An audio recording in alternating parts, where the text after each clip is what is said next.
Peggy 16.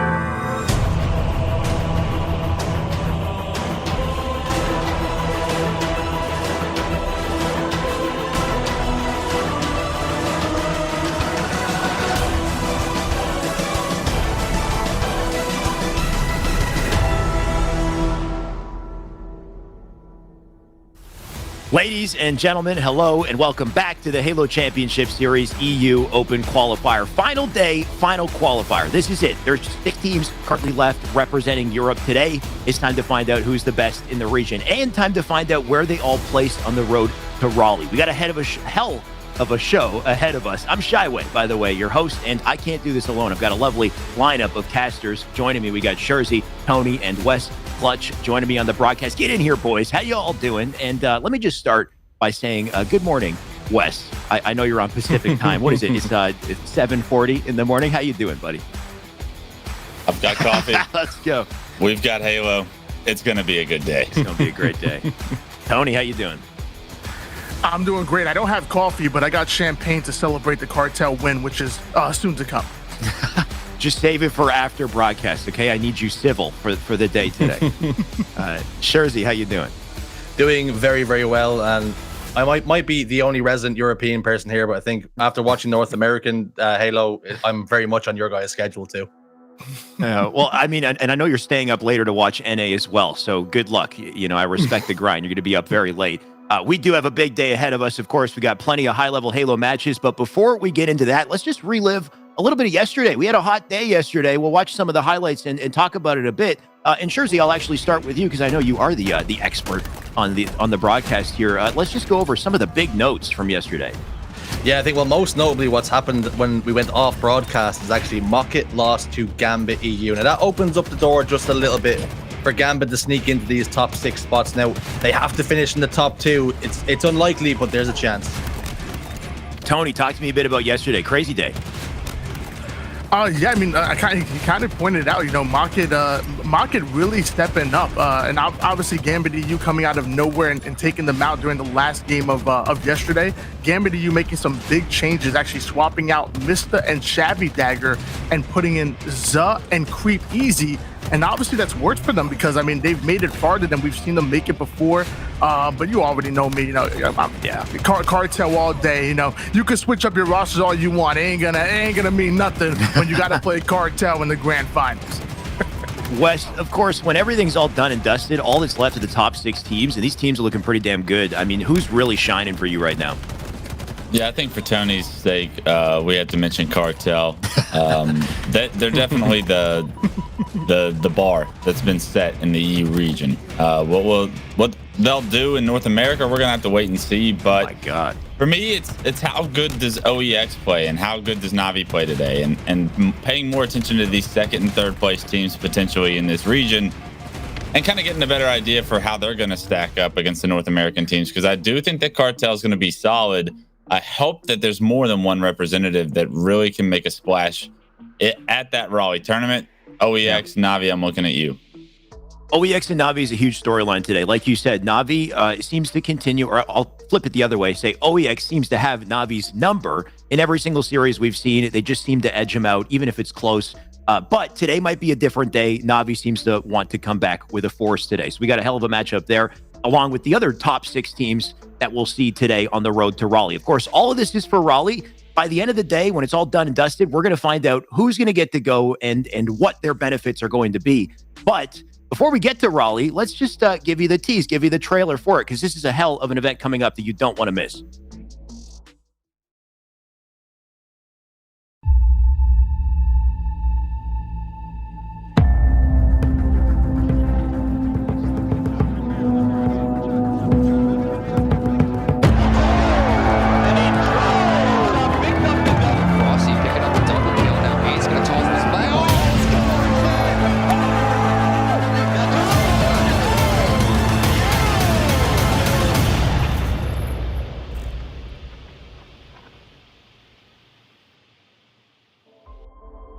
Halo lands are finally back. It's been 2 years. It's been 2 years too long, and I can't wait to finally see Halo players back on the main stage, to finally get together as a community again. And this, of course, is just the beginning. Let's take a look at the roadmap and just see what we've got ahead of us. Tony, talk to me a little bit about this. We've never seen this in Halo.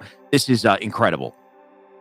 Yeah, I think for somebody like me, who, I have a full-time job personally, so I want to map things out. I want to know what days I got to request off from work, and this just makes it so easy for me. You have Raleigh coming up, obviously we've been talking about, but it's not the only event coming up.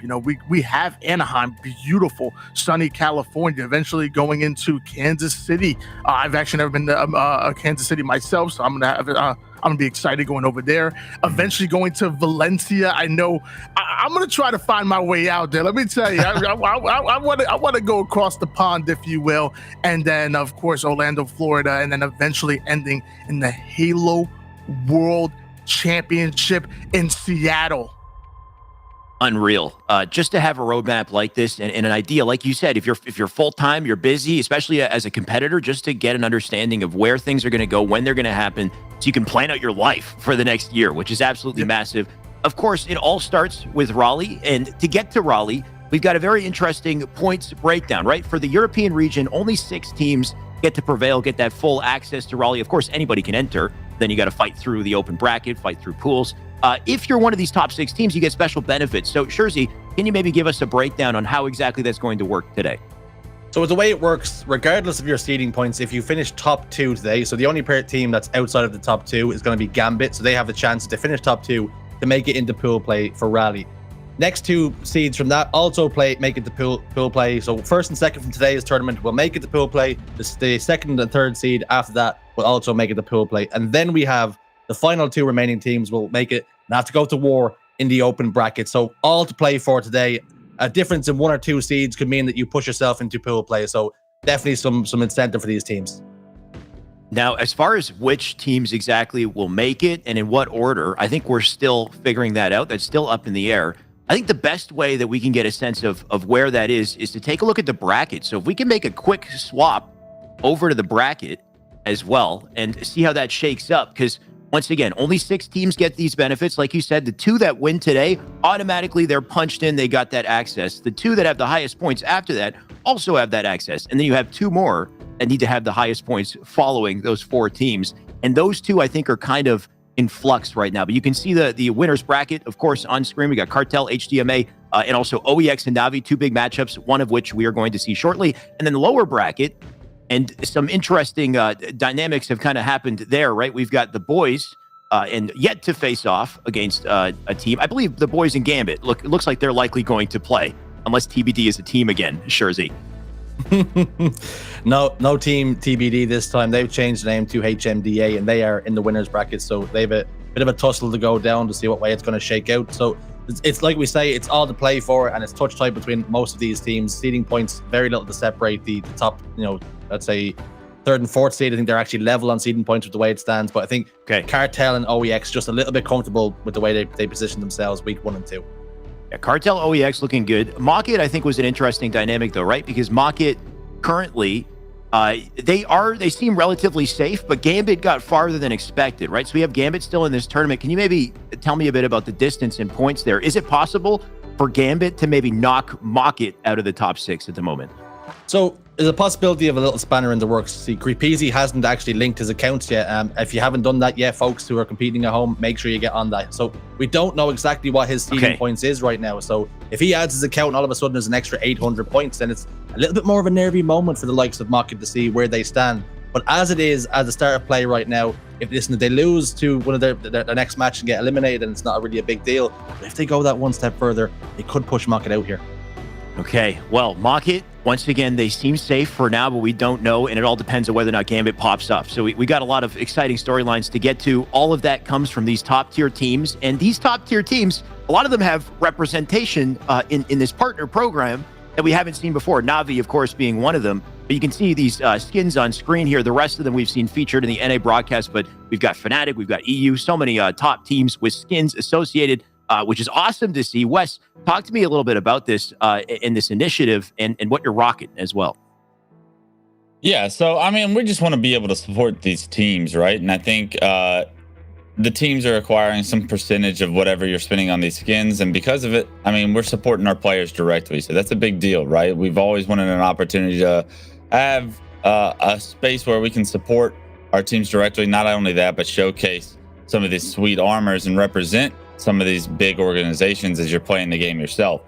Myself, I like to I called myself the little simple yesterday, you know, so I rock Navi a lot of the time, but I've kind of made it a thing where, depending on the most recent champ, I'm going to make it the land champions. I'm going to rock their skins for as long as they carry the belt. So I'm going to own all skins, hopefully it continues to rotate so I don't get too bored rocking this Envy skin. I know Optic's going to come out with the skin shortly, but I mean, you want to be able to switch it up, and I want a large amount of competition at the top. So hopefully we have a bunch of teams winning to where I get to rock Phase one day, I get to rock Sentinels one day, and you know, just switch it up on people. I like how you say, hopefully the team wins so I can use the skin, as if he can't use it. Sorry, is that what you're going to say, Sherzy? Yeah, I love that he pledges his allegiance. The only way you can impress Wes is by actually winning tournaments so he can wear your skin. It's by winning. Right, Yep. right. There's no way that you have any access whatsoever. Meanwhile, Tony, he's representing all of them in some combination. Tony, is it possible that within the one day since yesterday, you've made a change to anything, or are you still rocking the same combo? Well, I mean, like I said yesterday, you know, I had to swap out of the Cloud9 skin, kept getting second place in matchmaking, had to get rid of that immediately. But let me tell you something, if Fnatic don't pick up one of these teams that are coming out of this EU side of things, I'm going to be demanding a refund because this is ridiculous. OEX and Cartel were too good to be ignored. I don't know how I'm going to get the refund. I'm pretty sure it's not refundable, but Wes, you'll get me in contact with somebody. We'll talk. Man's already rocking Fnatic's email. Yeah, Fanatics. I mean, Tony, you already got the skins, and we already saw Cartel they seem to be rocking all the emblems, Fnatic emblems. So I'm putting the dots together. Either way, the beauty is you get to choose what skins you like, what you think is best, and by doing so, you support the creators. So take a look at this wonderful trailer, and maybe that'll entice you.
Man, that trailer gets me every damn time. Both the skins and the trailer, so damn sick. And of course, you can buy any of them to support the teams. And that's just the beginning of the skins and support we've got going forward here. Of course, any region has that access, but to kind of celebrate all the different regions competing in Halo, it turns out we've got more skins coming up. We'll talk about that in just a second. But let's talk a bit about these. Or we'll just throw them up on screen right for you. All four of the regions currently in HCS are going to get this lovely sniper skin. Sherzy, tell me a bit about A and Z just to start, because we've got multiple tournaments going side by side here. Yeah, so what we have seen is NutriBullet confirm and lock in the three-peat. They will be going to Raleigh. They've won back-to-back tournaments, so those boys are playing out of their skin. I can't wait to see how they do get on in Raleigh and how they match up against these other teams. But Look how lovely those skins are. They're really, really nice for your sniper rifle, give you a little bit of flair, a little bit of razzle dazzle. And something that I'm actually working on as well is to try and get some Irish support as well. So I'm actually in talks with Tashi that all pre-seeds and all proceeds will go towards me. So if we can get my skin involved in the game, that would be perfect. But also, Tony has a little bit of an update on Mexico.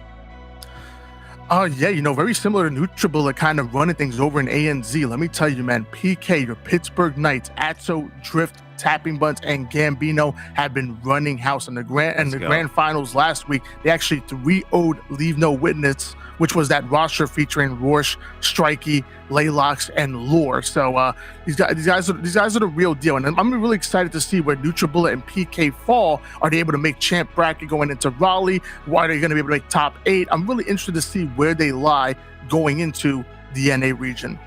Right, so we have top teams coming from ANZ, coming from Mexico to Raleigh, and then of course NA as well. And Wes, I know you've been keeping close tabs on that. Yeah, I mean, what we see in North America is no surprise, right? We've seen Cloud9 continuing to advance, Optic continuing to be there as well. But the shocker yesterday was E United beating Sentinels the way they did, right? In a 2-0 fashion. And if you paid any attention to social media last night, things began to spice up. I expect Sentinels to kind of rebound today and maybe make a losers bracket run. We're all hoping for them to obviously match each other once again in that lower bracket, but United continues to roll in the winner's side so far. So no big surprises over in North America, but a lot of good Halo being played. I love how you said that. Good Halo being played everywhere. Regardless of what region, you've got an opportunity to also support and pick up one of these badass skins. By the way, I think we have a trailer for the skins as well, so let's throw to that too. We don't have a trailer, just that footage right there is what we have, which honestly was pretty sick on its own right. So, I mean, if you guys want to throw it up one more time, we could take a peek at it before we transition into the matchup. But just wonderful skins, of course. There they are. Thank you. So we can take one more look at them. I just wanted to appreciate them in all their glory. Yeah, I think it's pretty cool that you can rock like your own nationality now, right? Now, I don't think we've ever really seen that. I know we had the Halo 5 skins where there's like separate weapon skins, but I like what the HCS is trying to do here is create some identity and like a specific like logo for that nationality, not necessarily use the most generic one or whatnot. We're trying to like create I guess communities within our competitive community and make them regional. So just another opportunity to like rock a super cool weapon skin and briefly show people like where you're from, like what you're repping. Because everybody obviously very proud of where they come from, and now an opportunity to showcase that.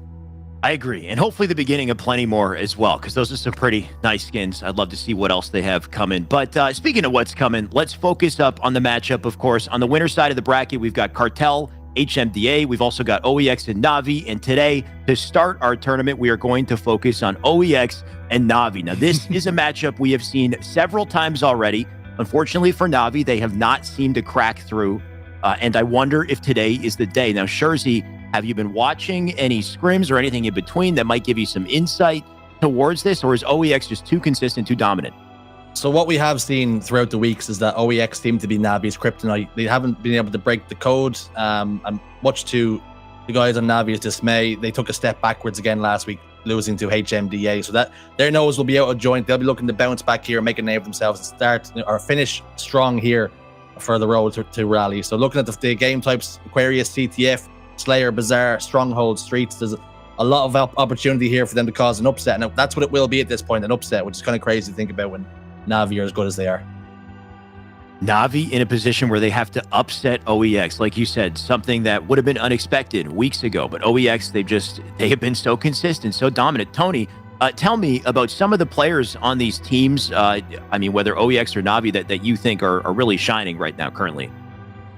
Navi, I've been playing really good Halo, really behind Jimbo's slaying ability. Jimbo's been putting in that work. Obviously, I respect Kimbo's shot. I always talk about how silky smooth that looks. On the other side of things, OEX, you have SLG being that IGL, and previously he was the one that would just go off every single game and really kind of leading the troops in the slaying columns. But recently, Chick's been slaying off. Nurix has as well. So like they've been actually swapping out, and I feel like that's what's making OEX even better week after week, is that everybody is stepping up into that slaying role. And it's just crazy. I mean, this is the 4th time that OEX and Na'Vi have matched within 3 weeks, and OEX has had Na'Vi's number every single time. I like how you said that everybody's stepping up, though, right? There's no weaknesses, which I think is obviously the most important thing in a top-tier roster. You can't have those weak links. Everybody needs to pop off in their role when they've got the opportunity to do so. So love to see it, and I'm sure we'll see plenty of it. Apparently, that series layout was not correct, so psych, we got a brand new one for you. Let's take a look at the new series layout and see how it shakes up the predictions here. We've got Strongholds on Recharge, Slayer on Live Fire, and Oddball on Streets. Now, Wes, I know you're looking forward to some good Halo today, just based off of what you see here. What are you hoping to see in this matchup coming up? I mean, obviously, I think we're all rooting to get to that Streets Oddball and potentially maybe even a 3rd round there. We want this to be as hype as possible, right? Yeah. And in the winter semis, where this rivalry is really starting to form, it feels like in this region, OEX and Na'Vi, they have to figure out a way to beat each other consistently, because, I mean, everybody's so focused on Cartel and can Cartel lose a series, but the 2nd, 3rd place is still extremely important to me, right? When I think about the EU region overall, I'm pumped to see Cartel play, but then I'm also like, OEX and Na'Vi have a lot of skill. They can create upsets even in American soil, but they have to figure out a level of consistency. What I've seen from OEX is they have the potential to go blow for blow sometimes with Cartel. I mean, that winners finals last time around, watching that, I was really surprised to see some of these guys play so well, even though I'd never heard of them. Nurix and Chick, those are 2 players that really stepped up and impressed me. If they're able to continue to play at that high level, they're going to give not only Na'Vi a run for their money, but a lot of North American teams and potentially Cartel, that they can just find one more gear to push it to. Let's do some quick predictions. So, Wes, I'll start with you. Give me a quick prediction for this series.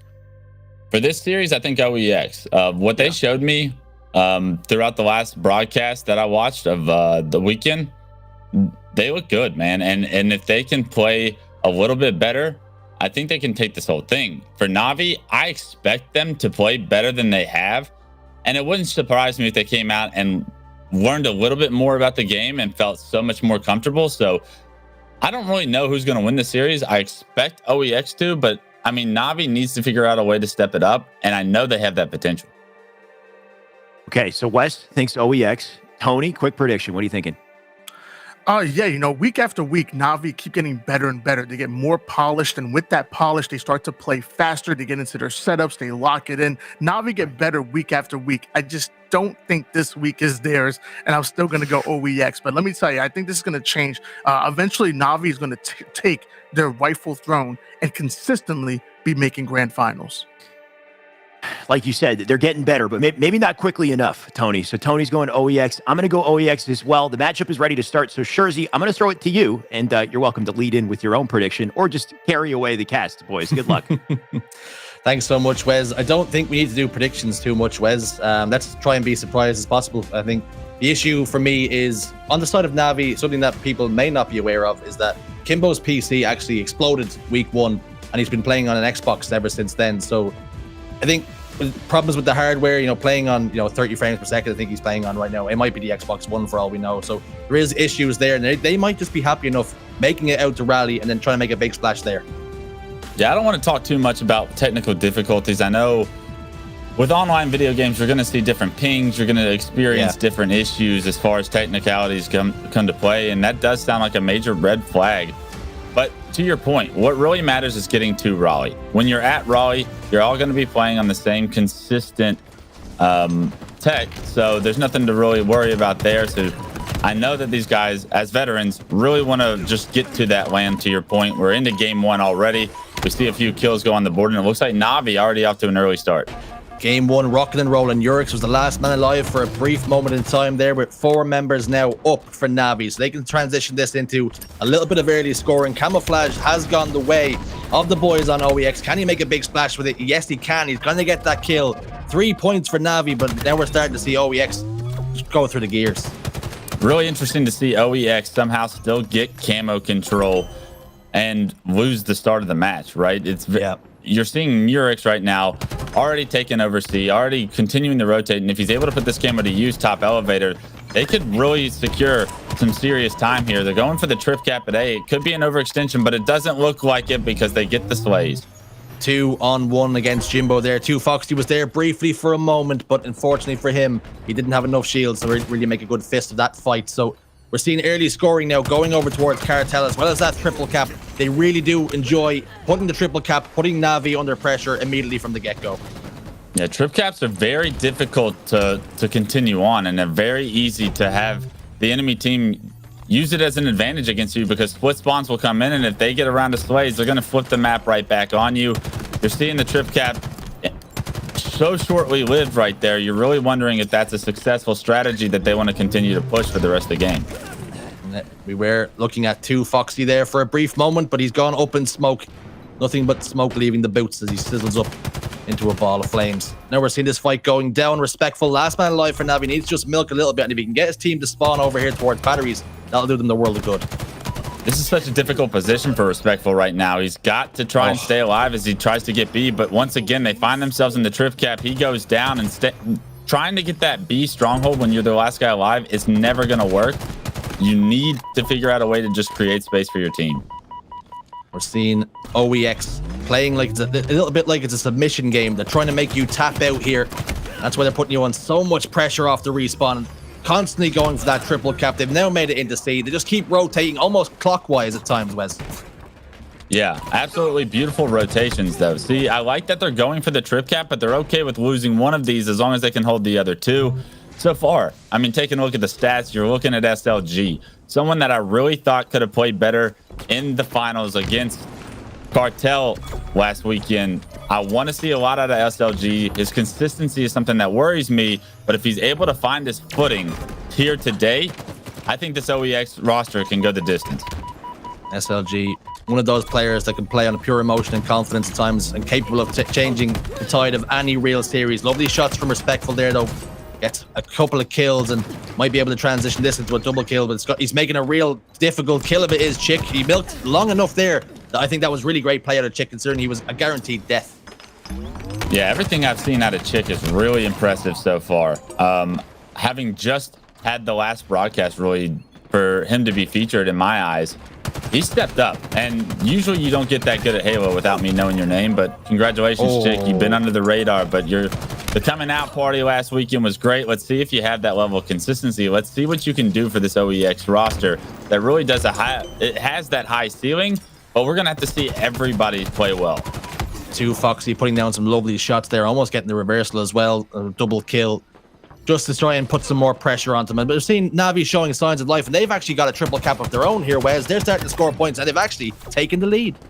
Yeah, you love to see this, right? The Englishmen, they're back, baby. They have life right now. The lead is actually in their favor, and it looks like somehow OEX, with all of these trip caps that we've mentioned, they haven't really held them for any decent amount of time. Unfortunately, you see, once again, the trip cap does not favor the team that has the total control. Navi lose it once again, and now all they have to play with is B. 2Foxy had camo, but Chick was not to be fooled. Squinted his eyes, caught a little glimmer in the wind, and beautiful shots out of 2Foxy once more. He's really starting to come to life. He can be the difference maker for this team, the in-game leader in 2Foxy. Yeah, this is back-to-back camos for this Navi roster, and with that, that's why this lead change has been so evident, right? They're going to be able to lose C here, but you see 2Foxy just playing his life, trying to wait, trying to bait this B stronghold. I actually love what we're seeing out of Navi right now. And this Navi roster, yeah, they haven't played to their potential yet, but like we said in the pregame, it's only a matter of time. Yeah, it's only a matter of time before they start to figure things out, start to sing from the same hymn sheet. Respectful over towards batteries, realizing he's in a spot of bother, trying to stay alive for as long as possible, and he's doing a fantastic job of making this the most difficult kill possible. Now, finally, Nurix puts him away, but the damage has already been done. They're up 145 now to 83, and we're seeing it contest here over towards batteries with a member. It's going to be Jimbo who actually gets the reset. That could be big. I mean, that's all off the base of Respectful staying as long as he did, right? He made himself such a difficult kill that stronghold, it got delayed just a few seconds. What did those few seconds do? It allowed time for the boys to show up, get him out, get the reset, and Navi keep control. 3 dead for a moment there for Navi, though. That could mean some more points ticking over in the right direction towards OEX, and they're going to try and claim as many points as they can. during this brief intermission. Shots going down between Kimbo, though, and it's going to bait and switch out there. Lovely fundamentals of Halo from the boys on Na'Vi, and they've got 4 members of OEX in the grave. This next camo could be extremely important, and we've seen Na'Vi, ever since the first one got out of their hands, they've been focused on it. They've been the ones securing these things. 2 Foxy. Jimbo, he's making his way as well. Love the fact that Jimbo's able to get it. If he can stay alive, that's great, but getting it out of the hands of the potential OEX members, that could be big as well. They do hop in B, however, so Na'Vi's going to be pressed to try and hold 2 strongholds here. Jim needed to play his life a little bit slower there, did not have the numbers, and that was all 4 dead for Na'Vi. OEX smell blood in the water. Just like that, they've come to life. The Sharks are starting to smell that blood and attack accordingly. We're seeing 3 members alive for both teams here. I make that 2 for OEX, but SLG has just came back in to enjoy and get involved again in this fight once more. This score is ever so slowly ticking towards the realms of a 1-0 win for Na'Vi. If they can just keep going the way they are here, Wes. Yeah, Navi's rolling right now, right? This is the Na'Vi you wanted to see. This OEX team, they are no pushover. They have been in the finals consistently here. And Na'Vi, what do they expect? They expect to win, right? They want to be the best team in Europe. They have been in their past, in their careers. They want to reclaim that throne. This is a major step in getting into that direction. And Na'Vi starting off today so well. This could be the Na'Vi coming out party we've been waiting for. And I love the play by Jimbo to play his life, get back up there, and get a kill at least, make it difficult, and make this retake on A so much more manageable. Yep, he really makes that push that OEX were looking to attack maybe B out from A little bit less strong with taking down that member of the enemy team. We're looking to see this now from 2 Foxy, realizing that these players are going to be pushing out of C one way or another. Now he's going to take this fight on. Chick goes down to no shields, but wisely 2 Foxy decides he's going to back down before getting himself involved. He is going to trade out, and that's going to be doing the likes of Na'Vi the world of good here. They're scoring all the while. Show me something, Jimmy. You got the shock rifle in hand. Boom, baby. That's 1. Can't land the second, but giving your team that slight advantage for the next 8 seconds is going to be massive as they cross 230 points. 230 points on the board now then. Jim has that rifle looking to do some damage. Camo has just came up on the map as well. It looks like as though it's going to be a member of OEX to secure that and pop that into their chest. Fight going down here. And again, we're seeing OEX make this a really difficult kill. And somehow, some way, 2 Foxy's had the reversal card sprung on him, and he's going to hit the grave. Yeah, unfortunately, not able to finish that kill, and that's all 4 dead for Na'Vi. Total control in the hands of OEX, and OEX need it because right now, a great shot from Kimbo, or SLG, I'm sorry, is going to take down Kimbo, and you're going to have to see perfect Halo play by OEX. The solo spawner is spotted out, and SLG, he immediately erases him off the map. 2 back-to-back perfect shots with that shock rifle. 3 dead again for Na'Vi, and how long can they keep this going? How long can we entertain this comeback? SLG's got task manager open, and he's just ending these players immediately. Using this rifle to great effect. I love the trigger discipline and the patience he used there. Against respectful as he hits a no-scope onto Jimbo as well. You need to shut SLG down now here if you're Na'Vi, because he's starting to cook. Oh no, the triple kill comes through, and he's showing you exactly how strong this shock rifle is. This is unbelievable. This is the SLG that needs to heat up and give his team some life today.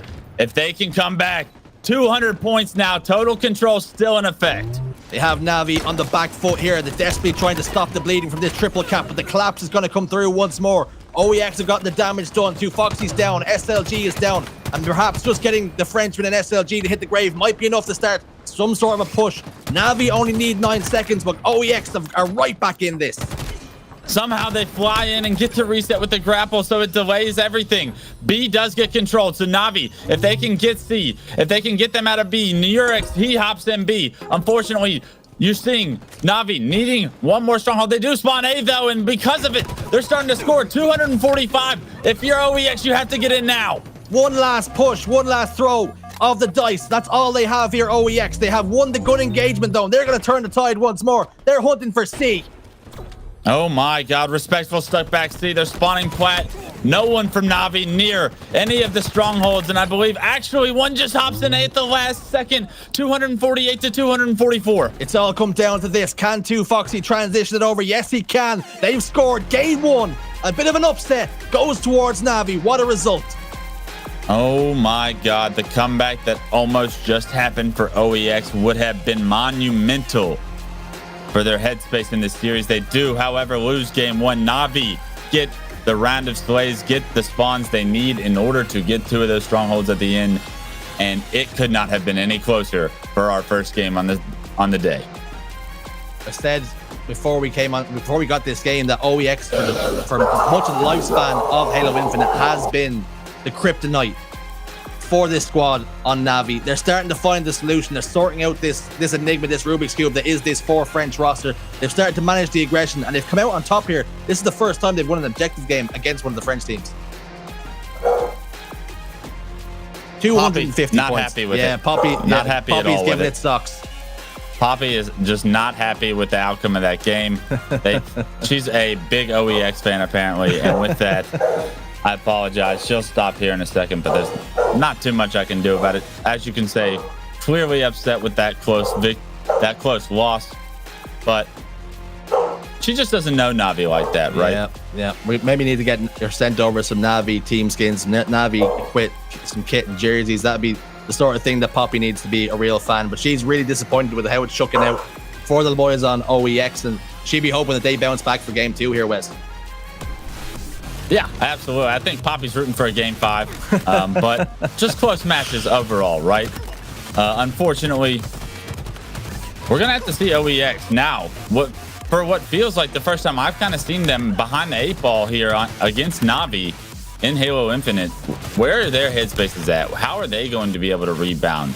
I know these players are very like swing-based players from what I've seen, right? I've seen SLG either pop off or really struggle at times. And I wonder, you say he's a very big momentum player. Is what he did and how he did it, yes, it was impressive, but when you lose after a performance like that, you can become very frustrated very quickly. Yeah, your head can go down very quickly when you realize you've done everything that you possibly could to turn the tide and get the victory for your team, but unfortunately it didn't shake out for you in the end. And he did really pop off towards the latter stages of that game, but it just wasn't enough. And Na'Vi secure game number 1, but there could be blood in the water here. Like you said, we're heading over to Slayer on live fire as we get confirmation 250 244. There was very little to separate them, but this time Na'Vi come up with the goods. They answered that question, and now they're heading over towards game 2. They'd be looking to shut it out here now.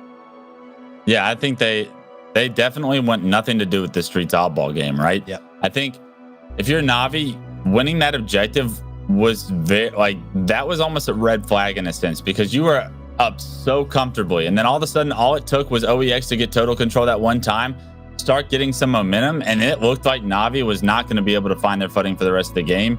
If OEX had been able to do that any earlier, things could have gotten ugly, right? So I think you want to end this series here and now. You want to step on their throats, and you want to get them the hell out of the way, because if OEX can wake up and play like they did in the last 2 minutes of that game, that's not something you want to compete against.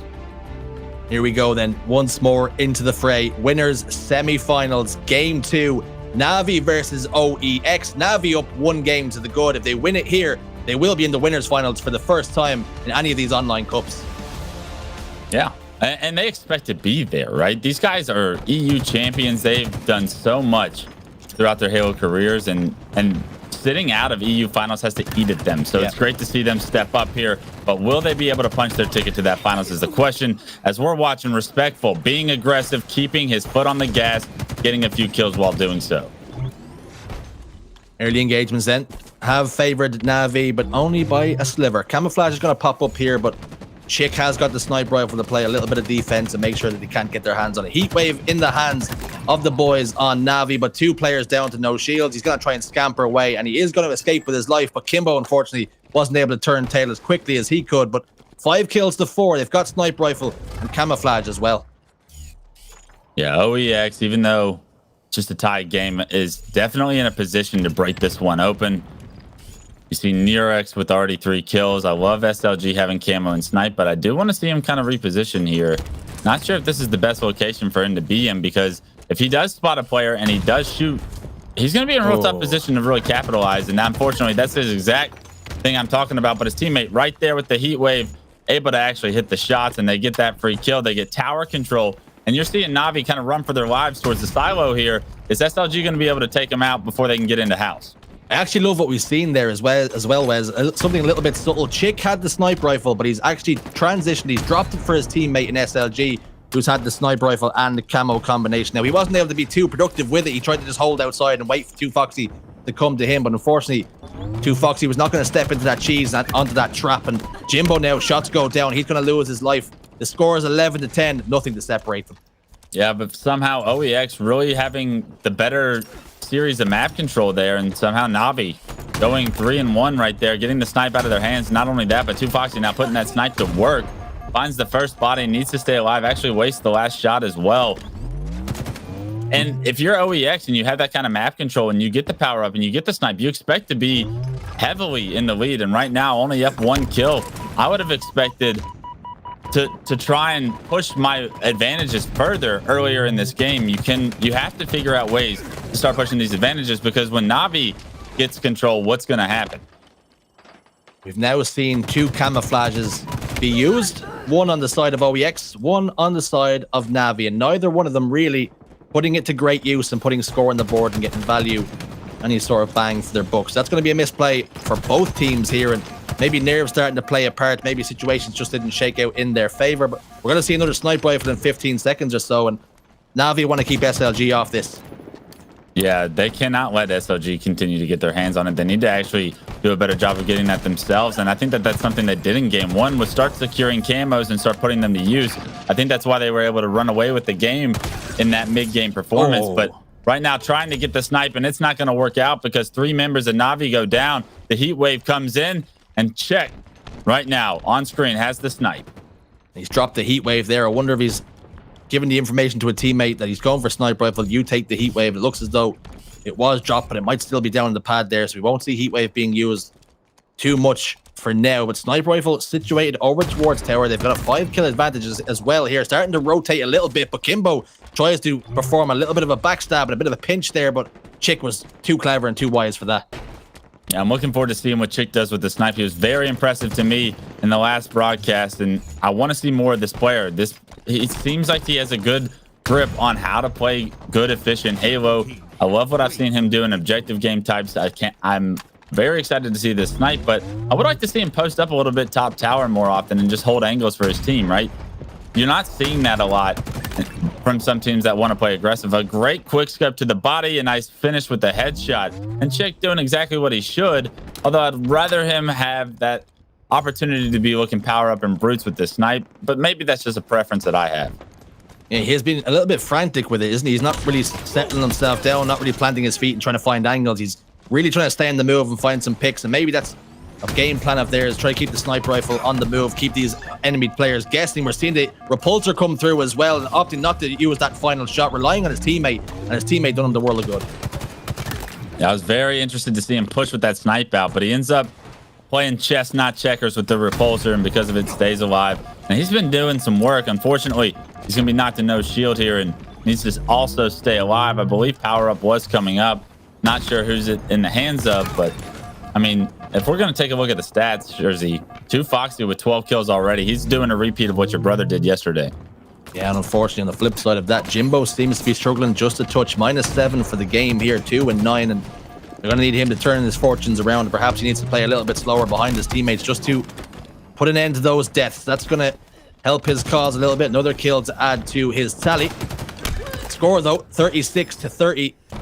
And OEX looking to bounce back immediately here in game 2. Yeah, OEX needs to find a way to win this, stay in this series, and somehow punch their ticket in game 3 to that winners finals. Unfortunately, Na'Vi playing much better than they have in the past, and that's going to give them much more difficult time trying to punch that ticket. You're seeing Respectful with 10 and 2Foxy with 13 now. That's a lot of slices as we enter the late game. Just need Kimbo and Jimbo to get cooking a little bit more. They're below the curve at the moment. Need them to step up if they're going to get this win here and knock OEX down to the lower bracket. We're seeing drop wall come down. That's going to provide a little bit of cover for him as he rotates around here with the heat wave. Not fully comfortable and confident with this heat wave at the moment. He knows players are positioned around him and trying to desperately stay alive. His teammate's going to come in to offer a little bit of assistance, and that's exactly what he gets. 2 kill assists and That's going to put them within 12 kill advantage now. The writing's on the wall for Na'Vi. We're going to see a game 3. Yeah, OEX up 10. It would be a collapse of the ages for them to lose this game. But I do want to point out how well Chick does of staying alive. Multiple times so far this game, we saw the heat wave, we saw with Snipe. He was knocked to no shield so many times, but yet he's able to play his life and keep the numbers in his team's advantage while also receiving a lot of damage and focus from the other team. That creates so many opportunities for your team when you're able to play like that. Chick doing a really good job of keeping his team in this series. 1 kill remaining. Na'Vi, I think, no, it's going to come eventually. You just trade it out, and there we have it. 2 kills do come in, but it's not going to count for 51, just a 50-36. OEX bounce back in our game number 2 to push this series. The distance, it's all coming down the streets. Oddball, what a game that was. What a series we're having already, Wes.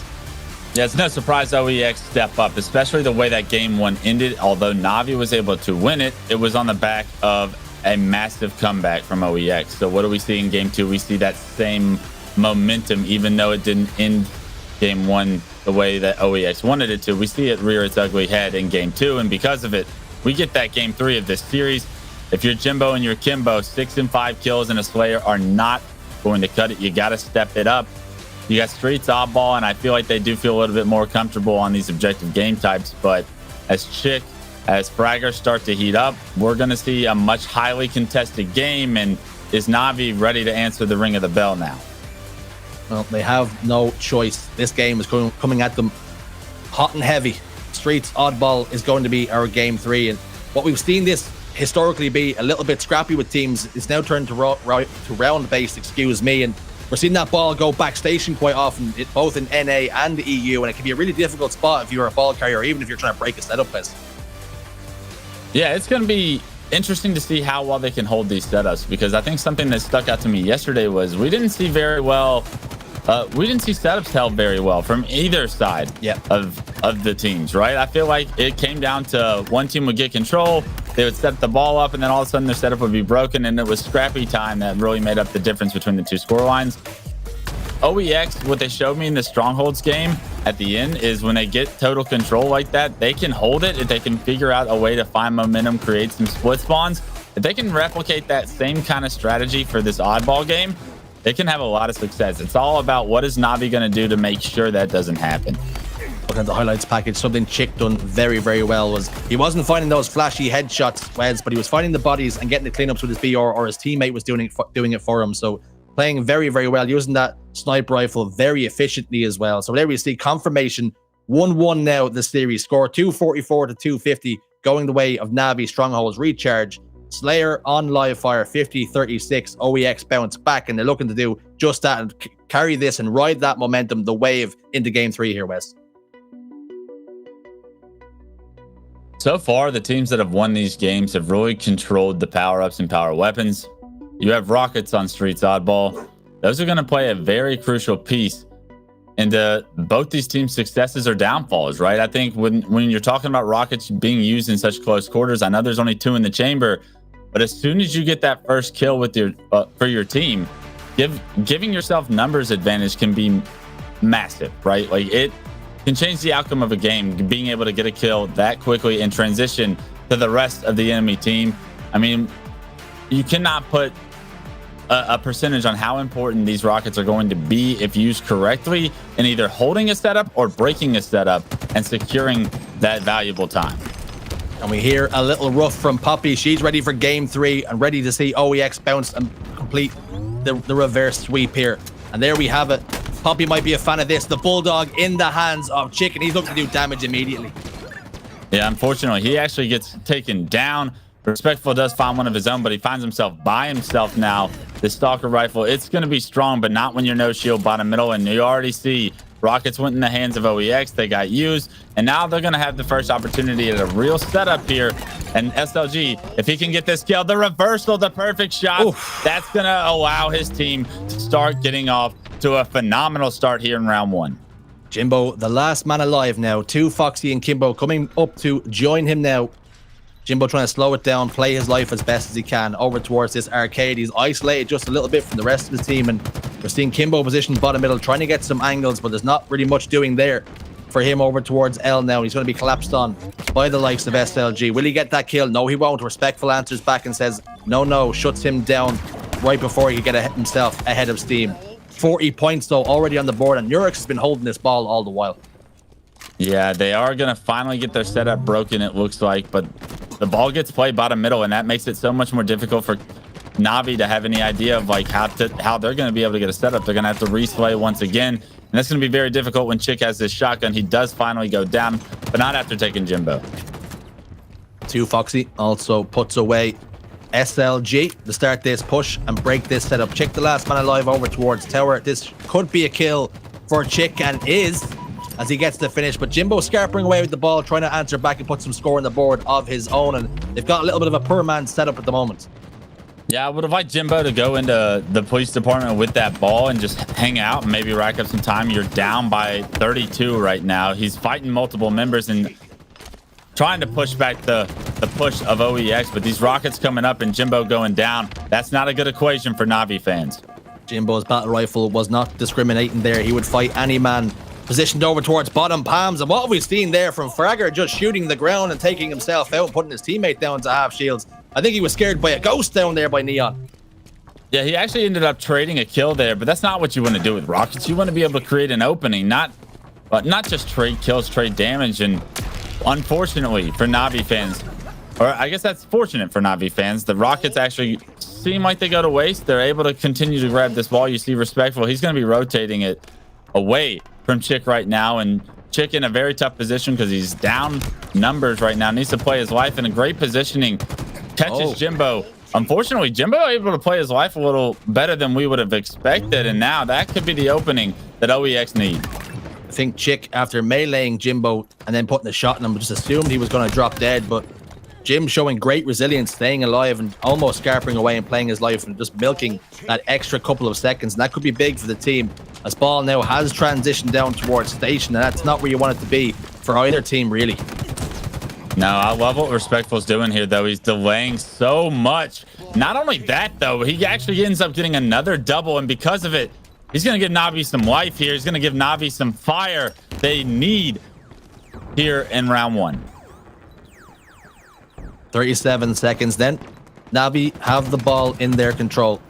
OEX in no rush, no panic here, realizing that they can break the setup and they need to have the ingredients all in the right place. They want to have their timing nailed down before they make this push, because that will amount to more points for Navi. They're starting to make their move now. 3 dead momentarily. Kimbo will put 1 in the grave, but SLG answers back there, and that's 4 up against Navi's 2. Yeah, Navi doing such a good job of coming back in this game ever since we've seen OEX really get off to a hot start. Navi's been able to crawl back into it, but how will this game end? We're in the mid game right now. 2Foxy being aggressive with rockets, able to find one, play his life. Unfortunately, he's getting pressured now, and with one more rocket in the chamber, he gets a second. And hopefully, you see some of these kills translate into a setup, but no, right there, you see 2 kills come in for Navi's favor, and all of a sudden, it's OEX with the ball. They do continue to trade, but this game, once again, very scrappy. Jimbo just coming up off the respawn then. Here is Kimbo, positioned towards top tires. Shots go down with his teammates. A really awkward fight as well for either one of them to get involved in. 2Foxy will help out Kimbo, spare his blushes and put Chick away. Jimbo, though, again caught into another fight. So we're seeing Navi really starting to fight very well with one another and baiting and switching expertly. Yeah, Respectful leading the pack with 11 kills. Needs to continue that momentum, right? I think if we're talking about other players that need to step up, Kimbo had a rough game too. 4 kills only here in game 1, about halfway through. We need to see some life if you want Navi to win this game. OEX, they're doing such a good job of hindering that performance of Kimbo and Jimbo, and because of it, they're able to continue their lead. Respectful's picked up a couple of kills. After getting the kill in the ball carrier, I almost expect them to pick it up and rack up some points, because it can be so important for your team. If you rack up 5-10 seconds here and there and just really scrap your way towards the finish line, it can do you the world of good here. But he's opting to stay out instead, and 2Foxy's going to pick up that ball and score some points. It's important to note here, folks, only 1 minute and 20 left on the clock. Yeah, I'm not sure about this push from Murex bottom middle. He is going to create some pressure, which actually opens up the purple street. Jimbo goes down, and because Murex has found his opening. A like this from Navi, getting a 1 point kill advantage or score advantage, but unfortunately for them, 3 members down momentarily as OEX have almost a full complement of players, and they've got this PD set up as well, situated over towards back tower and back PD ramp, so they've got all the ingredients they need to close this game out. Yeah, very similar to what we saw yesterday. Just teams not being able to hold setups, right? We saw Navi with a complete setup there. Rockets actually coming up as well, so those slays meaning a little bit more. They find 1 kill with the Rockets. He actually does go down. Rockets get transferred over to the hands of 2Foxy. And another blunder from one of these teams that are holding a setup, an overextension from the Rocket player, and we're going to see how they get punished here as 2Foxy looks to push. 2Foxy looking to punch a hole in the defense of OEX, and he's done just that, as Chick is the last man alive here for OEX, but he's not going to be anywhere near a round to start this fight. Only 55 seconds left in the clock as well, and we're going to see Navi claw back into this and close the gap. 83 seconds now to 67, and 2Foxy trying to rotate away with this ball, but he's just fumbled at the important time. Yeah, time will start to become a factor. As you see, it's just under 50 seconds. It will stop if the ball is controlled, but if you're an OEX fan, if you're OEX, you don't want the ball controlled. You're up almost 20 points. Yeah. You want to just slay out and potentially end this round, and this scoreline doesn't move from here. At this point, Dan Gaskin is screaming to OEX, just slay, don't let them touch the ball, and you don't need to touch the ball either because you will stop the clock. But we're seeing Navi get their hands on the ball now. 2 members down for OEX, and that could spell disaster. The ball has trickled down towards bottom middle. It's exactly where OEX needed to be. It's been reset. Yeah, unfortunately, there are going to be a couple Navi players here on the ball, but they're going to be surrounded by these players. Somebody needs to find a way to get kills. 2 members of Navi go down, and unfortunately, Respectful, it's up to him, but he loves the moment he gets the kill, finds the ball again, and continues to score for his team. But 7 seconds, no room for error. Here we go. It's down to the wire now. Chick needs to get this stop, is going to get it. Someone needs to get their hands on it. Can someone do it? No, they can't. OEX closeout game 3. 2-1 the series score. Yeah, tries Respectful might to carry his team there in round 1. He was unable to do so. I got myself way too excited. Round 1's gone their way. Yeah, just round 1 for OEX. We still can go the distance here. We're all hoping for a 3rd round, but it's going to be on the back of Navi's well-performed 2nd round. We hope Jimbo starting off strong with the 1st kill. First kill in the bag, and they've kept themselves neck and neck in that game 1. That round 1's going to do them the world of good in terms of confidence. They know that they can hang now. They're really starting to click. Is Navi. They're learning. They're going to need to learn quickly because their back's against the wall here. If they want to make it to a winner's finals, they have to find a way to not only win this round, but 2 consecutive rounds against an OEX team that has haunted them so far in Halo Infinite. OEX seeming to find their stride here towards the end of this series. The Slayer, it was ugly. Will the ball game end in a similar result? Lots of unanswered time here for Navi, though. 34 seconds to be exact, as he drops down now and slays out SLG. Can he slay out SLG? No, the Frenchman's going to hit those shots and shut him down. Kimbo will answer back, though. Trade out that life. We're seeing Fragger now positioned towards top nest, putting down some lovely damage as well. 2 members left for Navi, and SLG and the boys, they're starting to break that setup and getting some score of their own.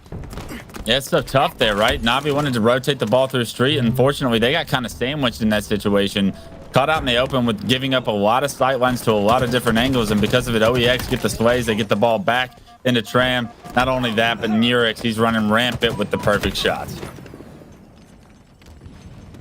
2 members down then for Navi. And 3 up on the side of OEX. Ball down over towards this Tram station. Neither team set up or positioned to get their hands on the ball and score some points. It's in a really perilous position at the moment, and both teams almost baiting it at times.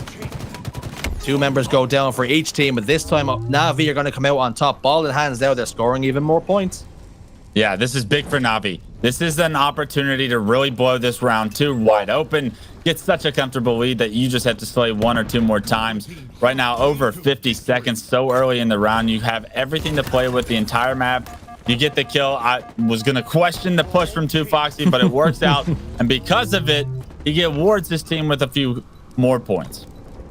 2Foxy playing very well here in round 2. 5 kills and only 1 death. So performing admirably and starting to rotate that ball, trusting in his teammates if the calls come through. SLG trying to beat them off and head them off the pass. He has a player to contend with on the staircase here, and they're both going to handle one another. Trades go down. Commando being used. Another trade. The trading left, right, and center here. That's going to do Na'Vi the world of good, as they've already got a significant lead here in round 2. Yeah, pivotal battle gets won by Fragger, and because of it, OEX finally start to tick their points on the board here in round 2. We'll see how long they can try and keep this ball secured back tower, but so far throughout this match, we haven't seen either team really have success here back tower with the oddball. Things going to start to change now. SLG has a fight down in PD, and he's going to lose his life. And that means setup has been broken wide open. Na'Vi not letting OEX get comfortable whatsoever. Chick's got that bulldog, but he's already down to no shields. That's set up completely broken. And like you said, neither team able to hold this PD side, Wes. Yeah, and I'm really questioning what we just saw from Fragger right there, right? Like, drops the ball and then immediately sees a guy bottom middle and challenges a 1v1. Like, your team has full map control. You should be able to play angles, play your life, and not be forced into a 1v1 there.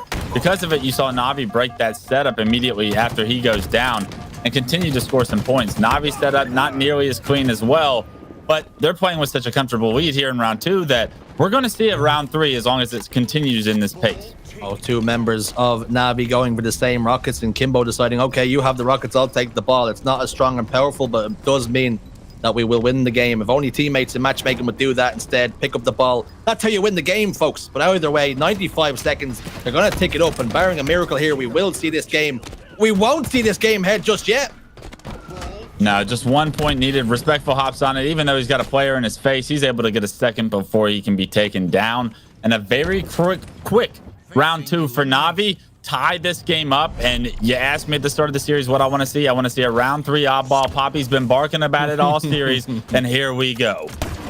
1-1 in the series, 1-1 in the oddball game.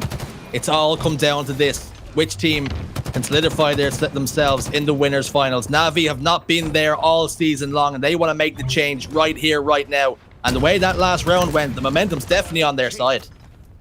Rockets in the hands of SLG. He exchanges it for a Stalker rifle here, and we've seen the damage he can do, the shots he can hit, the perfect kills that happen so quickly with this weapon. Can SLG be the anchor for his team right now on this balcony position with the Stalker rifle and really open up this 3rd round? SLG back down then.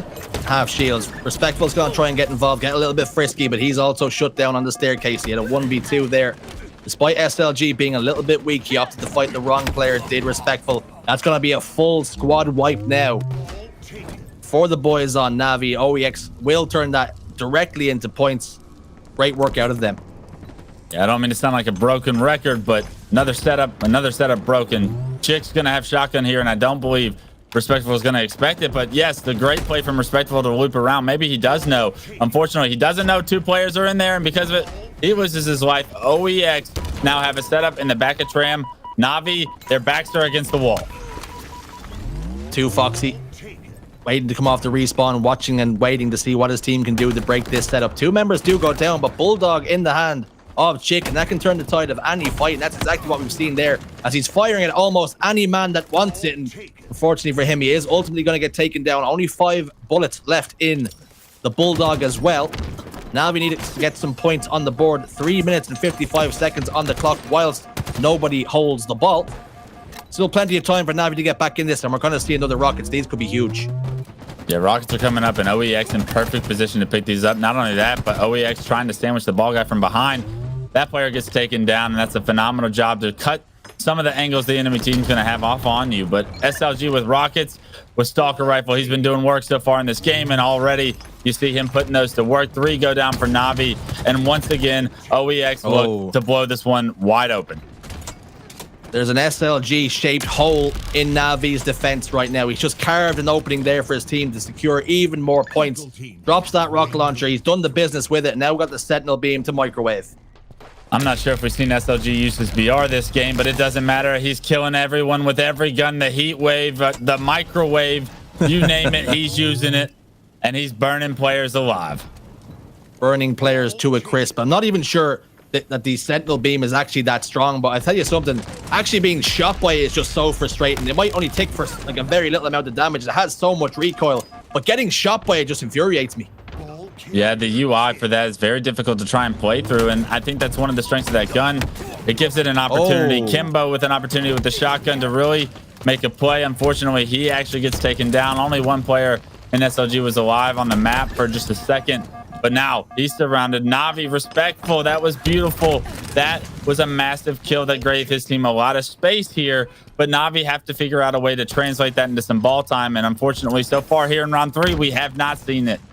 OEX have done a great job of making the game scrappy when they don't have the ball and putting as much points on the board when they do. 78 seconds to 23 here in our final round of oddball. Shots going down once more. Jimbo's going to lose his life. They're trading left and right, back and forth. 3 minutes left on the clock, but the pressure's really on Na'Vi here. Yeah, the trades actually benefit Respectful. I want to see him bring this ball back into Tram and start scoring some points. Brother, you are down 50 points. Hold the ball. Let your teammates that are advanced on the map here try and fight these players, but absolutely Respectful has to figure out a way to manage this setup while also racking up some significant time, because they have so much work to be done in the next 2 minutes and 50 seconds. We're seeing him rotate now, not aware of where SLG's position is going to be behind them in tires, opting to thrust towards this Rockets instead, and some lovely shots going down from Respectful. That's exactly what we need to see from him. Can his team keep him alive? Yes, they can somehow, some way. Brandon Stones is still alive. He's popping off, and that's what Na'Vi need right now. He turns around, gets the assist or the kill from the Rocket from the Gray. That was beautiful by Respectful. SLG with some great shots, but it's not going to be enough to make up for what Respectful was just able to accomplish. Na'Vi should be able to rack up some more time here. 2 Foxy. Put away, though, on the back staircase. 3v2 in favor of Na'Vi. That should mean more points, and we're seeing these fights going down. Respectful trying to scarper and get away with the ball. He has been able to relay it to a teammate almost with his last dying breath. So that's going to see more score on the board, but OEX know they have a couple of more pushes before they need to start worrying about this. Yeah, the push coming from Purple Street right now. Is Na'Vi going to be able to expect that? I love the rotation into PD from Jimbo. I like the idea of dropping the ball at this point and slaying. Kimbo goes down, unfortunately. So does Respectful. So Jimbo going to be forced into a 2v3 situation here. Can he play his life well enough? He doesn't expect the player next to him, and because of it, he's going to transfer that ball over to OEX. Great death grenade that is going to keep the ball out of OEX's hands. And now Na'Vi, the resources, the reinforcements, they're in here. Here comes the cavalry then for OEX. Jimbo, the last man alive, but he's not going to be in a significant place to do any damage or stop this ball from racking up even more times. OEX only need 15 more seconds, and Na'Vi only have 1 more push here. Look at this comeback, Jersey. We saw them down over 60 points, and now all of a sudden they look to come back, but with 10 points remaining from OEX, Na'Vi have to do it now, and unfortunately, a triple kill is going to be the outcome. Respectful with Rockets, you have to go huge. Fragger gets himself a triple kill, but somehow, some way, Na'Vi find themselves with hands on the ball. Rocket goes down. He gets that kill onto Nurix as well. Has to be perfect halo here from Na'Vi. They can't afford to slip. Kimbo tucking tail, trying to hide as desperately as he can to stay alive. This team are starting to set up around him. Brandon Stones, Respectful, just needs some help here. Yeah, unfortunately, multiple members of OEX pushing that side of the map are going to take him down. And look at that, the ball in the hands of OEX, 95 and counting. Na'Vi have to act now. Na'Vi need to stop this ball. They will not be able to. They made a good fight of it. They were as close as they've ever been before, but OEX go the distance. They claimed the victory. What a performance that was from both these teams. Na'Vi hung on in there. They made a real series of it, but unfortunately for them, OEX go again to the winners finals. Yeah, and it's just a matter of not being able to hold a setup, right? Those games come down to being so scrappy and oddball right now. No team really finding the balance of when to drop it and slay, or where do we want to set up and how do we stay alive in this setup. It feels like every time one of the team had real control of the map, they would almost overextend. One player would just overstep his boundaries too far. He gets taken down, and then the swarm is on. If you're one of these top European teams and you're starting to see this become a storyline, there has to be conversation about how to switch it up. There has to be conversation about what can we do better? How do we stay alive in these situations? Create more opportunity for our team, because right now, that's where these series are being won and lost. If we actually look at the total time between the 3 rounds there, Wes, Na'Vi have gotten 256 and OEX have only gotten 203. but it's Navi who actually ultimately lose and go down to the losers bracket. So things to work on there. That one round they had was almost flawless from them. If they get more of them and extract the juice from that squeeze and find exactly what the key ingredients there to get that round and how they've done so well, they could be quite a squad coming up very shortly. I mean, these two teams couldn't have had a closer series, right? The Slayer wasn't pretty, but game one was as close as it could be. Game two was pretty much as close as it could be. They're so close, Navi is. They can just find another gear. They can win this series and find themselves with a matchup against Cartel, but they're going to have to do that through the losers bracket now. We've seen in that game 2 players from each team going 10k plus damage. So like Wes says, very little to separate these two teams, but I think you'll take great confidence in your Navi that you made this series much closer than you ever have before, Wes. Yeah, absolutely. I think as we watch Navi continue to play Halo Infinite, they're only going to get better. This is one of those teams that hasn't had the start that we've kind of expected from them. We know these players to be prolific European Halo dominant players, right? And I think that as they continue to learn, as they continue to crisp these setups, as they continue to adapt, they're only going to get better. It's a matter of OEX being the new guns on the block. Like, how long can they stay up here? How long can they continue to create meta and adapt?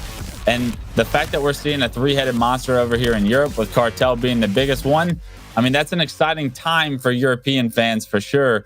But you want to see more of a rivalry between this 2 and 3 because right now it's all OEX.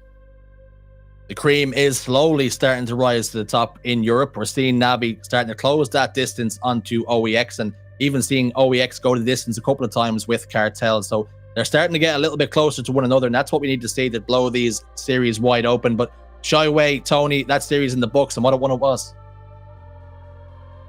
Jersey, you said it, man. What a series to start the day. That set the bar pretty damn high, right? Navi, unfortunately for them, they didn't win, but what a show they gave us just from game one to start. I mean, nail biter.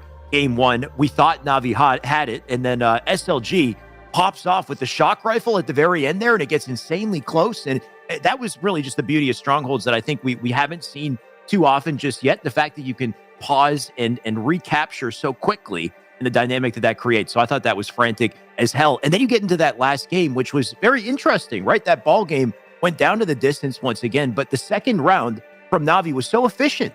And it made me wonder whether or not that third round, they made the right decision, because that second round, they had this seaside hold throughout the majority of the game. But I think it was also their ability to very efficiently take advantage of the power weapons while they had that hold. At the same time, they had rocket control, they had well-timed rotations and slays to ensure they had those weapons. And then it seemed like in round 3, OEX adapted by putting more focus on controlling those weapons, taking advantage of their numbers to grab the rockets. You saw with SLG as well, with the Sentinel beam, with the Stalker rifle. The man's just trading out, high caliber weapon to high caliber weapon. And I think that kind of shook them a bit and shook up their setup. But then Respectful decided to rotate the ball from C over to A side towards the end of that round 3. And I wonder if that benefited them in the end. And maybe it's something we could discuss in a second. I was going to ask Wes in just a second, but it was just an interesting decision that I'm not sure it helped Respectful and team to go, though theoretically A side is the position to hold the ball. Either way, crazy series. And first I want to ask Tony. Tony, how you feeling coming off of that one? Yeah, it really was incredible. I mean, I said it before, Navi keep getting better and better, and I think they just need 1 or 2 more weeks. But let me tell you, they're gonna eventually take on OEX and actually get that win over them. What kind of the hidden storyline is though is with Navi improving week after week. Last week, HMDA got the best of them to steal away 3rd place. The way Navi's playing right now, I don't see that happening. HMDA really gonna have to show me something if they're gonna beat this Navi team, because they look damn good. Right. So they still lost, but at the very least, they hit those expectations of they're playing at a high caliber. They are no slouch, right? So like you said, HMDA it might want to worry a little bit. Of course, HMDA have to play Cartel, which was happening in the bracket previously. Though, just to go back to the ball setup, Wes, I don't know if you do have any thoughts on that, though. The rotation from C to A towards the end of the game that Respectful made, despite the amazing plays Respectful made, would that be the best way to play it, do you think? Like when you're down at the deficit? Because I almost wonder if that gave OEX more opportunity to just close out the game. Yeah, I like the idea of the play, and I like I think good teams would have executed that play and been able to successfully keep that ball in their hands, successfully sway out. But I think something we're seeing in these oddball games, I know I might sound like a broken record, but these teams are not able to hold setups. These teams are overextending, and when they lose that that first player, it just breaks the entire thing, right? Like as soon as your first guy dies, the swarm's coming, and numbers are going to be your biggest advantage in Halo. And with those numbers, teams are just flipping setups on each other. I want to see a little bit more passive of a setup because everyone's trying to apply pressure to spawns, but in doing so, they're just finding themselves in a 1v2, and you're not winning a 1v2 in Halo Infinite. So it's all about understanding what's going on for these teams. Like they actually just need to go over their oddball film a little bit more and understand that, like, hey, when we have a setup, we're going to, like, depending on where they spawn, we want to rotate opposite. And there's going to be a guy like leading that direction, and then the ball is going to follow that. And then there's people that are behind that are making sure that they're not getting flanked, right? It's all about rotating it away from where the enemy team is spawning.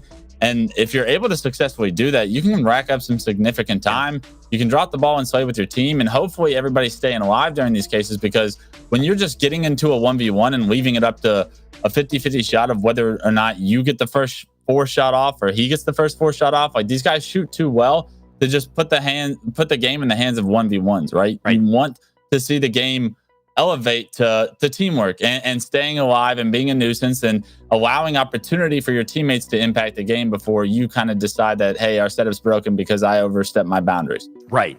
So, and well said. It really just, in the end of the day, Navi seemed to have a lock on round 2, but couldn't quite adapt with that kind of gameplay style by round 3. OEX, I guess just credit to them from OEX to adapt and to take over that series. Let's take a look at the bracket and see how things have changed in the bracket as a result of this. Of course, Navi going to drop down to lower bracket. Cartel and HDMA, they are HMDA. They have played already. Cartel 1-2-0, and not surprising considering the talent, the potential we've seen from Cartel in our previous tournaments. So Cartel, OEX will be facing off in winners finals, in a winners finals that we have seen before. I wonder if OEX, coming off of that series with Navi, if they have enough juice in the tank to take out Cartel, though, because Cartel, quite a force. Let's take a look at the lower bracket and see who is still left to play and where Navi will face off. So we do have Navi and the boys yet to face off. We have HMDA and Gambit that will also play to get to lower semis.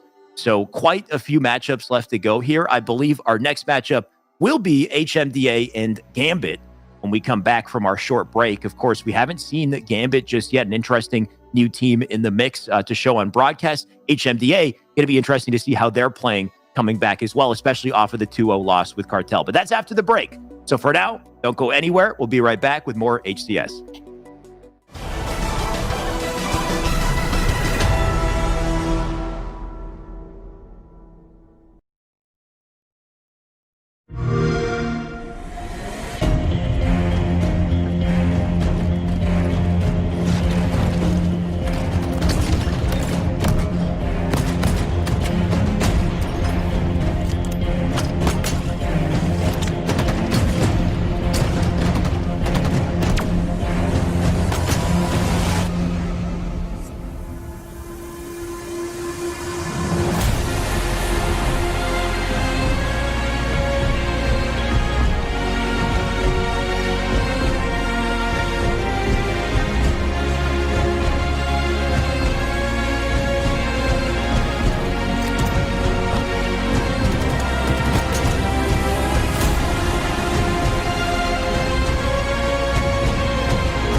built this facility off the grid to train the next generation of Spartans. To be a Spartan, you must become the impossible. Greetings, Spartan. It would be my pleasure to serve at your side.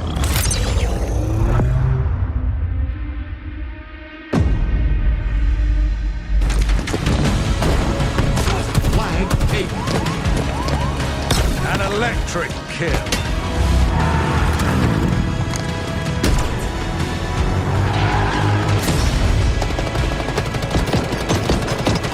Cluster luck. On your feet, Spartan.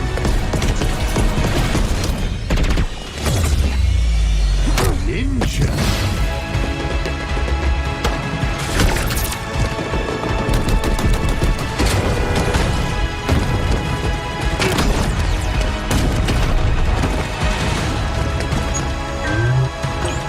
Zone captured.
Hello and welcome back to the Halo Championship Series EU Open Qualifier, our final day of the Kickoff Qualifier, and 6 teams left in the tournament to find out who is the best currently in Europe. I am Shyway, your host. I am joined by my 3 fellow casters. Once again, we got Sherzy, Tony, and Wes. And boys, what a series to start the day. The bar has been set so high. That's my hand up here because of the height of the bar. Currently, Sherzy, let's just take me back to that series for a second. Like, what the heck happened? Down to the wire every game. Went, yeah, as close as it's ever going to get, and I'm really impressed by Navi. We talk about that old cliche, iron strengths iron or sharpens iron, so that's exactly what we're likely to see. OEX have gone the distance and have beaten them handily at times as well, so now we're seeing Navi starting to live and learn and adapt and grow and evolve, and that's exactly what they need to do. It's just whether OEX can close the distance and the gap now on Cartel, and we have this whole melting pot, this 3-4 teams really duking it out each week. So it's great to see them finally almost work it out, almost get over the line, but there's still some work to do. Like you said, close one for Navi, still some work to do. They dropped down to the lower bracket. Winners finals has been set. It's going to be Cartel and OEX, but in the meantime, we are going to drop into the lower bracket. Our next matchup is going to be HMDA and Gambit EU. Now, Gambit EU, we haven't seen in the broadcast. Let's start by talking about HMDA, though. Tony, I'll send to you.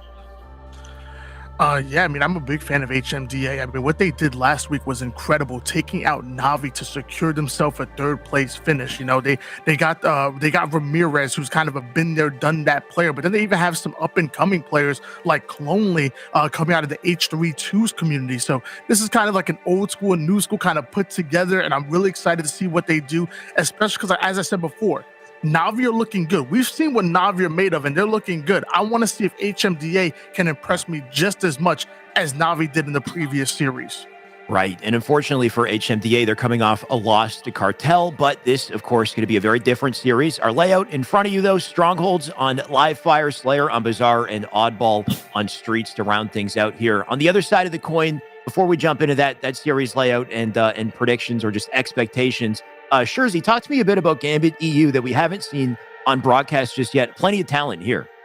Yeah, we've seen some players. We've seen them in sort of sparingly. The likes of Zuh, he's playing on this team. Creepeasy, you've got Moz, and you've also got Gambit, who's had some really successful and decent finishes. And something we've actually seen last night, something I never thought I'd see, was Courage actually tweeting out at Gambit.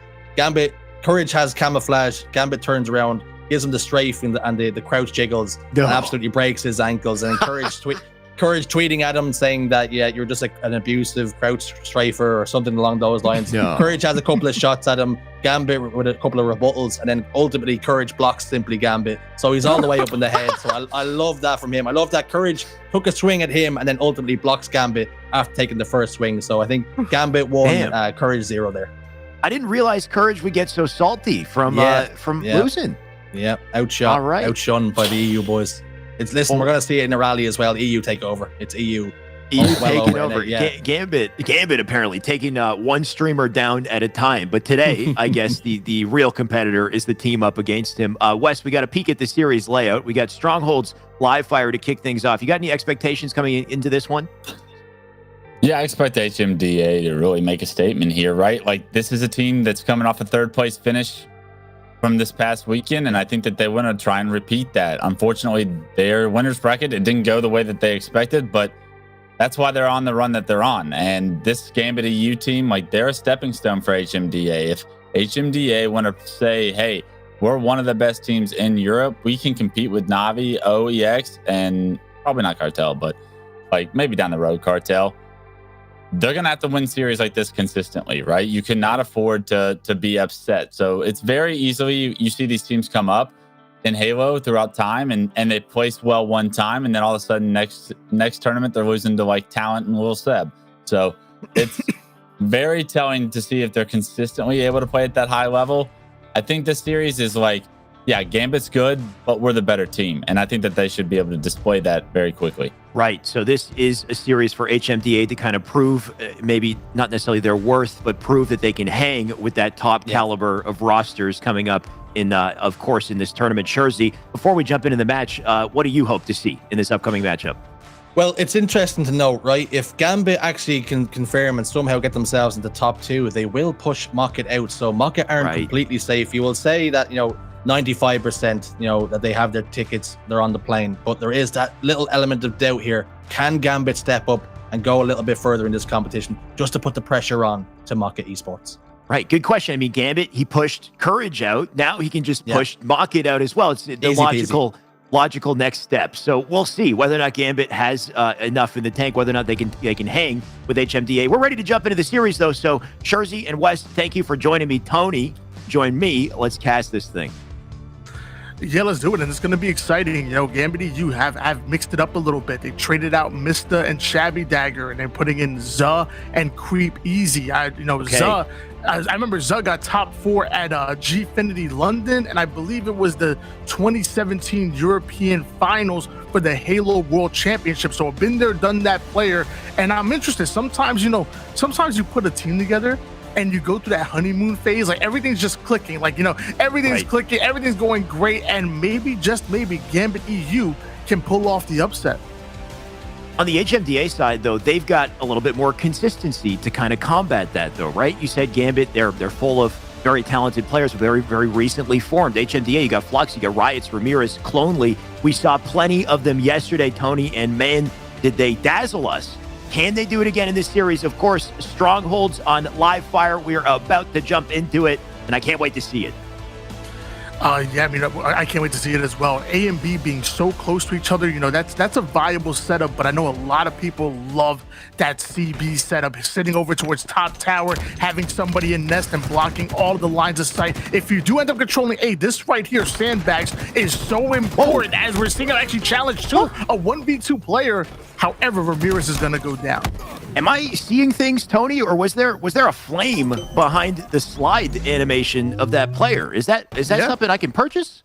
I want a sliding flame animation.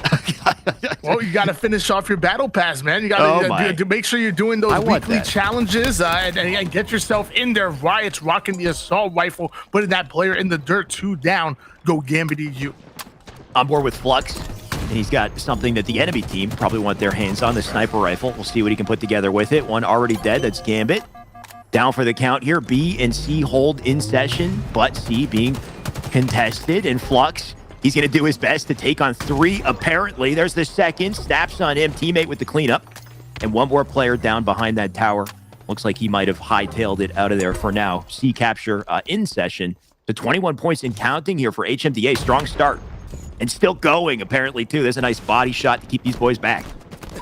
Sniper in the hands of Flux, but he is going to be taking some heavy damage, forced to back down right into the captain's but really, I mean, interesting movement to try to buy as much time as possible, but they're finally going to hunt him down. Meanwhile, Zuh making his way over towards C, and maybe, just maybe, Gambit EU can put some good points on the board. Zuh, first time on the broadcast. Let's see what this man can do. Rotation over to B here. Pulls out the Needler. Man is playing dirty early on. Tony taking full advantage of the cheeky weapons here in the sandbox. That's going to give him access to Stronghold B. They got that capture. Rotating back to C. Now you can see multiple players over on C here. So Zuh going to try to play this carefully. The spot out one. Taking full advantage of high ground there, too. I like the patient wait on the final shot. Just not enough to stop the players in B. And I will say, we're not seeing a slow setup coming out of HMDA. What I'm really liking out of them is they have no problem adapting to any situation. They have no problem out-rotating the enemy team. But just as I say that, Creep Easy was able to get away with the camouflage. They're going to have to deal with Creep Easy if they want to keep a hold of this lead. Creep Easy will drop one. Still got this camo to work with, so great opportunity to get up to B here. And kick things off. Teammate with the escort with the help as well. Should be easy access here. You got Mose lying in wait, too. Mose can jump in with the bait and switch as well for Creep Easy if he needs it. You can see they got pressure right on B, though. Can he get the best of the melee? He will. Creep Easy going to walk out of this one. All while that happens, though, the map control. You're seeing that in favor of HDMA, though. Things switching on A side here. Riot's very quick to get into B just to hold on to the lead that they have. So 69 and counting here. Hold on. It was 68 we to lost 11 someone when the lag out happened right there, and that's highly unfortunate because behind you, Creep Easy had that camouflage in hands, and he was making some waves. But I said right when he grabbed it, I said they're gonna have to deal with him, and he made some waves. Just a tally on what happened there. You said it was 68-11 before we had that player drop out on the blue side, right? Yes, it was not going in favor of Gambit EU, but like I said, as soon as Creep Easy grabbed that camouflage, he made himself a threat. I think he got maybe 3 consecutive kills before finally running out, but they gained a little bit of momentum there. They were looking good, and sadly the lag out is going to happen. That's a pretty decent point differential, so I don't know if we're going to see a full reset or not. That's not up to me. You know what's up to me is that I know for a fact we're going to see some good gameplay because these two teams were doing great.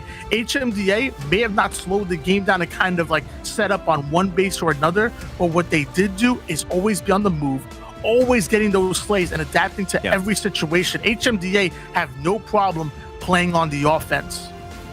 Right, so a couple things you put down, right? Creep Easy with the pickup on the camo, starting to get a roll going. We saw him play, though. We saw him get taken down in that melee trade. So maybe if they had another body on the map, things would have changed. But ultimately, like you said, clear advantage on the side of HMDA.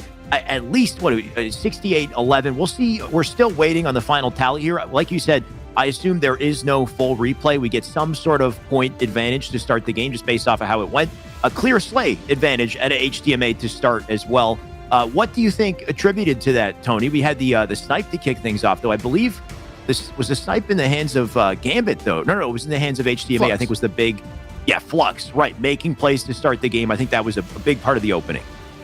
Yeah, I mean, the sniper was important, but what was also important was HMDA's movement and willingness to always relocate. You can tell that once they got that slay, they were prioritizing just out-rotating. So the call-outs are coming in, but you don't know exactly where they were because they just always were on the move. And while they're getting those slays, they were being as objective, efficient as possible, hopping into every strongholds and making sure that they always were on rotation. I really appreciated that coming out of HMDA. I mean, one of the things about strongholds is it's a fast game type if you play it that way. And if you force your opponent on their back foot the whole time and keep applying pressure, eventually they burst. Pretty much, right? Just always having that advanced timing on the rotation. You said it perfectly. we saw a lot of action in Stronghold B, especially towards the end there. But while they're capping B, there's already presence on A or presence on C. So just being able to spawn up, know exactly where to go, whether you're contesting a Stronghold or just getting that advanced timing on the rotation to keep these boys guessing, to keep them working to try to get points to keep up with the game, and something I expect to see a lot more of. I'm wondering, what do you think that Gambit will have to do coming into this to have a better start than they had previously? It's kind of a rough start. Maybe it's just a proper contest for the sniper to kick things off. Any keys to success for Gambit to start the game? Yeah, I think Gambit needs to do exactly what they were doing, controlling the resource towards the latter end. Right before that lag out happened, as we kind of mentioned, Creep Easy was able to get away with that camouflage. You saw the Mangler coming up on the kill feed going towards Gambit EU, and Creep Easy was able to put 3 consecutive kills on the board before being taken out. And I guarantee if they had at least one more body there, we would have saw points switch in favor of Gambit EU. So I would say just keep controlling the resources. The sandbox that 343 and HCS have allotted to us is absolutely insane. Don't forget about that drop wall that spawns in the back of dummies. Not a lot of people go for that. Don't forget about that Mangler. Don't forget about that heat wave, which is an absolute threat. If you can control the resource and combine them with each other, you could become a super soldier or a Spartan.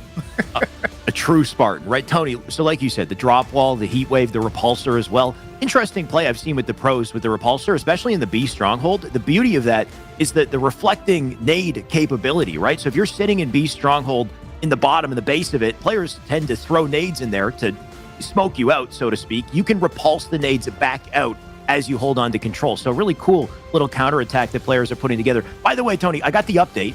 Apparently, there's a 70-point advantage for this HMDA squad coming into our reset of the game. They're getting 70 points despite the lead that we think we saw coming out of that. I think that HMDA are getting a pretty favorable trade here. It's going to be tough for Gambit off a rip to really make that comeback. Yeah, by the time we ended the game, it was 72 to 11. Sure. So, pretty close there by the time we actually ended the game. And who knows, they probably would have gone a little bit more of a run and put more points on the board because they ultimately did have more players alive, and they were still putting those 2 cap in there. So a 70-point advantage, not surprised there. But regardless what the advantage is, no matter what, Gambit, you need to step it up. They need to control those resources. They need to win those slays battle. HMDA was controlling the scoreboard the whole time. Every time I looked on the kill feed, it was HMDA getting the slays, and the only thing that stopped that was the camouflage. So no matter if it's a 70-point advantage, 100-point, 150-point, Gambit EU need to win their pips. Need to win their fights off the start, like you said. I think the biggest thing was the snipe, though, just off the beginning. You can't let Flux make a play like that off the start of the game, hitting no scopes, dropping 3. I think they had 3 down in quick succession, so easy access to map control. In a perfect situation, what do you think teams hope to control on this map? I mean, obviously all 3, but where do you think the attention's going to be? Yeah, I mean, normally I would probably say a CB setup. I love the idea of holding down that tower and having somebody in nest, because when you have somebody in nest, they can really watch the cutoffs coming from sandbags or garage to make their way over towards B. And then when we have somebody on top tower, they have an easy line of sight towards top mid and also towards dummy street. So 2 players can effectively watch anybody spawning from A coming out of both of the exits. So, you don't, I mean, to have a full setup locked down with eyes on the entire map without having 4 players alive is so important to me, because the amount of information you can feed to your teammates so they cycle over to the most important points on the map are amazing to me. So that's why I say the C and B setup are so good, because again, 2 lines of sight, nest and tower, and you can see the entire map and kind of IGL the troops to kind of put them where you want them to be as far as the other 2 flanking players. But as we saw HMDA, I mean, they said, forget the playbook. They threw the playbook out the window. They said, hey, we're just going to keep moving. You go after A, we're going C. You go after B, they just kept moving in almost a circle around the perimeter of the map. And clearly that worked for them. So I guess it depends what kind of team you are will decide how you're going to play each one of these game types and map combinations. Fair. Well said. Thank you, Tony. So HMDA, they're definitely ahead of the game to start, and they would like to stay there. They're going to start the game with a 70-point advantage. We're going to see that game very shortly. It's still being set up. We're still finalizing all the details here. So actually, we are going to go on a short break. When we come back, we will jump right into the game, right into the action. So stay tuned with us. We'll be right back with more HCS.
built this facility off the grid to train the next generation of Spartans.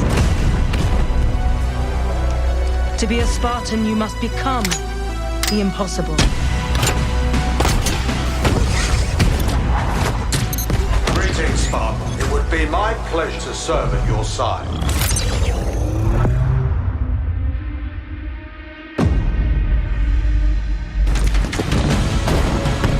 Flag 8.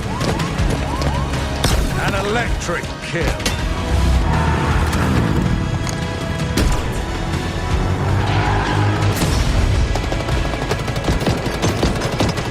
Cluster lunge. On your feet, Spartan.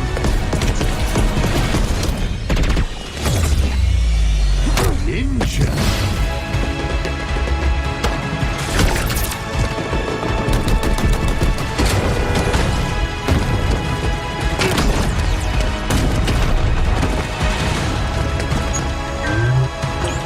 Zone captured.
Okay, we're back with more Halo Championship Series EU Open Qualifier. We're coming back with a bit of an unfortunate announcement, unexpected, and something I personally haven't dealt with, but I'm going to ask you fellow casters if you've had this. So the matchup we just had, of course, HMDA with Gambit. Gambit had a player drop out. That player dropped out because apparently their controller is broken, and they don't have a backup controller, which I think is kind of unheard of for a competitive player. And without that backup controller, they can't play. So apparently Gambit is forfeiting and they are out of the tournament, and that is it. Wes, I'll start with you. Have you ever had a broken controller for a tournament with no backup and had to forfeit or been in this position?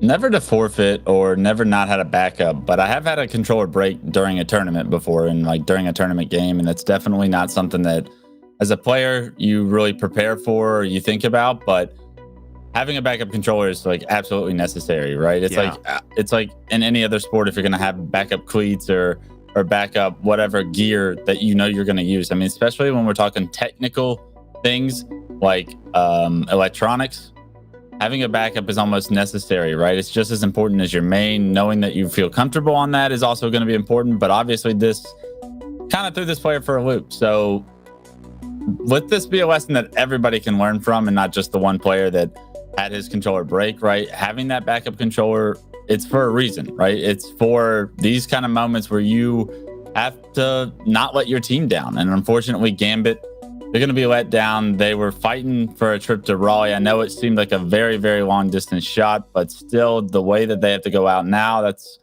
you hate to see it. You hate to see it. Schurzy, we probably shouldn't call out any names, right? Just leave them incognito. No. I mean, yeah, definitely shouldn't. If it's the player I'm thinking of, they've had some hardware malfunctions over the last couple of weeks. So this has it's like almost when your car won't start for a little while and you know it's going to clap out at some point and it's just a matter of time. Well, the matter of time for that player is on game day when you need it most. And you've failed to prepare, so now you're going to fail because of it. So it's super unfortunate for the other three members of his team and indeed for him as well. But it's the way the cookie has crumbled, and that they haven't got a backup in the play with. So it's going to suck. It's unfortunate. Not the news we wanted to give you guys. Thank you for being patient with us. Tony, what does this mean for what's next in our tournament? Yeah, I mean, sadly, you know, we're gonna move on from this one, and we're gonna move on to the next match, and it's unfortunate. It really is. You know, I know I got multiple backup controllers. You know, I'm about to start learning mouse and keyboard just in case something like this happens. Like both my controllers fail. Royal 2 can probably pick up mouse and keyboard and probably be almost as good. He's nasty. Sure. Maybe I need to work on that, but it's really unfortunate. It really is. Right. So Gambit no longer in the tournament. HMDA, what that means, they get a free bye. They're going to push on through the lower bracket. They will be waiting in lower semifinals for the winner of Na'Vi and the boys. So good for HDMA, I guess, but also kind of not, because they probably would have wanted that win to get them some momentum going forward. But that is the result for them. For us, at the very least, it means we're jumping over to winners finals. Winners finals is going to happen very shortly. It's going to be Cartel and OEX for this upcoming finals. Let's start talking about this matchup as we get prepped with the graphics to show you. But OEX, Cartel, this is something we have seen time and time again. Cartel continue to reign supreme. OEX have gotten very close, but in the grand finals of our recent tournament, OEX were kind of blown out by Cartel. Shurzy, I'll send it to you first for thoughts on this one. Yeah, looking at the maps and game types, there are a couple of ones in there that could be a bit of a banana skin for the likes of Cartel. They have got some strong ones, the likes of Bizarre CTF is going to be our game 3 for winners finals. So they have beaten OEX 4-0 on that a couple of times. So there's definitely some there that favor them. There's also some there that could be also, like I say, going to be a bit of a banana skin. Yeah. Now, one wonderful thing about jumping to winners finals is instead of best of 3, we are now also jumping to best of 5. This is a new update for our final matches here. Of course, best of 3 series, they're very quickly decided. Best of 5, you get more contention. You get to truly understand which is the better team. Here's our series layout. Of course, we got Strongholds on Recharge, Slayer, Aquarius, CTF Bazaar, and if we get there, Oddball on Streets, and Slayer on Live Fire. Wes, what do you think looking at this? I mean, we've seen Cartel time and time again dominate. Do the game types, maps even matter? No, but I do think switching to a best of 5 matters. I think we saw OEX really compete well in the winners finals last time around and almost actually steal that series. I think if you're Cartel, you're looking at this series like this is a real opportunity to showcase that we are by far the best team still. And in doing so, you win in that 3-0 fashion that they did in the finals last time around. I feel like every time you extend a series from 3 to 5 to potentially 7 or 11, all you're doing is giving the better team a bigger opportunity to separate themselves from the competition. I think we already know Cartel has separated themselves for the past 3 years of competition here in EU. I think this series is going to replicate exactly that statistic as well. Tony, I know you're the resident Cartel, what is it? Not fanboy, the leader of the fan club. Tony, talk to me about Cartel. We got them on. It's the fan club. I mean, you can call it. It's fine. You call it fanboy. That's fine. I'm fanboying. Fanboy fan club. No, you know, I kind of agree to what Wes was saying as well. You know, in the winners finals, that Cartel OBX matchup went all the way to a game 3, and I was thinking, I'm like, man, if this was a best of 5 series, maybe it could have gone the distance, maybe gone to a best of 5, and maybe OBX could have answered back. However, if you remember in that grand finals, Cartel actually swept OEX in the grand finals in a best of 5, 3-0ing them. So it was really weird to see that go to game 3 in the winners finals. Then Cartel, something just clicked with it. Then Cartel, they said, nah, we're gonna end this. We're gonna make this a statement here in the grand finals, and brought out the sweep. They did that, Tony. You're absolutely correct. But what we haven't seen is any of their gameplay today. Though I expect them to play well, I just want to bring it back to OEX, though, because we have seen OEX, and OEX have been looking damn good today. SLG, in particular, has been popping off. I feel like if SLG is able to play his game well, then things might be different this time around. And Shurzy, I'll send that to you. Who do you think needs to pop off, play their best on OEX if they want any shot at hanging with Cartel today? I think who needs to pop off? Well, it's probably all 4 of them if they're going to hang with Cartel. I think that's the way it's going to need to shake out. I don't think we can see any of these players individually have slow games or start off in a little bit of a rut. They need to get out of the blocks as quick and as fast as they possibly can, because Cartel will not let you breathe. If you give them an inch, they will take the full mile. So I'd like to see all 4 of these players come out big. I was talking to SLG. They were just hoping that some of the game types and maps might go their way. Well, now they have a best of 5, a whole different ball game for them here. They can have no excuses after this best of 5 to see exactly who reigns supreme in France. Right. Can they do it when it matters most? This is the tournament where it really counts, right? There's pro points, the points that you get, qualifying points, and then there's just getting first or second place, which will just lock you in right away. So OEX, if they can end things on top, this is the most important opportunity to do it, and we'll see if they can. Now, these teams are both getting prepared, ready to match up. They, of course, weren't expecting to play each other quite so early. So that's still getting ready in the background. While that happens, let's take a peek at the series layout once again. Let's start talking about the maps and the game types we can expect to see in this series. And Wes, I'll start with you. Strongholds on Recharge. We've seen that a little bit today.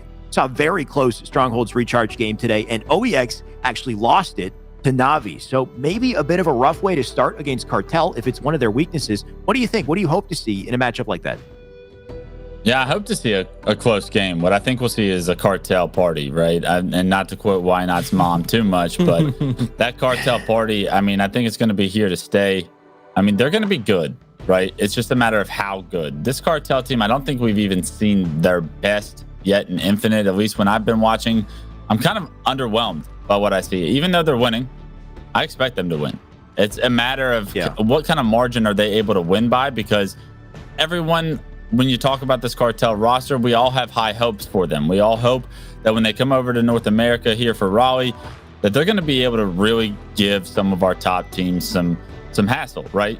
And in order to do so, they're going to have to make slight work of teams like OEX. Right. No offense to the players on OEX, though. They played a highly contested series one time around last weekend against this Cartel team. The other one, like Why Not said, was very ugly. But it's like, which Cartel will we see, and how quickly can Cartel continue to get better? Because they're still not at that level that they were at the end of Halo 5, where they were playing fast, aggressive, individual skill was dominant, right? And they looked like the real deal. So my worry here is it's Strongholds on Recharge, not the most easy way to start for OEX. And then you've got Slayer on Aquarius, which I think Cartel, that's one of their best maps. They're incredible on the map. Snipe Drone had mentioned he can't even keep up with his teammates on that map because they're so fast, they're so aggressive. He finds that he needs to speed things up sometimes just to keep that rotation, that momentum. Tony, why are they so good at Slayer, especially Aquarius? Is it something to do with the thrust, with the H5 mechanics? What do you think? No, I mean, this team is born and bred through twos, and when you play twos, you have to play good coordinated Halo and also aggressive Halo. You're always trying to punish your opponent. That's where these guys shine. You know, Shady, Legend, and Sika, they all come from that twos community. They all are hyper aggressive, get in your face of your opponents, win your pives, work the little 1-2 combos with the bait and switch. And then I just love how Snipe Drone just kind of balances out the rest of the team. He's slowing down, he's IGLing, and make sure that everybody's in the right place at the right time. And when he needs to pop off, we've seen him go and drop 33 kills in an oddball match. We've seen him drop 21 kills in a Slayer. So he has that pop-off mentality as well. There's a clear pecking order when it comes to EU Halo. And, although I would say that OEX are ST or tier 1, Cartel's in a league of their own. They're in tier 0. Then you're followed by OEX. Then I would say HMDA and Na'Vi, who are trying to get to that S tier as well. Man, Cartel, like you said, I mean, they just seem to be too dominant in every single scenario. And on top of the way that the maps and the game types seem to just pit them, or put OEX in a rough position, because it ends with a Bizarre CTF as well. You've got Recharge Strongholds, Slayer Aquarius, Bizarre CTF. Shurzy, is there any advantage off this layout? And let's just end it with a prediction before we jump into the series. It's almost there. Still getting ready with the lobby once again. Well, my concern is with Recharge Strongholds Game 1, I think, is it a situation where Na'Vi made a step forward and closed the gap, or is it a case of OEX took a step backwards? I think that's going to be the big question, and we'll find out immediately in Game 1. Game 3 will be Bizarre CTF. Cartel have won that very dominantly 4-0 in the past. So I think this series could very easily go 3-0 to Cartel, or if it's not going to be 3-0, it could very easily go the distance. It just depends on what OEX we get here. Could be a 3-0. Are you going with 3-0 as your prediction? Cartel 3-0? Do you know what I'm going to do? Last couple of weeks, I predicted OEX will win Cartel, okay? And I think I might be the issue. I might be the reason they're getting held back. So I'm simply going to predict Cartel win here today to try and give the boys OEX more of a chance. Right. So you might have just completely changed the script right I've there. done That it. one I am in prediction. control. I pull the strings. It's me. Perfect. Okay. I was waiting for you to finally do it. And now I don't even know what to think. Now I don't know where to predict. But despite that, I'm still going to go Cartel. I'm still going to say Cartel 3-0. Wes, what are you thinking? Yeah, I think the series layout shows the Cartel is going to have a really good opportunity to 3-0 them. So expectations is the series, it gets ugly. Cartel show dominance. Anything other than that, I think that shows you a little bit something special of OEX, because if this series is anything other than a blowout, I'd be very surprised. But OEX, I mean, they've played solid Halo. They can surprise me. I hope they do. Tony, your prediction, what are you thinking?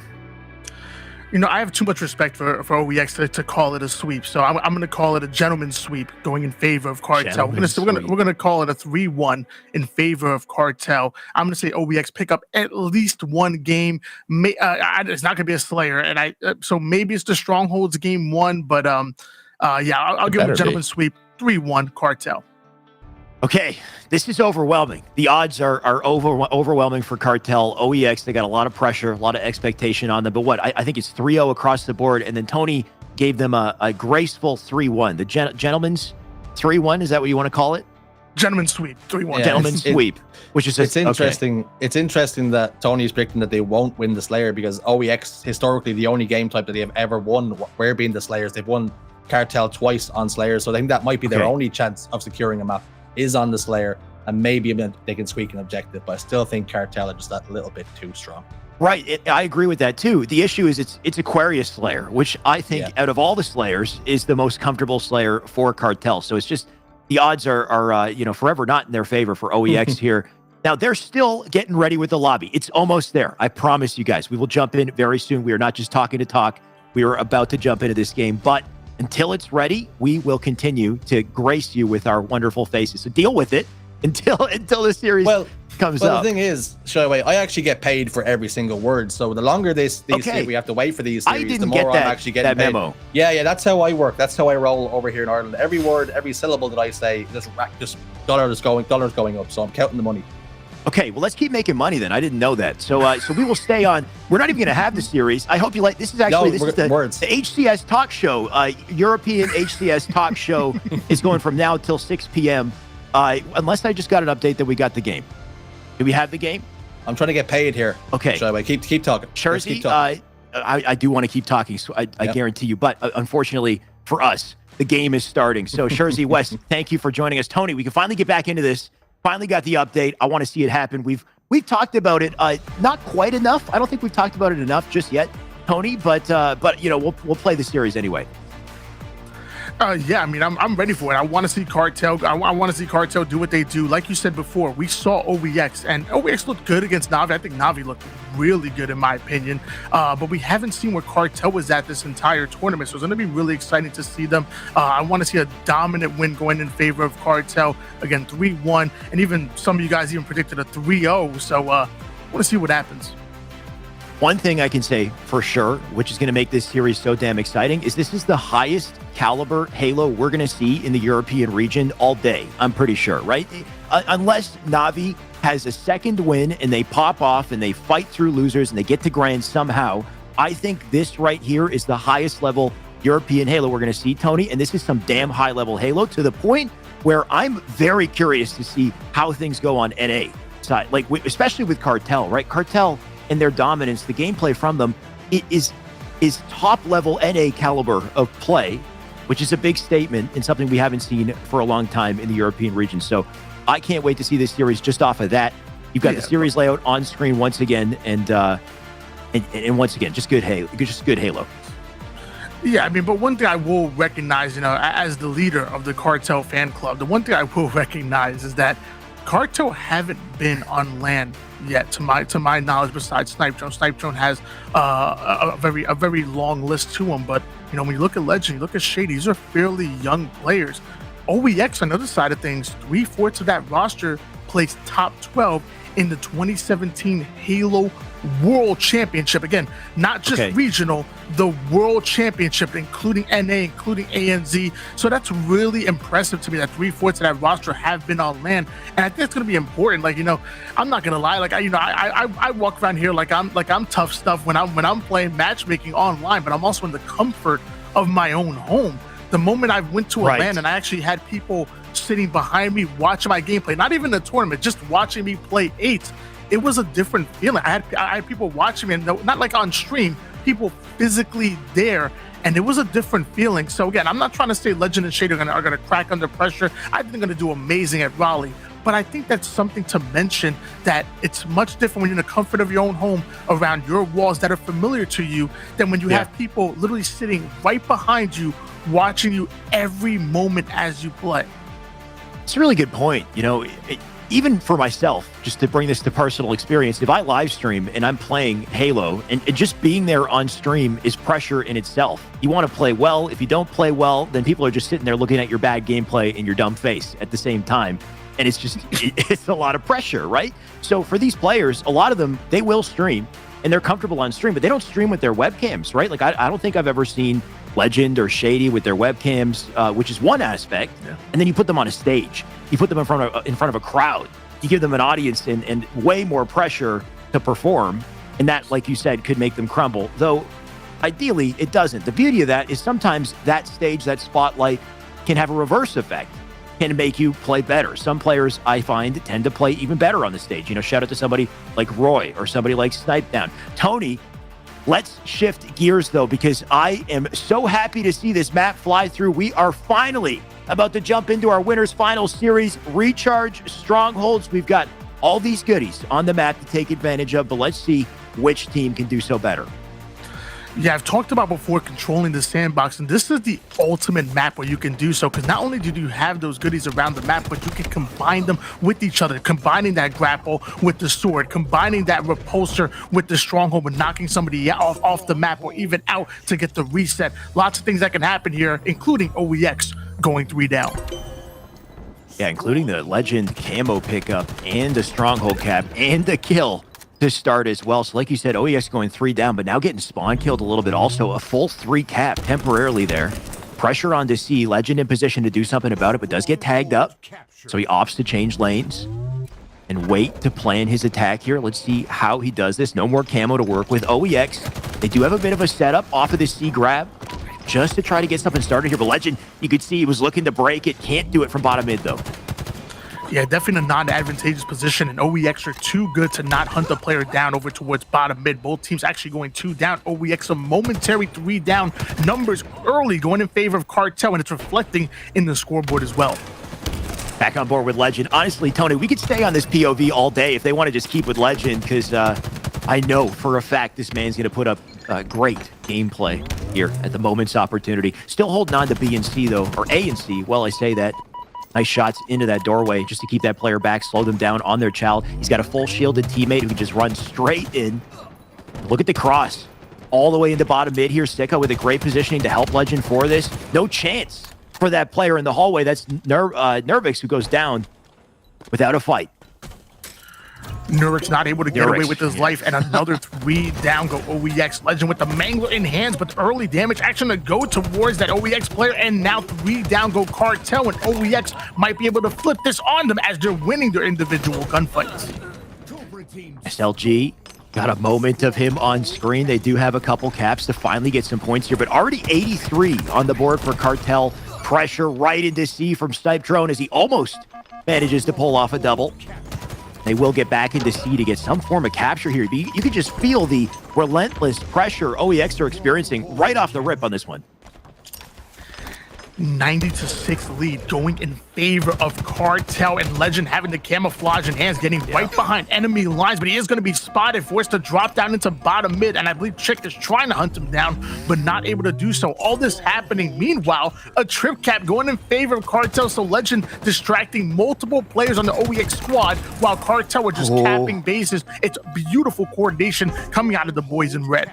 What a massive play from Legend to drop down, stay alive. Looks like he's going to C, but changes his mind, recognizes he has presence, team presence there. So he rotates back out to Turbine with perfect timing for that kill, and then saves the A stronghold as well. So just such efficient use of the camo in his life.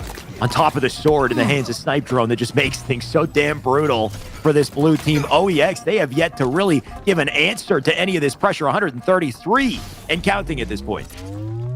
But it looks like Fragger was able to get away with that sword, and now we got right behind Snipe Drone's not aware of it, and Legend as well. So the shots are going to come in. Legend forced to back down. Snipe Drone's actually not going to respond with the challenge. Oh, wait, it actually pops up. The sword not going to be enough in that long-range gunfight. 2 down go OEX.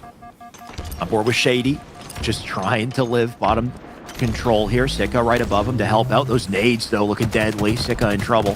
Shady going to dive back into this one, though. The Mangler, though, coming out in play, right? One-shot beatdown. Can be so quick, so deadly. Does get the trade, though. Still just looking to hold down C here. AB hold out of OEX. A bit of a momentum string, hopefully, for them. We got Nurix, who won a huge fight. Picked up sword, too. Whoa. And a C capture. That'll force the spawns over to opposite side in that yellow hall there. Assuming they don't lose that A. We got a temporary trip cap here also. That we do. That was actually a squad wipe going in favor of OEX. However, Cartel coming right off the spawn, able to take down Fragger. Nurix trying to stay alive over towards his bottom C base. The sword might help him, but Snipe Drone having that repulsor knocking him back, and the information's already been received. Fragger is in trouble. Nurix with the milk, though, right? Oh, look at this. And he comes back perfectly to get this sword kill on the Legend. Plays his life so beautifully there.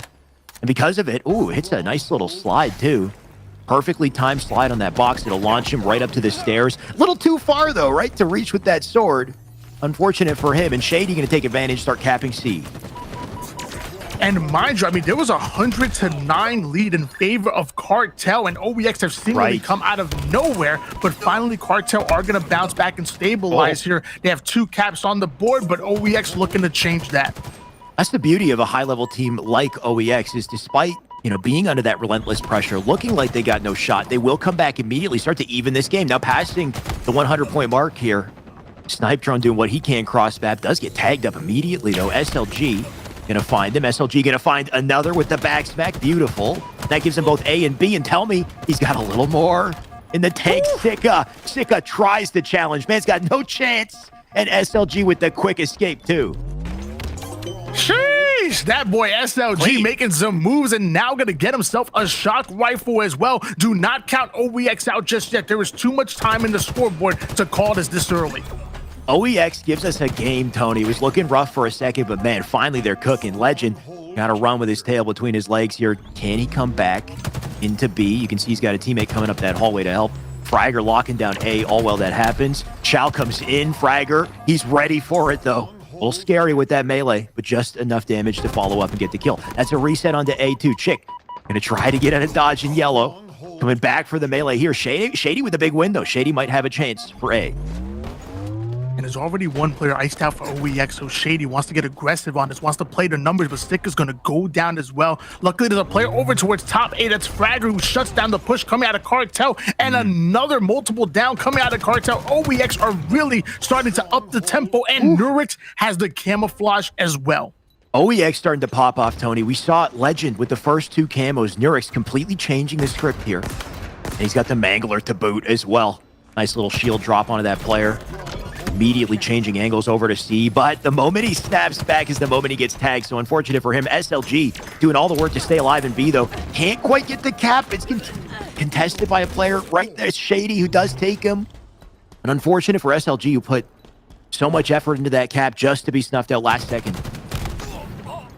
And what is going on? OEX are winning all of their individual gunfights, switching back over to Chicken. Now they're going to put another double cap on the board. Meanwhile, Cartel are going for the out-rotate, stealing away A at the same time. But Chick going to shut that down as well. And the AC combination being held down by OEX. And now the players are forced to spawn over towards the B side of the map, which is way out of range. This is looking really good if you're a fan of OEX. Deadly team cross out of OEX as well, Tony. You saw Snipe Drone in that doorway just get melted by 2, and that's the beauty. If you've got this high angle control, you've got A, you got C, you can really start to lock things down with the perimeter, with the angles onto that B stronghold. So Shady right now out in the open. Teammate with him here. They will look to challenge A. Chick is the first victim. One directly below the man. Can pick it up. Doesn't need to pick it up. I guess he leaves that behind, hopefully for a teammate. And gets that advanced timing onto A here. So Cartel going to do what they can just to flip the map and keep things close. But man, did this become a nail biter that we do have a trip cap? Yeah, all 4 players being stuffed on OEX and Cartel taking full advantage of it by putting the trip cap on the board. Legend deciding to slow things down, holding things with the sword. Meanwhile, Chick was able to steal away that camouflage and is trying to do the same with B. But time is not on their side. It's 203 lead going in favor of Cartel to 167. Oh, Chick needed that fight, and he got exactly that beautiful perf. Gonna stay up for it. Another play right down and bottom mid with him. Legend down for the count. Big play out of Chick. He's just opened the map right here, center. Right between enemy lines. One directly out front. The awareness out of Chick to know that player was there in time to get the trade. Or not the trade, but the definitive kill here. Can they get a cap, though, right? Despite the entrance through center there and the damage that he did, they couldn't get a clean cap on either A or C. What amazes me most about Cartel right now is that OEX are having these moments where they're winning these slaves battles, but Cartel coming right off a spawn and defending their spawn so well and bouncing back, stealing these slaves. Every time OEX tries to take a little bit, Cartel just take it right back as Legend going in for the melee kill. Now gonna have to throw the denial nade and staying alive. He's so crafty, but finally is going to be hunted down. Look at the scoreboard. Only one more cap going in favor of Cartel, and that's gonna be it. This is it. End of the line here. 3 points to close this round. It's Snipe Drone. He's already playing it cleanly. He'll drop one. Shady drops another. They do get the reset on the B. They got BC right now. Legend drops. Huge win right there from SLG. Can they hold on to some control? They got a lot of work to do. And C's being capped, so already presence in A. And if they can hold on to A, no points can be scored for Cartel. Cartel will turn C. And where will Cartel make the push? One clean push, one clean set of captures. And that's a GG, unless SLG and OEX play perfect Halo, which so far so good. It looks like they're in the C base, but SLG is going to be stopped short, and it looks like that's going to be it. 250 to 183 win going towards Cartel. But man, that was some fun. OEX really making it hard on them, and they're giving me a little bit of hope. Maybe, just maybe, they could win 1 or 2 games and force that game number 5. Comeback was looking possible, Tony. I was a believer for a second. I think the most unfortunate part was just the start of the game. The dominant lead that we saw in the start of the game makes it so difficult. You're fighting from the back foot the whole game. Even if you are playing perfectly, you're just playing catch-up. And they almost got there at one point. But once again, Cartel, they're so good. When they're under pressure, they're so great at just at holding on to the advantages that they have, especially in that situation where it looked like Chick had everything under control, right? Chick with the camo gets that kill in the bottom control. Can't quite figure out which, cap to infect, I guess, but he doesn't end up doing any damage to either of them at the end of the day, despite the kills. We can see the stats on the board, though, as well. Snipe Drone popping off. 22 kills, 17 deaths. You got Legend with 19. Legend, a big part of his slays came down from that immaculate camo control as well. 15 assists out of Shady. I'll always say that unfortunate game for Nurix there, right? 9 and 22, 18 kills out of Chick. But just not quite enough out of OEX. They had some great potential, couldn't quite bring it back. Yeah, but like you said, I mean, it was really on the backs of that big start coming out of Cartel. OEX doing a great job of answering back. If you remember back, literally, Cartel had 100 points before OEX were even able to get into the double digits. That's just really hard to come back from. But you saw OEX bring it all the way back, and a couple of things go their way. And maybe we're talking about game number 1 swing in favor of the boys in red. I'm excited to see them in Slayer, and as Shurzy kind of mentioned before, the only times OEX were able to steal wins from Cartel was on Slayer. Now, I'm still a little bit worried, like you said, Cartel playing on Aquarius, which is obviously one of the stronger maps, but it is a Slayer, and OEX are probably ready for it. They're going to have to be ready, Tony. Of course, it is a best-of-5 series, so it's not going to end immediately for them if they don't win the Slayer, but you would not want to be in that position with a 2-0, especially going into Bizarre CTF, which historically, I want to say, has not been OEX's best map either. So not an easy road for OEX. It's an uphill battle for sure. But like you said, Slayer, they do tend to be strong in, maybe not dominant in. Aquarius going to be a difficult journey for them, though. We got the heat wave to fight over. We've got the camo up on top mid. The Dynamo nades, which we've seen time and time again on this map, are a game changer if you can take advantage of them. So what do you think is the key here, Tony? What would you like to see out of OEX if they've got any shot, any hope of turning things early on? I think Wes kind of put it, I'm sorry, it might have been Jersey, I apologize, put it perfectly earlier in the broadcast. They said, normally when OEX play, you have one player popping off at one point. Like, it's either SLG or Nurix or even Chick. One of them would just really pop off at any given moment. This time in this series, we need them all to go off. And you kind of saw 3/4 of that roster in that high double digits, almost getting 20 kills a piece. And that's what we're going to want to see. I will say, I'm liking the way OEX playing. The last time them and Cartel met in the strongholds, Cartel won 250-70. So it was a dominant win in favor of Cartel. Obviously, they did much better on recharge. This is a much different OEX squad that we're seeing, and they're ready to go toe-to-toe with Cartel. I'm not saying they're going to win. I'm just saying they're going to give us one hell of a series. I hope so, Tony. I don't know. I feel like I've seen this match go like a 50-30, nearly a stake, right? Was it 50-37? If my memory is not failing me, I think the last time we saw them on this map game type, Cartel, they ran through them. I think a big part of that is just the opening to the game. We can't see what we just saw in Strongholds with a dominant opening, 100-point lead, right? If you see that in a Slayer, it's very hard to come back, especially if it gets to that midpoint in the game. The starting strat going to be so crucial, so key here. If they can get that round to slays, I think that's the beauty of Aquarius, is the map is so small. Once you get those slays in quick succession, it's very easy to identify where that next spawn is going to be and lock things down, especially if you can lock the spawn onto the refrigerator section of the map. You can toss nades in there. They've got very limited options to escape. And the one thing about Aquarius is that, a lot of these sight lines are blocked across the map with these hallways. So it really favors both of these teams being put together and kind of grinded together. Like a newer team, like, for example, Gambit EU are kind of thrown together and don't have that exact chemistry with each other and know exactly what they want to accomplish. We have a much harder time on Aquarius. But mind you, both of these teams have been teaming together for quite some time. And this is going to make for an exciting game. I'm going to call it a 50-44 win. And, I got to go Cartel. I'm going to say 50-44 in favor of Cartel. How do you doubt Cartel? That's the issue, right? It's like, I want to see OEX win. I want to see them pop off. If they pop off in the beginning of the game, I'll be a believer, right? If they can really make some plays, show me something. Although, we've seen that before as well. And even then, Cartel tend to just, come back. They're like tigers in the corner, Tony. I don't get it. They just manage to clutch up when they need to. So if I had to guess, I'd say 50. I'll say 50-40. You say 50-44. And what are we doing this for? We got money on the line, Tony? What are we thinking? Oh, I mean, hey, you want to make this interesting. I mean, I want to make it interesting. I got 2 subs that I'm gonna be closer at 44. I'll put 2 subs on it. No, we're not just gonna go for a 5 gifted. Can I up the ante? I'll go gifted. If it's 50-40 on the dot, you're giving me 5 gifted subs. Can you handle it? I mean, I'm not gonna lie. My predictions are usually on like, point. Dude, I'm only making so much money doing this. You often lose these battles. I mean, you try to up the ante here. I'm just saying, I believe in it. I'm not gonna disrespect OEX and SLG and not say it's gonna at least be a 6-point game. Normally my predictions are right, and man, I'm gonna tell you, SLG and Nurix and Chick, they ain't going down without a fight.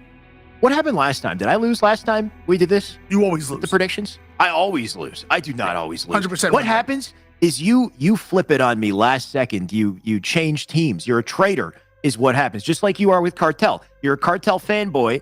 If Cartel loses this series, you will no longer be captain of the Cartel fan club. I guarantee you're going to be a traitor. We'll see, though. By the way, guys, once again, we are still getting ready with this lobby. We're resetting the lobby. We're getting players back into the lobby so we can jump into the game and give you a matchup.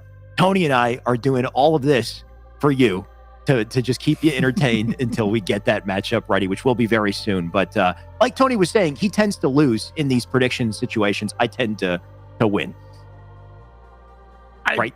I don't even see how you got that. I literally said the complete opposite. The problem is that you hear Tony. And see what you want to hear and see. That's how I know you're an only child. You got no siblings and whatnot. I have 2 siblings. You hear and see what you want to hear and see. I definitely said I have 100% win rate, and somehow in your brain you flip that around to me saying I lose every prediction. I don't even understand. We got to go back in the VODs. We got to go back in the VODs.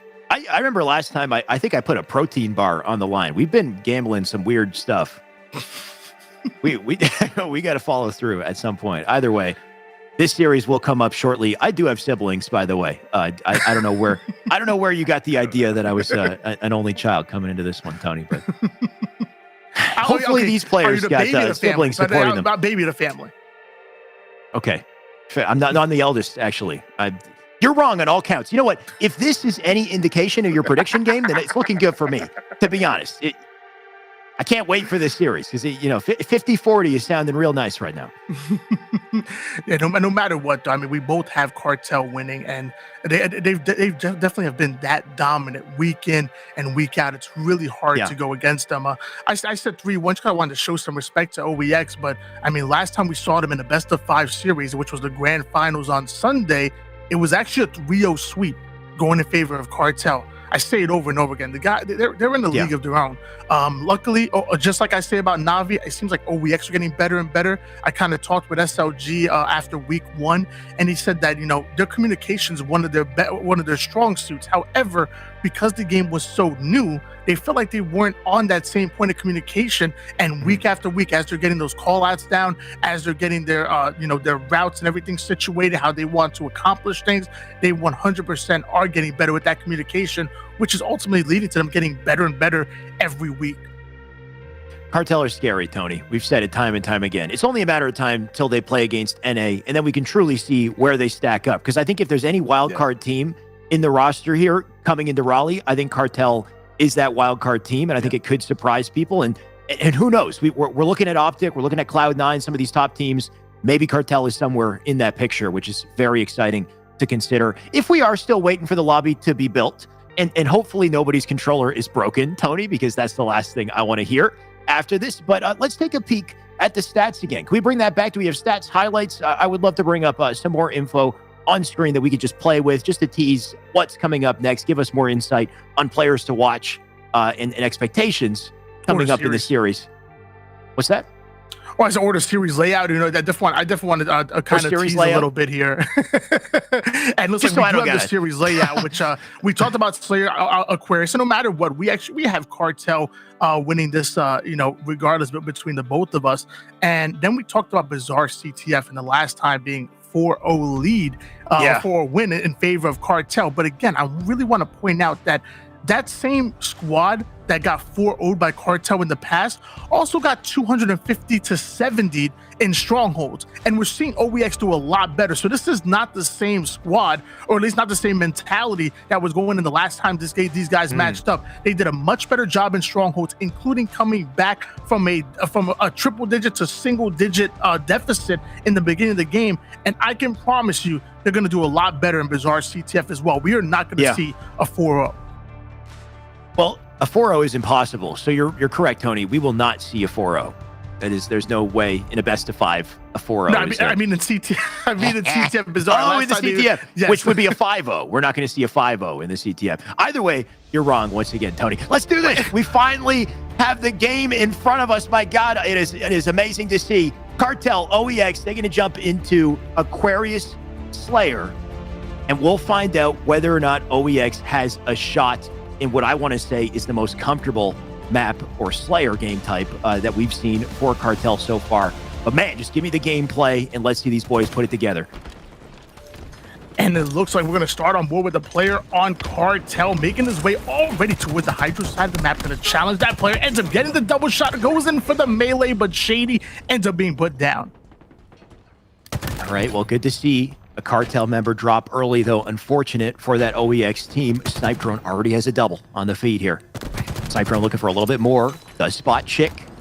Chick will try his hand at the advance. Look at that pincer happening, though, over on the perimeter. You've got multiple all coming in together to delete Chick immediately. You see that teamwork and the fact that they rotate together as a unit, on top of the fact that Legend is sneaking with this camo.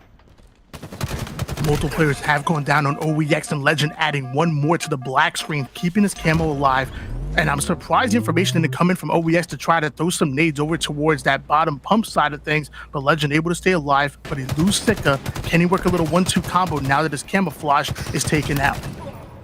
Oh, nice little pinch once again. We're seeing it time and time again, right? Legend with the opening shots, and then Shady perfectly positioned to just clean him up. You've got a teammate there. Once again, Sika doing exactly that. Gonna keep the cross going with Chick. Shady's gonna bounce out of that though. Just rotate and just favorably. He's just in the right position at the right time every time, Tony. There's got to be a calculated effort behind this for Cartel, but they just always manage to create the perfect scenario. Going for the insta-explode here too. He knows exactly where they're spawning. And with the 14-5 lead and a squad wipe going in favor of Cartel, I think both of our predictions were way off. This might be a dominant performance, but luckily Nurix coming with a clutch double kill, neutralizing the situation. However, Fragger and Chick go down for OEX. Nurix, hopefully the man can give him the sauce, because Legend and team, they've got no signs of slowing. There goes SLG, thanks to Legend. Camo should be up very shortly. Legend worried about one player directly out front. At the very least, Chick does walk away with that kill. The camo, which we could see, I believe, was just burned right there by the player who dropped off a top mid. So no chance of a camo for OEX. Chick, what can he do here? Does he have info? Fragger's in trouble. He's got to get into a fight. Nicely timed slide down the stairs. That was perfect timing to get the kill. Unfortunately, just didn't clutch up on a stick up.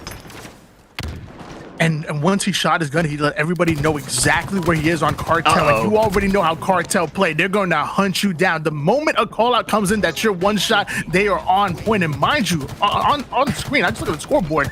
Snipe Drone is 8-0 and even has 4 assists. He's 2 away from a killing frenzy. OEX going 3 down. Tony, this is just unreal. They're a wolf pack. I was going to say either hyenas or a wolf pack or something, right? Because they're always rolling together. They always have a teammate nearby with perfect timing, perfect angle to clean. I mean, look at it right here, right? Snipe Drone, he's weak. He backs down. Teammate flies in with that curb slide just to get the finish on the kill. And now Snipe Drone with the heat wave. Put that pistol down, pick up the BR, heat wave back in hand. And a couple victims out front, if he can even get his BR on them, because they're dying so quick. Snipe Drone making his way over towards top pump, but this is what you want. You want somebody on this team to kind of slow things down, sit on top of the map, IGL, put some long-range shots. Snipe Drone is that player that kind of balances out this roster, and he's 9-0 right now with 5 assists, excellent cross-map shots, going in for the killing frenzy. Come on, you got to get it, Snipe Drone. Don't you die on me.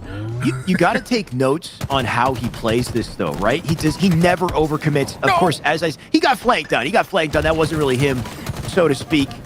But in the entirety of the gameplay I watched with him, he will not overcommit. He knows exactly when to back down, how to do enough damage just to draw the attention, and then his teammates play perfectly around him, and it's just so difficult to deal with. SLG, if anyone is going to deal with this, it's up to SLG, I think, who's been popping off this tournament. We've seen him pop off several times, does pick up the sidekick, perfect for close range. BR might do the trick here. Just going to deal with Legend, not much that man can do. Does pick up the dynamos, too. And Shady, well, we say that, does have the camo. You said that Shady's always in the right place at the right time, and clearly he was able to get the camouflage largely because of it. Excellent kill, staying alive, and Chick trying to get out of dodge, but the long-range shots are too good. Meanwhile, Shady does end up getting called out, and Nurix is trying to put it on him, and Shady gets out of that as well. How is this man still alive, Alex? How is he still alive? You sure his name's, is it Shady or is it Slippery, Tony? Because he's sliding out of every engagement here. I don't know how this man's living. He's using the thrust to full advantage. He's got a teammate out with him, too, as they make this rotation through the closet. Awareness of the spawns here, though. Snaps back immediately. Tell me, oh, he wanted that double beatdown. It's something you got to watch out for in those beatdown exchanges is the knockback on the beatdown in this game.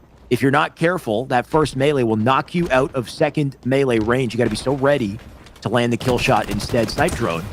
If anybody can land that kill shot, it's this man right here. And it's a 46-27 lead. So let me tell you, ain't none of us getting paid today because we were way off. I think you said 40, I said 44. And at this point, they're not even going to crack 30 kills as Legend ends up taking down SLG. Fragger off the screen does get an excellent kill on Shady, but the damage has been done. They're 1 kill away. Tony, now that I think about it, what we do is we tend to talk it up, and then we're both wrong in the end. So then it's just kind of like a nobody wins kind of situation. It's just a bunch of gas and flash for nothing. And unfortunately, speaking of flash, if there was any flash, it didn't last long for OEX. My God, Tony, what a game was that? Was that a stake? I didn't get a chance to see it there for the split second before it left, but that was quick and clean. And unfortunately, as expected, considering what we saw last time at a Cartel on this map, but I had hope.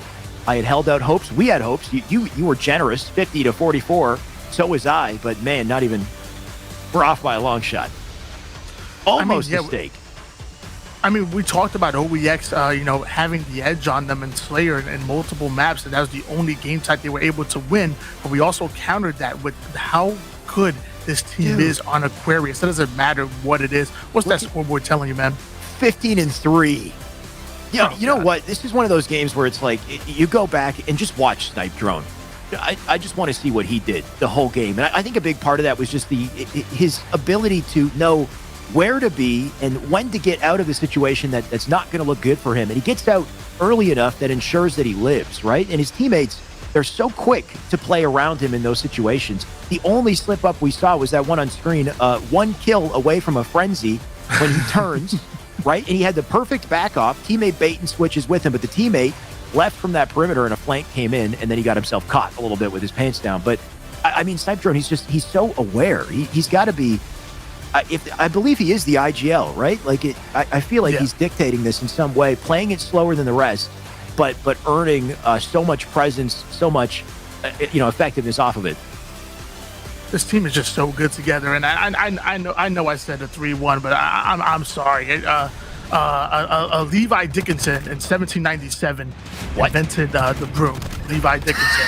And let me tell you something, Cartel are about to use it to pull off the sweep right now. This is going to be a sweep in favor of Cartel, and it's not even close. This is not just a series that's deciding who's making the grand finals. This is a message from Cartel.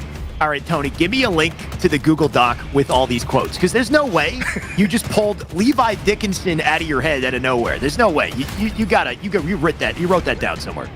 The fact that you don't know who invented the broom says more about you than it does about me. Why would I know who invented the broom? You got to know.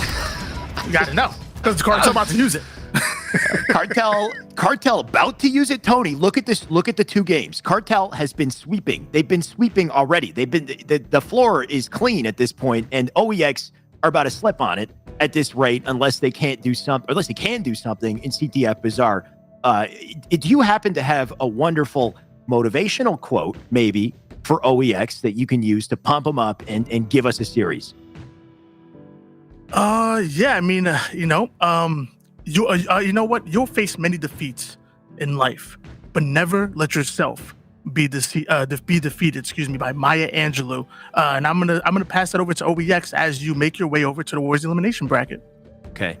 You know what we need to do now is we need to. I don't know if they're in like a Discord call. We got to connect you with their Discord, and I want you to just whisper that to them. And I think that's it. I think that's the secret sauce. They're waiting for. I know they don't even speak English, most of them too, right? It's a French team. No, SLG speaks perfect. His SLG, English is he'll perfect. hear it. Yeah. And then SLG will translate that over, and I think that's it. I don't even think we need to talk about strats. I think it's just a couple motivational words, get their heads in the game, and we're back. I got them. Let me tell you. I mean, I'm kind of expensive though. You know, they're gonna be making a lot of money throughout these tournaments. You know, you want me motivating you. It's going to cost a lot more than 5 gifted. Let me tell you something. But you know what? Oh yes, this is not the time or place. SLG, I'm gonna slide in your DMs after this, and we're gonna talk some numbers. I got you. Don't worry. Tony, I got you. What was it? It was Caster. What were all the labels on your screen? Is one of them life coach? Caster, team manager, coach, foot model, lawyer, doctor, activist, actor, connoisseur of food. Connoisseur of food. Love it. Okay. And then life coach, if it's not our motivational speaker on the list. If you didn't know, I mean, you look up Tony Rose, you got to drop the Twitter and let these people know where to find you so that they can get feet pics, right? Because I'm pretty sure that's why we're here today, is for the Halo feet pics. Yeah, you know, onlyfans.com / Tony Rose. And that's for the feed pics, but you know, twitter.com / /whynot_be_reckless. You see it at the bottom if you guys want to follow, you know, my lawyering and my doctor thing.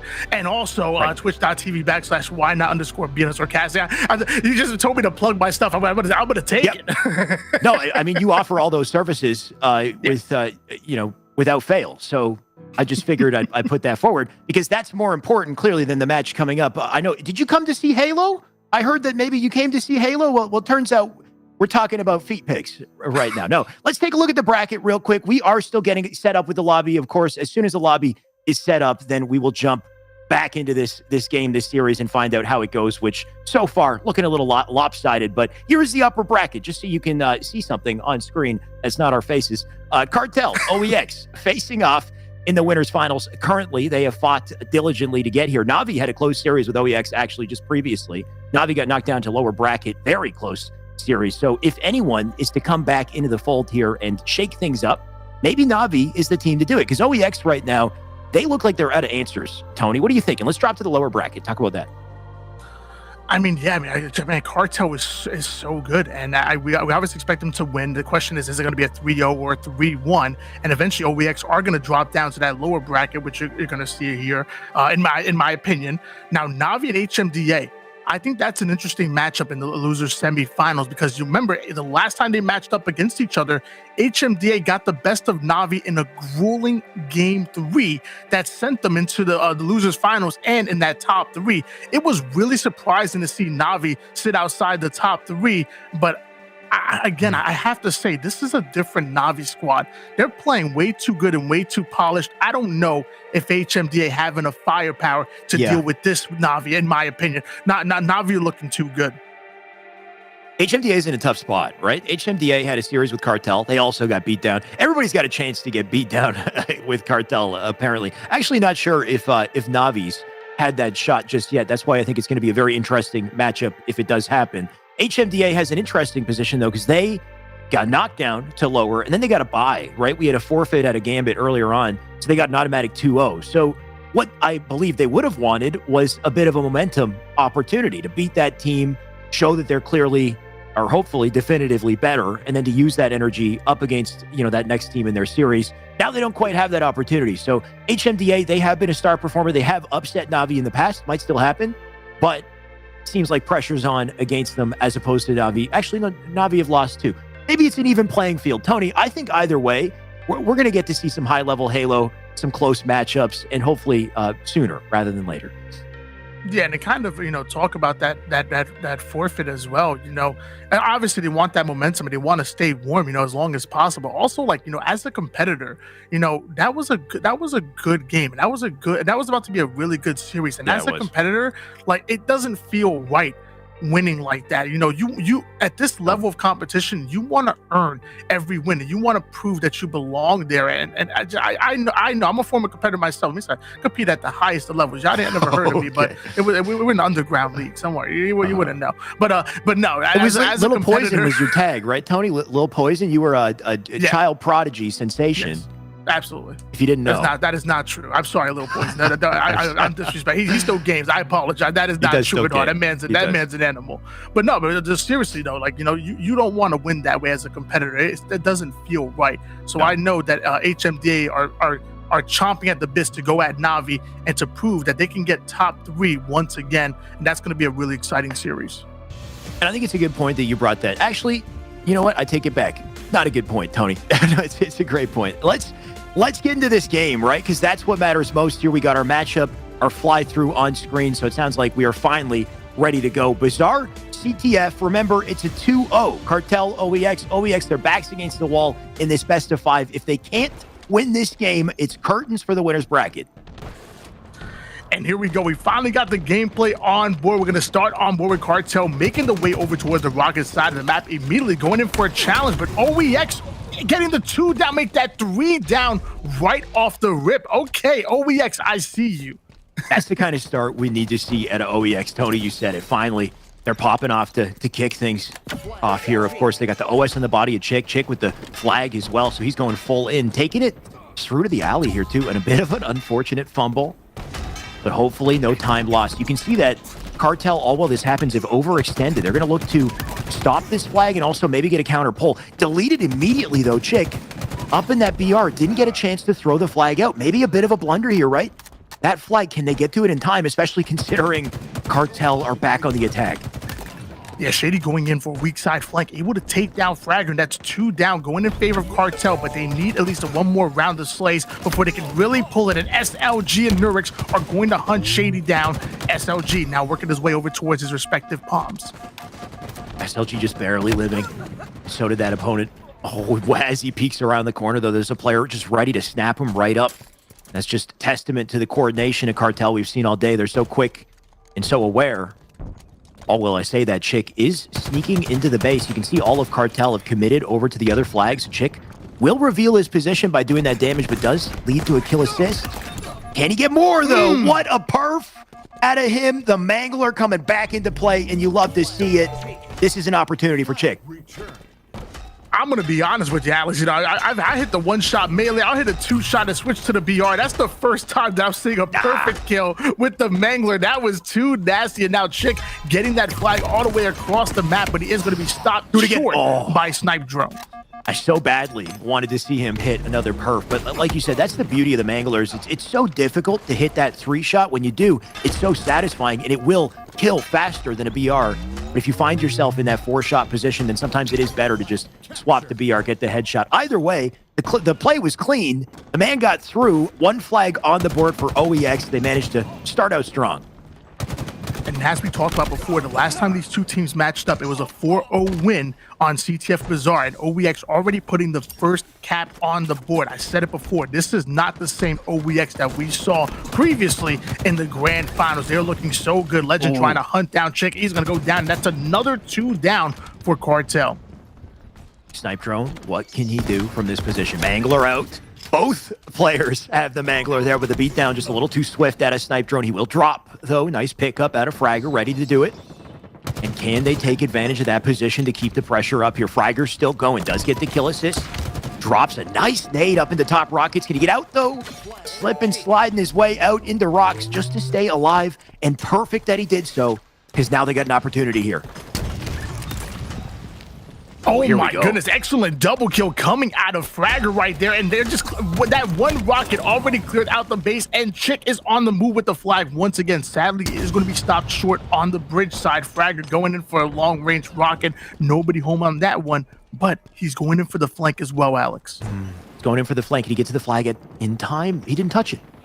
He will touch the flag. All right, he took a second, wasn't sure, looking for an opponent that was in the closet. That Snipe Drone, and what a peek out of Fragger. Unfortunately, does get back smacked, but just taking full advantage of that strafe there to stay alive. I do think, despite it, the flag was returned.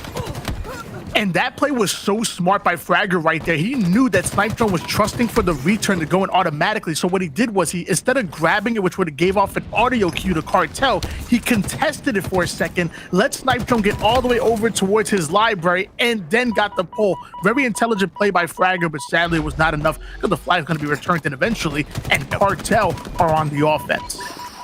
All up to Shady here. Nice play just to put the damage in, get the assist, but the pressure is on, like you said, from Cartel. Their turn to answer back. You're going to take the flag straight through center. They got slays to boot as well. Overextension already coming from OEX to get to the opposite flag. You can see Nurix is already there waiting. Can Nurix stop this last second? Shady, he's already coming through. Pre-nade in. Nurix going to do what he can. Drop Shady. Needs to live, needs to delay here. And it's all on his shoulders to do so. Nurix can't get the kill. Goes down, and the flag is planted. Unfortunate for him. The man-played goalie just couldn't quite clean it up.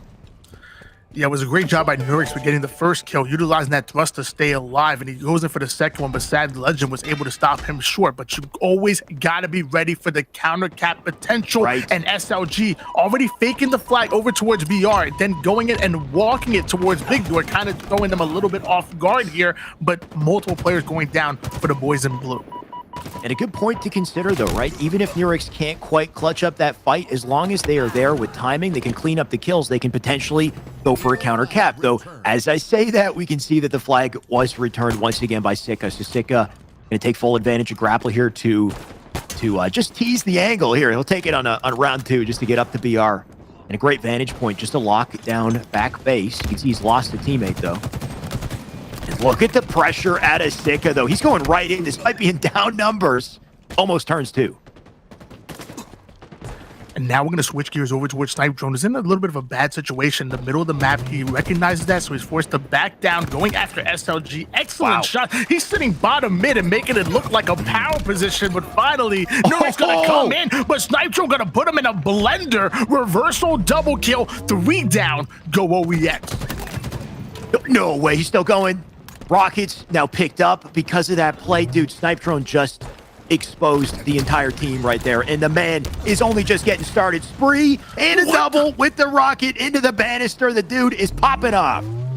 There's no way that this young man can be the IGL and the main player on the team. It just doesn't make any sense. We're seeing it right here, right now. Snipe Drone, 16 and 8, 6 assists as well. Adding SLG to the black screen once again. This man is on a roll. Call him butter. He's too hot, Tony. He's too hot. I can't handle it. He's still getting kills here. Apparently, there's the trade. All because of this, the flag now pulled. Overextension coming through. Once again, OEX forced to play defense, but you've got Snipe Drone just waiting, making sure there's no stragglers here. Look at this. He smells blood in the water. SLG, first victim. Oh, he's still sprinting, but good luck to SLG. Flag now sits out bottom mid. Unfortunately for Snipe Drone, can't get the defense on it. Can they get the re? Chick does not want to expose himself. Teammate gets it instead. So they somehow fend off the storm despite that play at a Snipe Drone. My God, that play, I mean, those plays, plural. The man was, I mean, you can't stop this young man. You can only hope to contain him at this point because he's still whipping bodies, taking down Nurix. That was actually Snipe Drone right there, but be careful. That was a squad wipe in favor of OEX. So Slays are going in favor of them, but they just got wiped. And OEX are objective efficient. That flag is already on the move. OEX not done yet. Beautiful little reach out there. Does manage to turn a trade.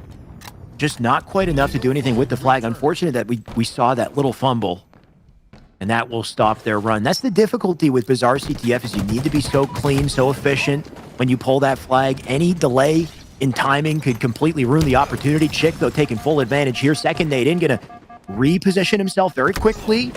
Comes back for Shady, but Shady just a step ahead.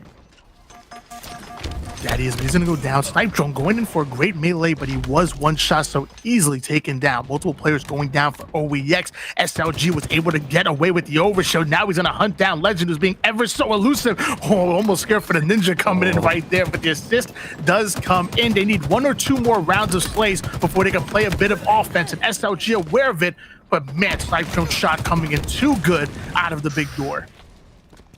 SLG definitely doing everything he can to keep up with this pressure we've seen out of Cartel. Fragger, now it's his turn. Oh, tell me he turns that fight, right? Drops Shady to no shields, but does live up. You got the Rockets coming up very shortly here, so Fragger wants a piece, and Legend first victim here. Beautiful play out of him. That gives him some presence over on Rocks. Opens things up for his teammates. He's going to try to very quickly get the flag. I like the attempt, but Cartel also just a little quicker to stop it. And although the Slays are so close, I mean, we're really seeing OEX really kind of dictating the flow of the game, really keeping that map control, even though the Slays are kind of neck and neck. OEX really dictating the pace of this game, and I'm loving the way they're playing. Eventually, this is going to have to translate into another cap. It's been a long game of just 1-1 here, Tony. We've been stuck here, and things might change very soon. SLG, perfect use of the rocket. There's a little damage into a new spawner here. Shady, can he win it? No, he can't. SLG's got this. Flag in possession. Spawner's coming up, though. You can see the awareness out of SLG as he's ready for every fight. It's just he's alone for it. And he can't quite pull that flag out yet again. Sika doing a good job of staying alive right here. Meanwhile, off the screen, Snipe Drone was able to get that early pull, but there are 4 players alive for OEX. So you notice how Snipe Drone's aware of it. He slows things down, looks for the spawners, but somehow gets caught on the backside. 2 down for each of these teams. I'm loving the awareness coming out of Snipe Drone right there. Sadly, did not work in his favor, and SLG once again gonna grab that power up. Okay, now SLG is pretty kitted up this time, though, right? Last time, oh, look at this. There's a double because of it. Last time, all the man had was a BR and a nade, but this time, give him the OS, give him the shotgun, and watch this dude make plays. That flag is definitively out of this base. And can they actually turn a cap out of this? SLG, he's looking for spawners. Those spawners already overextending through this alley. Big pickup onto one. Snipe Drone down for the count. It's going to leave an opening to run this flag a little farther. Sika with huge defense on it. Sika, is he still alive? He's up in the corner. They got to find this man. Nurix with the pivotal kill. and an opportunity to close this flag. I think they did it for 2 here. And Tony, the timer now against Cartel. Cartel, they got to work quick.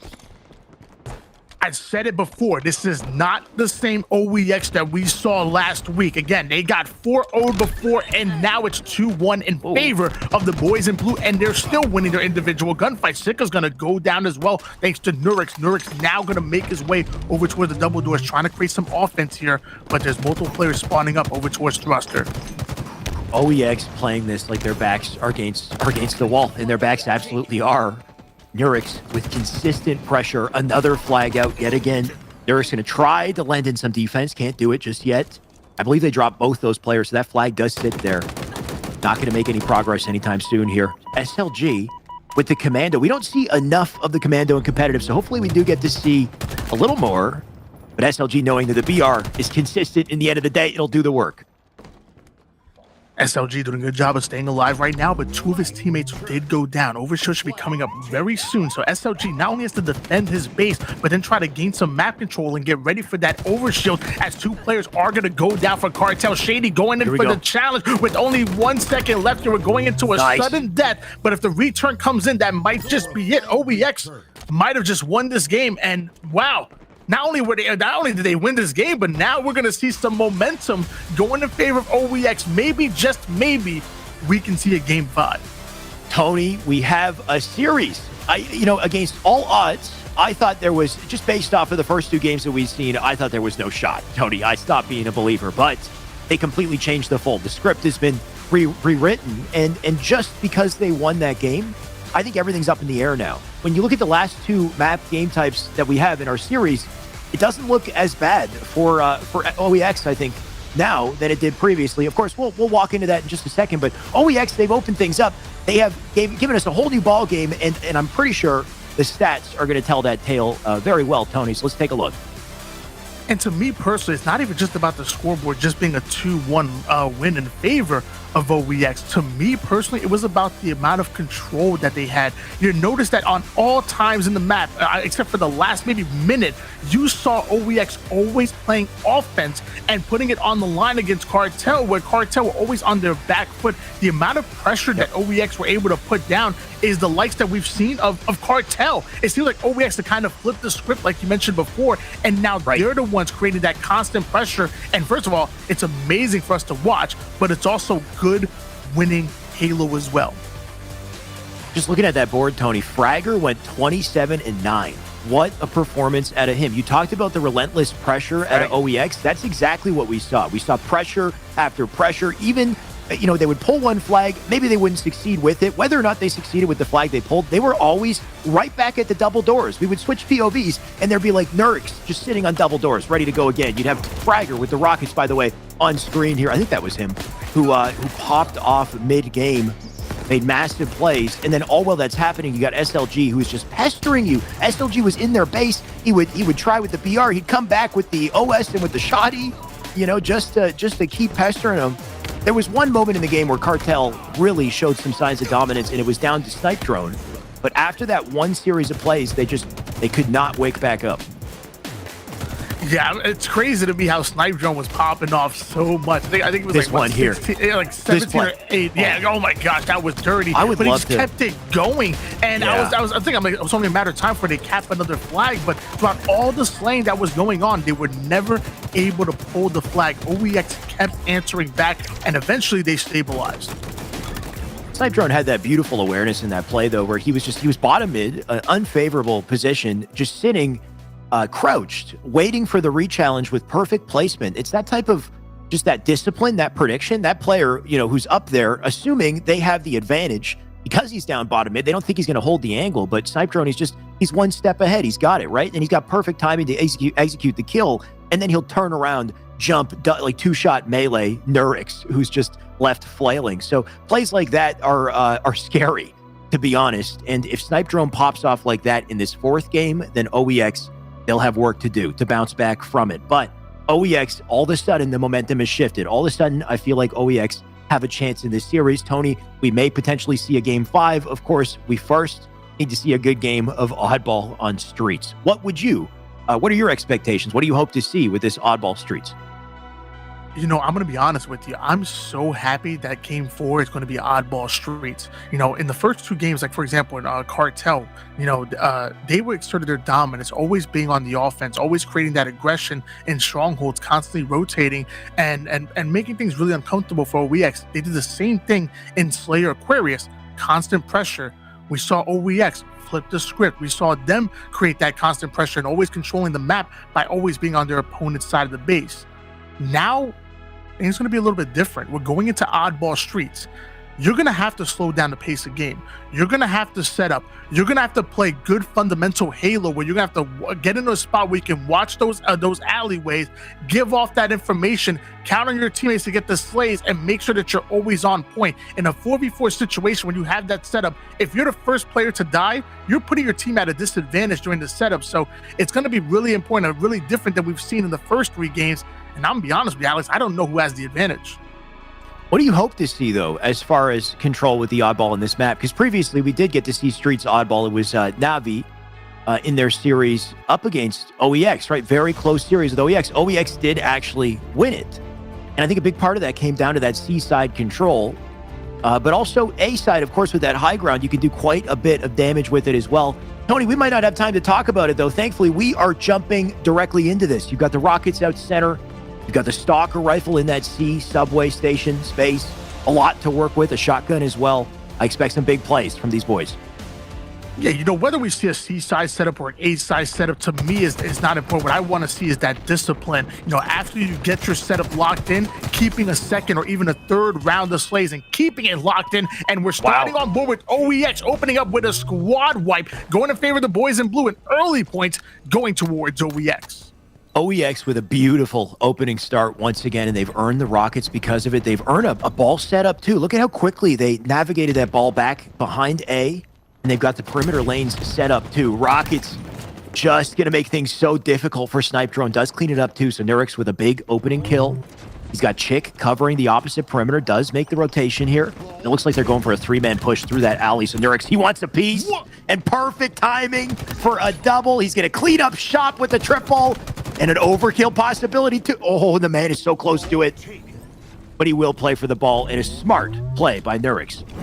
Smart play indeed coming out of Nurix right there, getting the triple kill, but really just listening to his team. Good communication, putting himself in the perfect position to get that weak side flank, gets that double kill. The triple kill came easy, and even sacrificing the overkill. That's another squad wipe going in favor of Cartel. OEX are playing chess right now, and Cartel are playing checkers.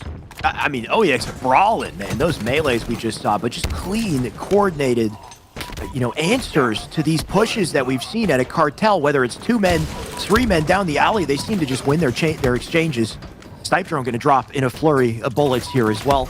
But the ball did trade hands temporarily here, so it looks like Cartel, they've weathered the storm just a little bit. No more rockets in play to make things difficult, though a new rocket launcher will pop up very shortly here. So Cartel, bit of a double dilemma. They got to hold the ball, hold their resources, but also be ready to rotate and pick up these slays. And you know what? They've got a complete handle on it. That's a double for Shady. And Shady just going to live for now. Both of these teams really impressing me by the way they're able to play good fundamental Halo. We saw OEX hold on to a nice little setup, and now we're seeing the same thing being held by Cartel. That initial 2 down, excellent shots coming in by Shady, giving off the information, allowing Sika to come in for that cleanup kill with the rockets, and that's going to be another 3 down for OEX. But Chick, the final player, was able to get a kill. Can they clean him up?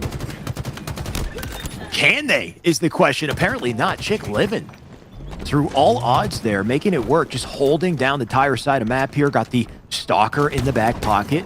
Can he put it together, though? Going to try to snap onto Snipe Drone here. Fragger going to jump right by. They're leaving him behind. They want their hands on that ball. Fragger already in the alley. Snipe Drone coming up center. And Fragger, hopefully he's ready for it. He's got the advantage in that fight, too. So just going to play it slowly, make things difficult for Snipe Drone, who tries to challenge. But right now, I'm seeing the best gameplay I've seen all day out of OEX, Tony. It's beautiful to witness. Shots trying to fly out for Fragger, staying alive over towards the cafe side of the map, smartly backing down, but they did lose Chick momentarily to the black screen, so Cartel not getting aggressive enough. They got that first initial kill. I want to see them start to push, which they're overloading the purple street side. One slade's gonna go in favor of OEX, and now it's 2 down. Bulldog comes out, and SLG is putting in the work. That's my bulldog, Tony. What's your bulldog, Tony? Give him a bulldog. I'm not gonna do that. Yo, but he went through. He just mowed through those guys, and I had to do it because SLG, the man's popping off. He's got a spree. No more bulldog to work with. But the result of that is hopefully a ball hold.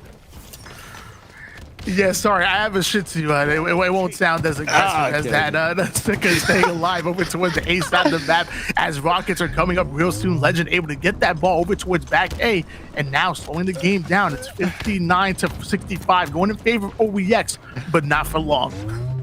I mean, this like I heard that the gun hits harder if you bark when you shoot it, Tony. You got to take full advantage of all the resources and use them properly. So, especially the Rockets too. Chick, gonna do that.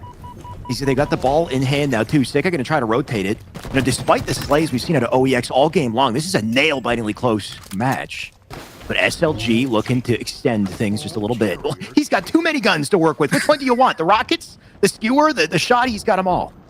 Man's not juggling the flag, he's juggling power weapons at this point, but 3 down go OEX, so he's gonna be the final player alive, looking to waste that rocket, not able to even get the hit marker just yet. 2 down, once again go OEX. They need to spawn up, they need to reset. They might end up sacrificing a little bit of time with slowing things down, but at least they could get a good push together, which they're not gonna do so because SLG goes down quickly, and so does Fragger. Sika just locking down the front door. Big pickup onto Chick, snaps right onto Nurix, but Nurix ready with Fragger. They'll tag team their way up onto Snipe Drone. Snipe Drone, look how quickly this man is rotating ball. Throws it straight out to center.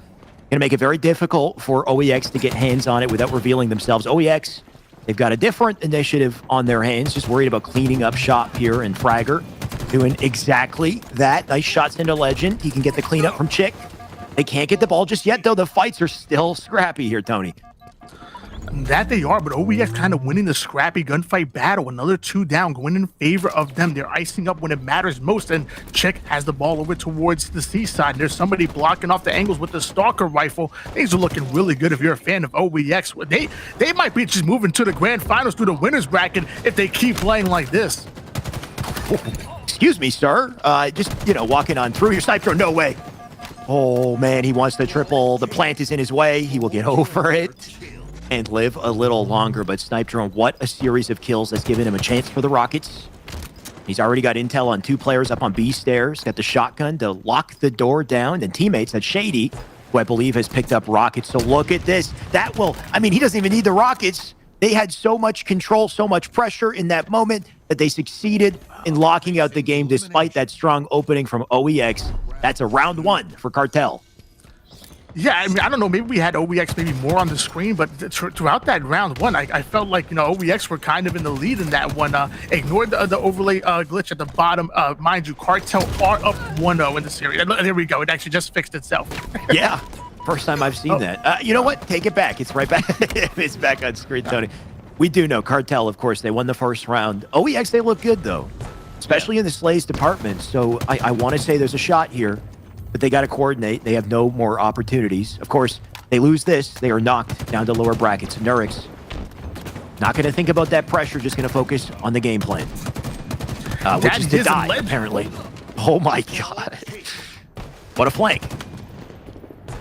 What a flank indeed by Legend, able to get that double kill, putting them 3 down, but it looks like they're answering back with the Bulldog. Nade's going to fly out over towards that ball side, who's trying to get the rotation, but he's one shot. He has to stay alive. He has to prioritize his life with the Stalker rifle, but not able to get the trade. Just got melted instantly there. Chick will pick up the Stalker instead, going to try to live up here. Player directly in his face. That will delete him right quick. Stalker going to trade hands. Legend going to lock down the front door of Subway once again. Kill assist for him. And so far, so good. They just need to get their hands on the ball, which looks like they are. And now we're finally seeing some good ball time being put on the board here for Cartel. Legend already watching the B Street, and he's well aware that Chick is around. Chick is by himself, so if he gets that individual kill, that'll be great. But as I say, that Snipe Drone's going to go down. So does Legend. Slay starting to go in favor of OEX. They're trying to rotate the ball out of C, but the collapse is coming in out of OEX. 2 big kills on the feed by Nurix. Gonna snap onto a third. The whole team being slayed here. Legend last man up, and he's over in the cafe and just getting doubled with no chance for survival. Oh, he does actually almost escape. But OEX, what a series of plays. That's ball time for them because of it. Chicken lock things down in the staircase. Needs to live. Doing what he can from down below. Just gonna drop foes left and right as he does it. Those rockets, the point of contention, though. And they've gone in the hands of Snipe Drone, of all people, to pick up rockets. You got to watch out for Snipe Drone here. Smart play by Nurix. He noticed that his team was 3 down, so what does he do? Throws the ball right off of the C balcony, putting it in a baitable position, but Snipe Drone is the bait king, gonna utilize that rockets. Easy kill, but he ends up being hunted down. Snipe Drone like pulled out the meter stick or something. He knew the exact amount of distance necessary to not die when he shot that rocket, is what it seemed like. His man just barely survived with that kill. Rockets did go down. Legend goes down as well with a fist to the face. That ball going to drop out bottom mid. Nurix with a lock on the pressure here. Enough of a saving grace to give Fragger a chance to rotate that back to C, keeping things nail-bitingly close here, Tony. We're down to the wire. And although we're seeing Shady kind of leading that Slays battle in the beginning, now we're seeing OEX start to answer back here. They're putting some good points on the board, and they've now even taken the lead. They've just gone 2 down, so Nurix is well aware of that, has to stay alive and buy enough time for his teammates to come in, but getting the big kill with the Commando was just that. Nurix trying to play the ball towards the middle of the map, not able to do so. Tony, that's a good point on Shady. If you take a look at that scoreboard, Shady is 12-4 apparently in this round, right? We reset the kills and deaths per round. So Shady, I mean, whatever you're doing, I want to see it. We got to hop on board with the man at some point here. He just got another melee on the feed. Here's Shady, and of course, as we jump to him, he's got to be the ball man. But he has been popping off. Somebody somebody take the ball from this guy so he can continue to make plays. And as soon as he picks up the ball, he ends up going down. The man's a slayer. Let him slay. It's the chick going in for that. Oh my gosh, Legend pulling off the double kill, and Snipe Drone going to get a big kill as well. Another 3 down for OEX. They are struggling with staying alive on the map, and that is no way to get a setup. Is to always be constantly hitting the black screen. Legend has the ball. Shady's on the hunt. What's this man? Oh, he's dead again. I got an eye on him. He's on a red X right now, currently on Legend's screen. Legend holding on to quite a hold, though. Look at this, 54 and counting. You've got coverage from, oh, wait, no coverage whatsoever. Chicken, a fly right in, pick up a clean kill, and reset that hole once again. Let's see if they can turn things. Yeah, we're seeing OEX start to set up over towards the C side of the map. We notice how Nurix was overextended on B, so it looks like he might be switching over. And now Shady trying to work a little 1-2 combo over towards the B stairs. Excellent plays coming in. SLG in danger, but Shady is going to put him in the dirt. Shady with the quick little 1-2 there. Slide jumps forward, thrust backwards immediately. He's playing it like it's H5, and you know he's comfy if he plays it that way. This dude was a top twos kid, I want to say, a threat in Halo 5, and now he's a threat in Infinite. That he is, but his teammates are going down, so they have now they have to reset the situation, spawn up, push as a team, and get some good slays. Nurix actually getting the first initial kill, but on Sicka, but Shady utilizing that shotgun to at least neutralize the situation, and now we're seeing the collapse coming out of Cartel trying to play their numbers. OEX, look at them rotate the ball. Smart play by Chick. He's getting out of there as fast as he can. The man is getting chased down, though. Just being shot in the toes as he tries to run all 3 members up for Cartel. Going to grab that ball and take it back away from them. OEX fighting for their last breath here. 67 points. That lead might change hands very shortly. Fragger, despite the nades, he might not know that Snipe Drone is hiding. Looks like there is a player in the angle ready to take him. So here's the pressure out of OEX. Back on board with Shady, though. And Shady at one of the last lines of defense here. Beautiful shots, though, into Fragger. Going to help with the assist. And still living. Just dodge, dive, duck, dip, and dodge. Apparently, this man, finally he dies. Yeah, he was trying to create some opportunity, staying alive, putting out as much damage as possible, but the pressure coming out of OEX is just too much, and now they're having their setup locked in once again. The lead change going in favor of the boys in blue, and they are still putting Cartel on the black screen. OEX massive opportunity right here. Ball hold on to PD. Pressure over from C side, but they got the kill nice and early, so more ball time for Fragger. 82 and counting. Could they win the game off this setup, or will Shady disrupt it all? Double for him. Melee in, the dude is living, and they got to kill him quick, or else Shady will keep this going. He's 21 and 10. Make it 22 and 10. What a disruption out of this man. And he might single-handedly stop the chances of OEX. No! Watch, dude, they don't know he's in here? How do they not know he's in here, Tony?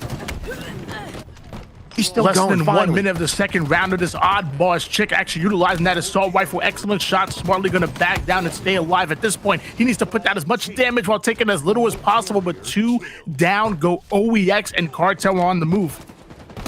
Cartel going to try to just close the dreams, the hopes of OEX and all their efforts here. But 9 seconds separates OEX from taking this round.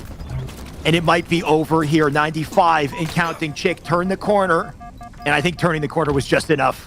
They managed to do it. They'll take the second round, bring us to a tie in a full oddball game. Tony, I wouldn't have it any other way. No more chance than this one. OEX are playing for their winners bracket lives right now. If OEX win this, we're going into a game number 5, which I know I want to see that. But if Cartel win it, they're advancing to the grand finals with a nice little advantage, having to win only one best of 5 series. Rockets in the hands of Shady, but he's currently 1 shot.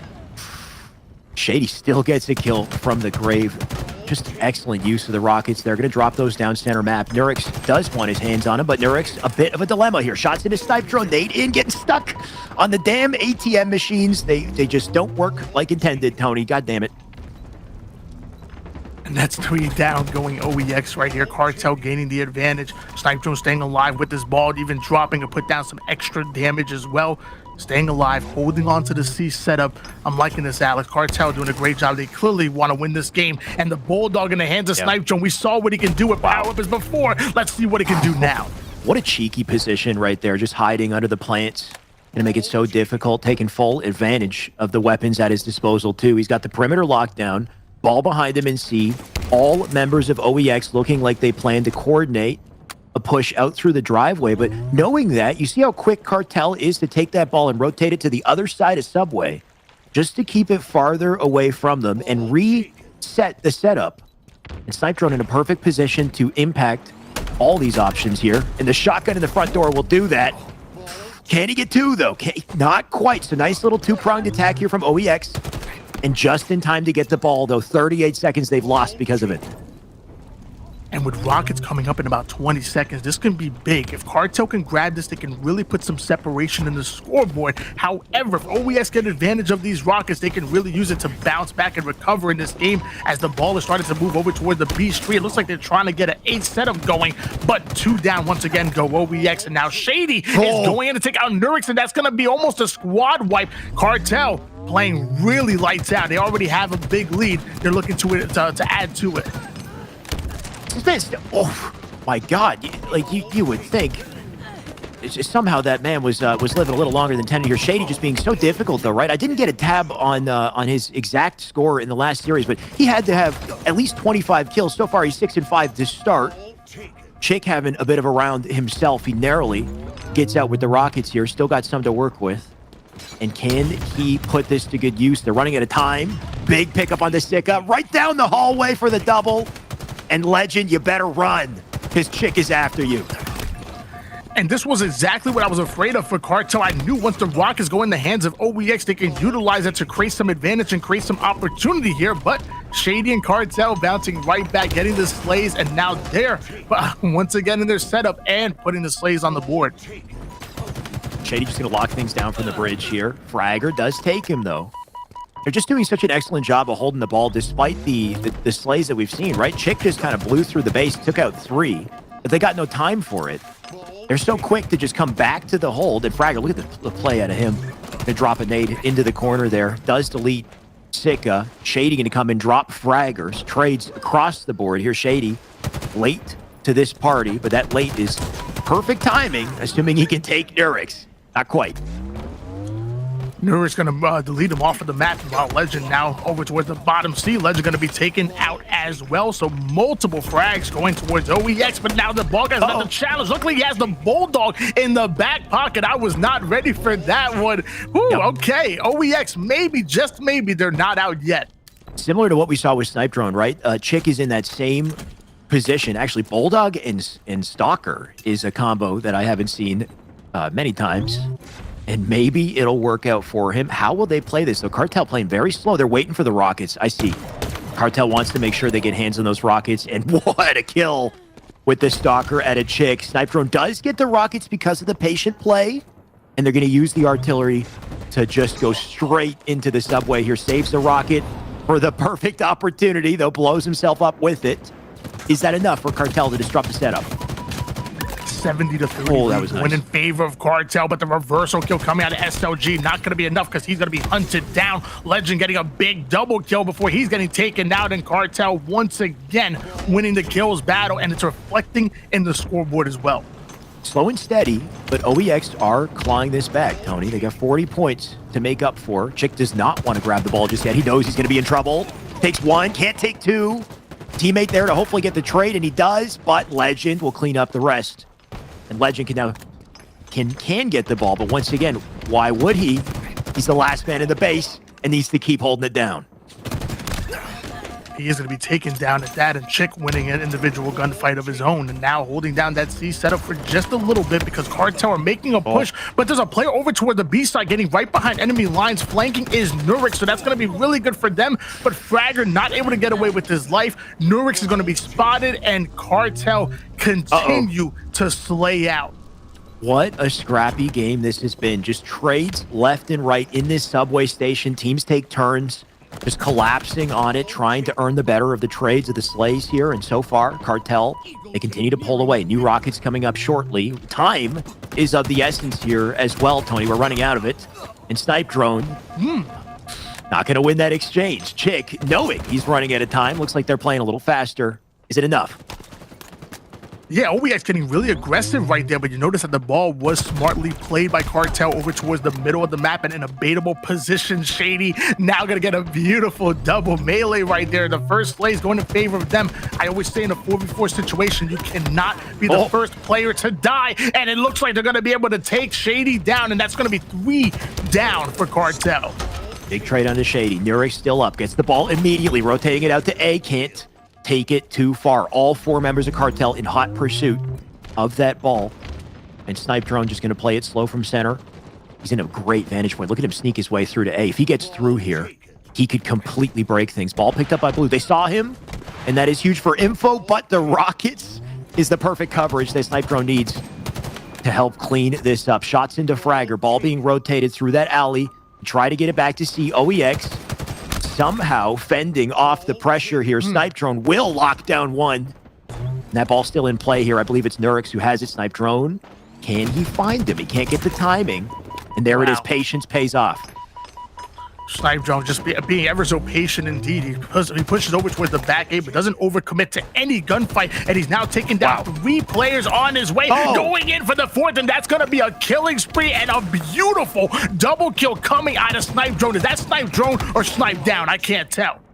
I mean, either way, he's the king of the back alley, Tony. The dude was not dying, just sliding left and right, getting into every engagement. Despite his work, though, OEX, they did pick up ball. They still have a chance. Look at the timer, Tony. Look at the timer. 5 seconds. They cannot drop that ball. If they hold the ball, the timer stands still. If they drop that ball, they got 5 seconds to pick up the hot potato, or that's it. 85 on the board for red for Cartel. This needs to be perfect out of OEX, and look at this. They try to rotate it. Cartel chasing them down. They drop the ball. The timer bleeds, and there's nothing that OEX can do to stop it. Cartel will take this series 2-1. And 3-1 overall, but man, what a show. Wow. Now that, ladies and gentlemen, was a winner's bracket finals. I'm sweating, I'm exhausted. I almost fell off my chair a couple of times. You want some water? Man, that was a show. Let me tell you, I need some water right now. Got you right. Wow, that was incredible. Send it over. And that was so incredible by Cartel. OEX played one hell of a series. They really were aggressive. I mean, that bizarre CTF was crazy, but it was not enough to stop the red-hot Cartel.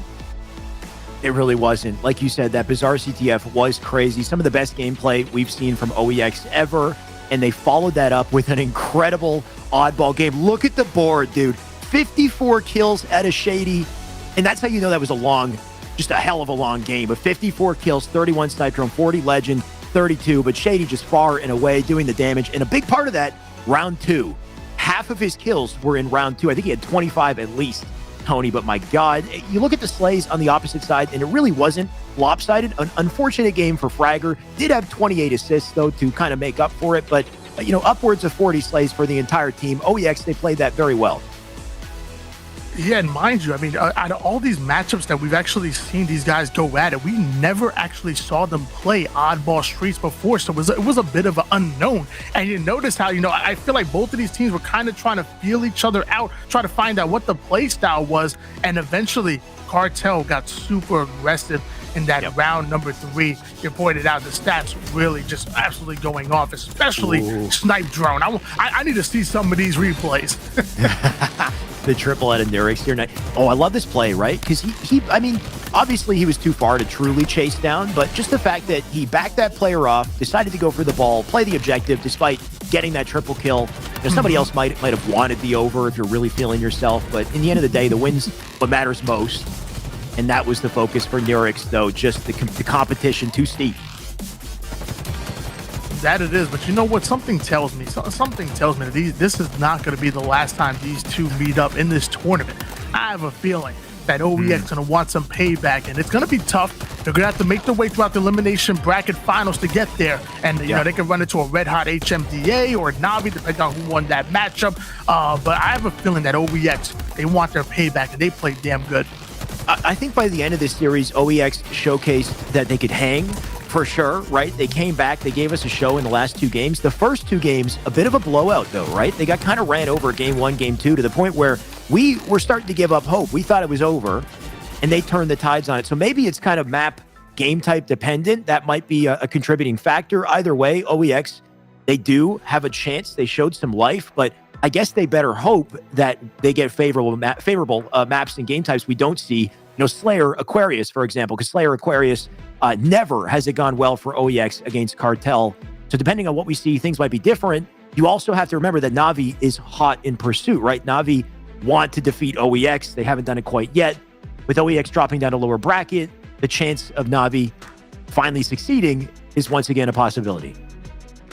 And to me, what really stands out to me is everybody elevating their gameplay. I mean, to think that the game came out 2.5, 3 weeks ago, and what we saw these teams look like then are literally night and day from what we're seeing right now. Navi earlier playing a crazy series. We've seen them play faster than we've seen before, and they were already big on that, being able to slow things down and set up. So Navi looking great. OEX willing to go toe for toe with Cartel, winning in a game type. They got 4-0'd. Going back to that, in the strongholds that previously, they got 250 to 70. So even OEX are elevating their gameplay as well.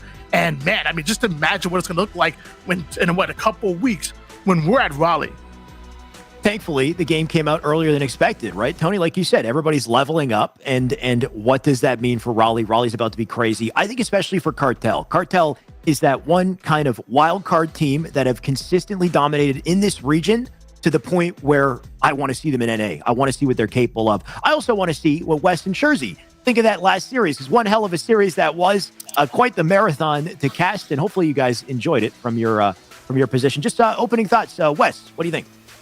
Opening thoughts is I enjoyed the series after we got past the feet picks comment and moved on to the winners finals. I don't want to rewatch that moment. Nonetheless, a very good series. OEX playing phenomenal, and Cartel not playing to the level that we kind of thought that they would, but still getting the job done. I'm going to be that guy for a second.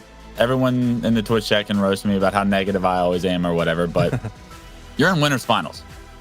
OEX, Fragger, dog, you just went -26 in the game that decided your team to go to a game 5 or not. Like everybody but Fragger playing lights out. I know you had a lot of assists, but 28. You could tell me you had 100 assists, -26, and not cutting it, dog. Like, we got to get something done here. If Fragger can figure out a way to get something going and play better the next time these two teams match up, maybe we're seeing an upset finally, because everybody's waiting for Cartel to lose this win streak that they've had the past 3 years. I thought that series might be it, but -26 is not going to cut it, dude. It's a good point. You can't have a weak link. So Wes, I guess Wes or Fragger, Wes is going to call you out. He's not impressed. Jersey, what do you think? I think just for a couple of small points, Navi did take down HMDA, so they will be heading over to the losers finals for OEX to go toe-to-toe with one last dance before Raleigh. The other thing is, I expected this. We heard Poppy barking on stream. She wasn't She's impressed upset. with OEX. I did not expect to hear Shyway barking today, so that was I was like, something "You that, sure it's Poppy?" yeah, that was we did hear Shyway barking. That was interesting to say the least. I'm happy that Tony didn't try to do a bit of barking himself. On the other side of things, listen, I spoke about the game. I spoke about how OEX needed to be, every last one of them needed to show up, and unfortunately, the first two games of the series, they got ran through. They was such a slow start from them. They decided to come to life almost when it was a little bit too late. Game 3, they played really, really well, and unfortunately, they went back, took a backward step again. Fragger, like Wes, he's already dug you out. I don't need to do it, but when you play against the caliber of player that it is Cartel, again, everybody has to be cooking. For the record, Shurzy, I know I went out on a limb and I barked for the Bulldog shotty. I checked the chat on that when I did, and they said I got a little bit of cringe and a little bit of funny. So that's kind of what I was going for. Cringe funny. I'm just teasing. I'm just teasing. You know, cringe funny is my brand of humor any day, anyway. So, you know, I'll take it. I'll take it. Maybe I'll bark again. Maybe I'm saving it for Raleigh if I can get to the main stage. We'll see. Maybe I've lost my job because I barked on broadcast. I don't know. It'll be a little bit rough either way. It's rough either way for somebody, mostly for you guys in the chat watching this, but that's just what you're going to have to deal with. And also, let's bring up the bracket so you can experience that too, because things have changed, right? All we got left is 3 teams in this tournament, 3-1 out of OEX to take winner's side finals and put them handedly in grand finals winner's side for the third time, I guess now, every qualifier. On the other side of the coin, we've got the lower bracket. And Na'Vi, they did prevail, like you said, against HMDA. So Na'Vi, OEX, the matchup has yet to take place. Again, this is Na'Vi's final chance to take on OEX and finally beat them. If they do, they've got a shot at Cartel, which is no easy battle. If anything, the road is a little steeper, but one thing at a time. We'll have to see OEX and Na'Vi, whether or not Na'Vi can hang and truly take them on. Either way, one thing I can guarantee is high-level Halo. So you don't want to go anywhere. We'll be back with more after our break. Stay tuned.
Built this facility off the grid to train the next generation of Spartans.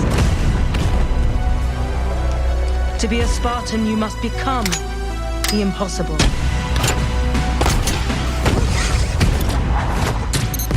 Greetings, Spartan. It would be my pleasure to serve at your side.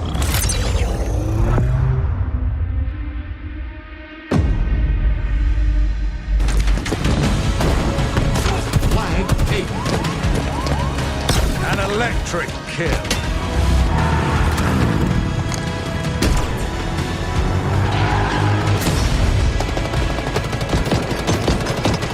Cluster luck. On your feet, Spartan.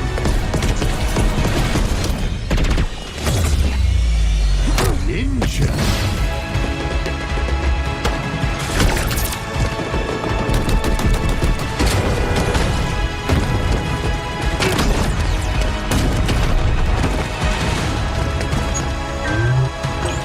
Zone captured.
Ladies and gentlemen, hello and welcome back to our Halo Championship Series EU Kickoff Qualifier. Final day, down to the end of the line as well. Only 3 teams remain. If you're just tuning in, you're currently looking at highlights from our last series with Cartel up against OEX, and what a series it was. I'm Shyway, by the way. I've got Jersey, Tony, and Clutch joining me on the broadcast to break it all down.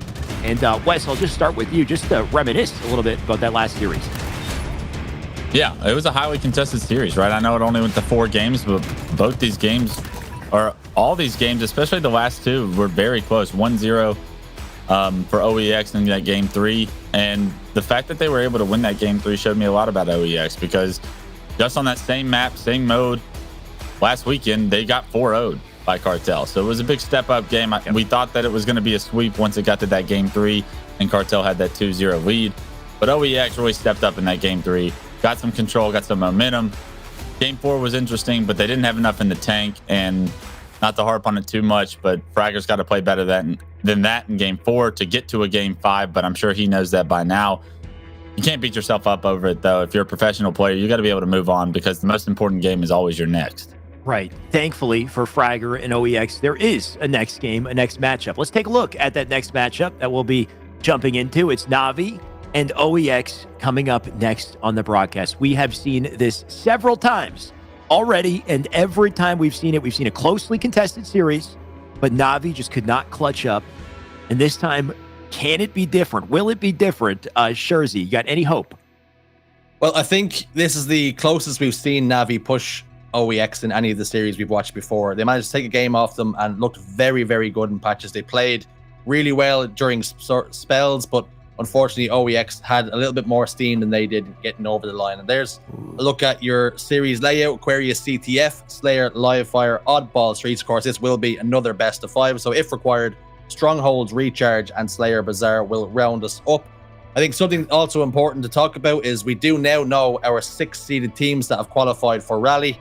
Okay. Cartel and OEX are going to be top 2 seeds, depending on if Navi do lose this one. So if Navi win this, they will be the top 2 going through the pool play. Then we'll also have HMDA and Navi, as they'll round out our 4 seeds. They will go into pool play, seeds pending, and then we will be looking towards Mocket Esports and the boys for our 5th and 6th seeds to round it up, and their boys will be going to war in the open bracket. Okay, so thank you for the update, right? One of the biggest things that I think you mentioned, though, is the fact that if Navi happen to win and get 2nd place or 1st place, all the points don't even matter, right? Really, this tournament can completely flip the coin. So if you win or get 2nd place in this tournament, it takes precedent over any of the points accumulated so far. So Navi, they can wipe this history clean, just clean slate this if they win this series against OEX now, which is a pretty crazy opportunity for them. So let's talk a bit about Navi. Tony, tell me a bit about this team and the players on it and what type of potential they got for us. Yeah, you know, we talked about Navi, where they've had a little bit of up and down, I guess season so far. Going into week 1, they finished in 3rd place. Going into week 2, they actually dipped a little bit, going into 4th place. But this week, I keep saying it, man. These guys, they get better and better, and I'm really excited. OEX obviously looking really good, so I'm gonna give the slight advantage to OEX in my opinion. But Navi have never looked better than right here, right now. Navi definitely have an opportunity. I think one of the biggest opportunities for them is the series and what's provided here. So let's actually bring the series layout out. Bring the series layout up one more time. My God, I had some trouble with that one, but here it is. The biggest thing I wanted to point out is that this is a best of 5 series, not a best of 3. Every series we've seen so far with Navi versus Cartel has been a best of 3 series, and I think that's a big part of the reason why they've struggled. This might be different. You got Aquarius CTF, Slayer Livefire, Oddball Streets for these first 3 games. And based off of this, Wes, what are you thinking? What are your expectations on this one? I think this is going to be a good series. I think OEX really wants to get back to that finals. I think they have what it takes to beat Cartel. It's just they can't put all the pieces together at the same time. But obviously, they have to go through Navi first. Navi has yet to create this upset. We continue to say they're getting better, but their placings do not change. So I'm expecting a Navi, once again, 3rd place finish here. I'm expecting OEX to make it back to the finals. And hopefully throughout this series, we're going to see them start to warm their guns up a little bit more. Maybe have a good opportunity to get the ball rolling. And then now that they've shown in those last 2 games, the last time they played Cartel, that they were close, they were competitive. Now they have some slight belief that they can hang with this team and maybe create the upset that we're all waiting for in the grand finals. So just to summarize and lock in your prediction on this one, Wes, because we're almost ready to go, you're thinking OEX still has it this time? We don't do predictions. We have expectations that OEX will be in the finals. Okay. You expect OEX to win, which is, I guess, in a way, a prediction too. Shurzy, what are you thinking? A tight run thing. I think Navi played very, very well, but again, they're going to come up short. I feel it's going to be OEX taking the victory. Okay. OEX, Tony, can you flip the switch on this at all, or are you still siding OEX? I mean, I want to, because I really think Navi have elevated their game, but in the same breath, so is OEX. We saw them go toe-to-toe with Cartel. I just can't. I'm sorry. I'm going to say OEX win it. That's fair. Yeah. Sorry. Navi got to prove it. Let's see if Navi can prove it. We're ready to jump into the game. Now, Shurzy and Clutch, thank you for joining us. They'll be back to cast the grand finals. Tony and I, we get 2 in a row, Tony, which is quite exciting. Yeah, I mean, almost exciting as on the gameplay that we're seeing. That was an amazing winners bracket finals. And, one thing I expect OEX to be feeling right now is they've already tasted a bit of success. I know for a fact that they want more of it. So I know they want to make quick work of Navi, get back into the grand finals, and maybe take their revenge on Cartel. Navi, your last opportunity to shine in the qualifier. I want to see you do it. And it all needs to start with this game. Jimbo, big pickup to start and a camo to boot. The man has got exactly what he needs to make some plays. But unfortunately, that's it for him so far. And notice how the heat wave is in the hands of Navi. You're seeing those ricochet shots flying in as that player gonna actually challenge to Foxy. And he said, you know what? I want no part of that. I'm just gonna go over here and stay alive. SLG off the screen, able to take out Kimbo. And Nurix is gonna go down once again. Rocking the heat wave, respectful, got an opportunity here. Flag out front already, and 2 Foxy with the great attention drawn to himself, getting back up onto Fragger there. I believe does turn a trade, so leaving respectful with an opportunity to run this flag a little farther, and I like that he did this nice and quickly. Got the escort, the teammates above to help him out. Can he get past the last links, though? Not quite. And that flag will sit down below. Teammate does collect it, so very quickly and efficiently, Na'Vi, they got a chance for an early flag here. You can see that Kimbo does not have teammates to help, though. And as patiently as he can, he tries to play defense. Flag still sits up, though. Don't tell me they get the return. Last second spawners nearby. Nades in to drop that player right quick. To Foxy already overextending here. But can they get to that flag in time? It looks like they might not, Tony. Yeah, not only did OEX actually get the pull on that one, actually starting off the relay, but they're able to get the return as well. And now OEX on a counter pull. The overextenders coming in from Na'Vi over toward the Hydro side of the base. Frag are going to be forced to back down and stay alive. 3v3 scenario. Who's going to come out on top? Back on board with Chick. Just locking things down in a spree, apparently, too. The man's a turret. He's been popping off. He does die. Killjoy for that player. Respectful will drop as well to Foxy. Will take a trade, or at least an assist. And Kimbo, last man up in front of the base here, going to do what he can just to keep the pressure up. Big pickup onto Kimbo from SLG, though, just to deny him and a chance for the camo. Numbers momentarily going towards OEX, but Na'Vi equalizing the situation. SLG having the ultimate equalizer in the camouflage. If he can stay alive, he's dodging bullets, dodging nades.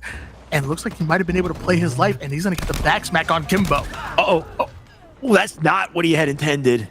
And unfortunately for him, he does turn a trade in a situation that should have gone the other way. Respectful going to take full advantage of his positioning, though. Teammate up top mid. Another run for Respectful. The first one did not work out. Is this the one that goes in? Respectful, I like that play. Goes for the perimeter. A safer route with the flag to ensure he doesn't get melted, though. As he does it, he's still being chased. And the flag sits down in the closet. Once again here, a chance for the return potentially for OEX, unless Kimbo has something to say about it. Yeah, although he was able to get it towards the perimeter of the map, there was a clear line of sight over towards bottom Hydro, but it looks like it's not going to matter because that flag is relayed in and we are tied up at one apiece. Na'Vi going to keep things close. Thankfully for them, they had a rough opening. Couldn't quite clutch up that first flag, but they will change that. Another trade on the board here. Respectful back on board with him. And unfortunately for this man, he cannot move. He is stuck here, getting pressured left and right. I like the attempt with the melee, but Chick will survive for a little longer. And you're noticing OEX are starting to get a bit more aggressive here. As they start to win these Slays battles, they're starting to push forward and gain that map control. Chick might be able to get a nice little flank. Actually, to play towards the middle of the map. Surprised at that one. Kimbo able to hunt him down, and 2 down go OEX. I would have liked to see him play a perimeter over towards Nurix. Maybe work a little 1-2 combo, but I guess that's why I'm behind the desk. That might be why, Tony. I don't know about you, but I could not pull off the doubles that Kimbo seems to be turning here, locking down this perimeter. Slide over to the Dynamo, pick up the heat wave as well, and just continue on. He's got a great opportunity here. We'll see if he can play it well. Fragger up in front of him. Fragger just dodging those heat wave shots, though. Nice use of the strafe. And all while that happens, Chick has walked away with the camo, and right up into red base. There's an opportunity for OEX here. Great performance out of Chick to control the resources, having the camouflage in hands, using it to get the easy kill. That's what it's all about. Get those easy kills, be objective, efficient, and you are going to have a good time in Halo Infinite, as that flag has already made it toward the 50% portion of the map. And Chick just moving quick with it. Just SLG here to help as well. Does put the damage in he needs to get the pickup. Flag still in session. SLG and teammate here to lock it down. SLG turns to get the shields off of one, but that's a huge kill from Respectful to slow this down just a little bit. Is it enough, though? Fragger, he collects the flag. Fragger goes down. Chick is going to try to defend it. Huge kill out of Respectful. Just barely alive with a sliver of health. He gets that return, and Na'Vi turn a disadvantageous situation into a favorable one.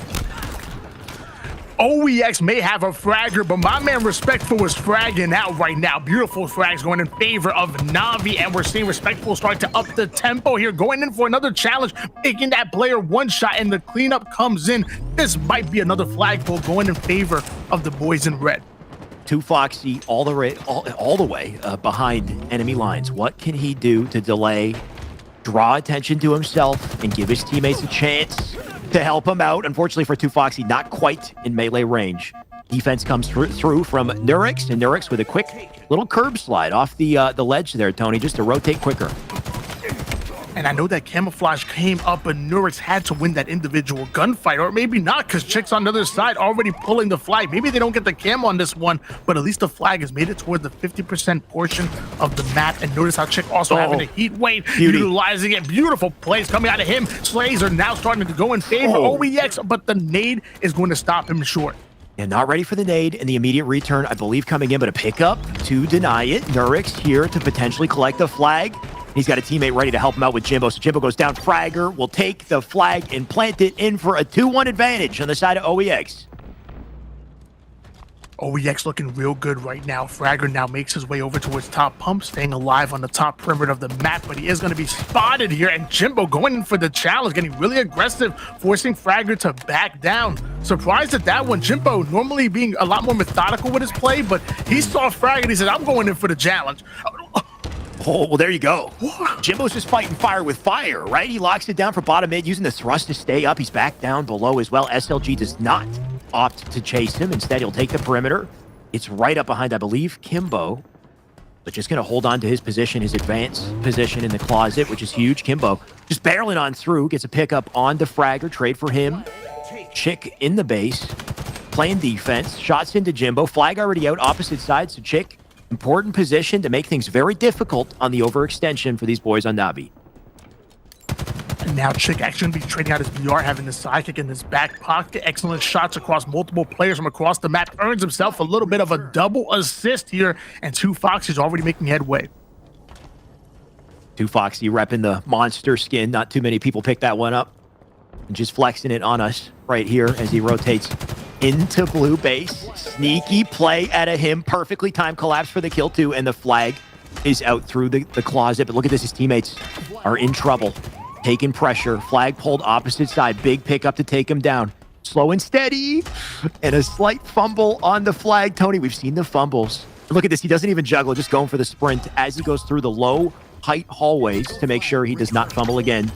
And in the end, he succeeds, though. 2-all. Yeah, he might have fumbled the flag, but good fundamentals coming out of Navi right there to rotate back towards towards your base with the flag carrier. You saw the pinch come in, taking out the overextenders. Easy peasy, just like 2Foxy taking down these one shots, but he's going to finally go down. A momentary 3 down for OEX allows Respectful to get away with the camouflage. Respectful. Oh, just tries to skate out of there. Can't do so, unfortunately. Kimbo here to pick up the pieces. Kimbo drops as well. We're getting scrappy mid-game here, Tony. 3 minutes left on the clock. Back on board with Nurix, who's got sights on it. 2Foxy. 2Foxy moving quickly, but Nurix also has a thrust in the back pocket. We get to see full use of that throughout the game. It completely changes the momentum on this map. Jimbo goes in for the challenge on Nurix, but Nurix going to put him down along with 3 members of Team Navi. SLG holding down top mid, making his way over towards Hydro's side of the map. I'm liking the way he's playing, but I think there's an overextender somewhere. There was a 3 down for Navi, but they don't know where that 4th player is. SLG just sprinting on through from bottom mid here. Players up top. Jimbo drops down below, or Kimbo actually gets picked up by SLG. SLG's going to hold on to high ground.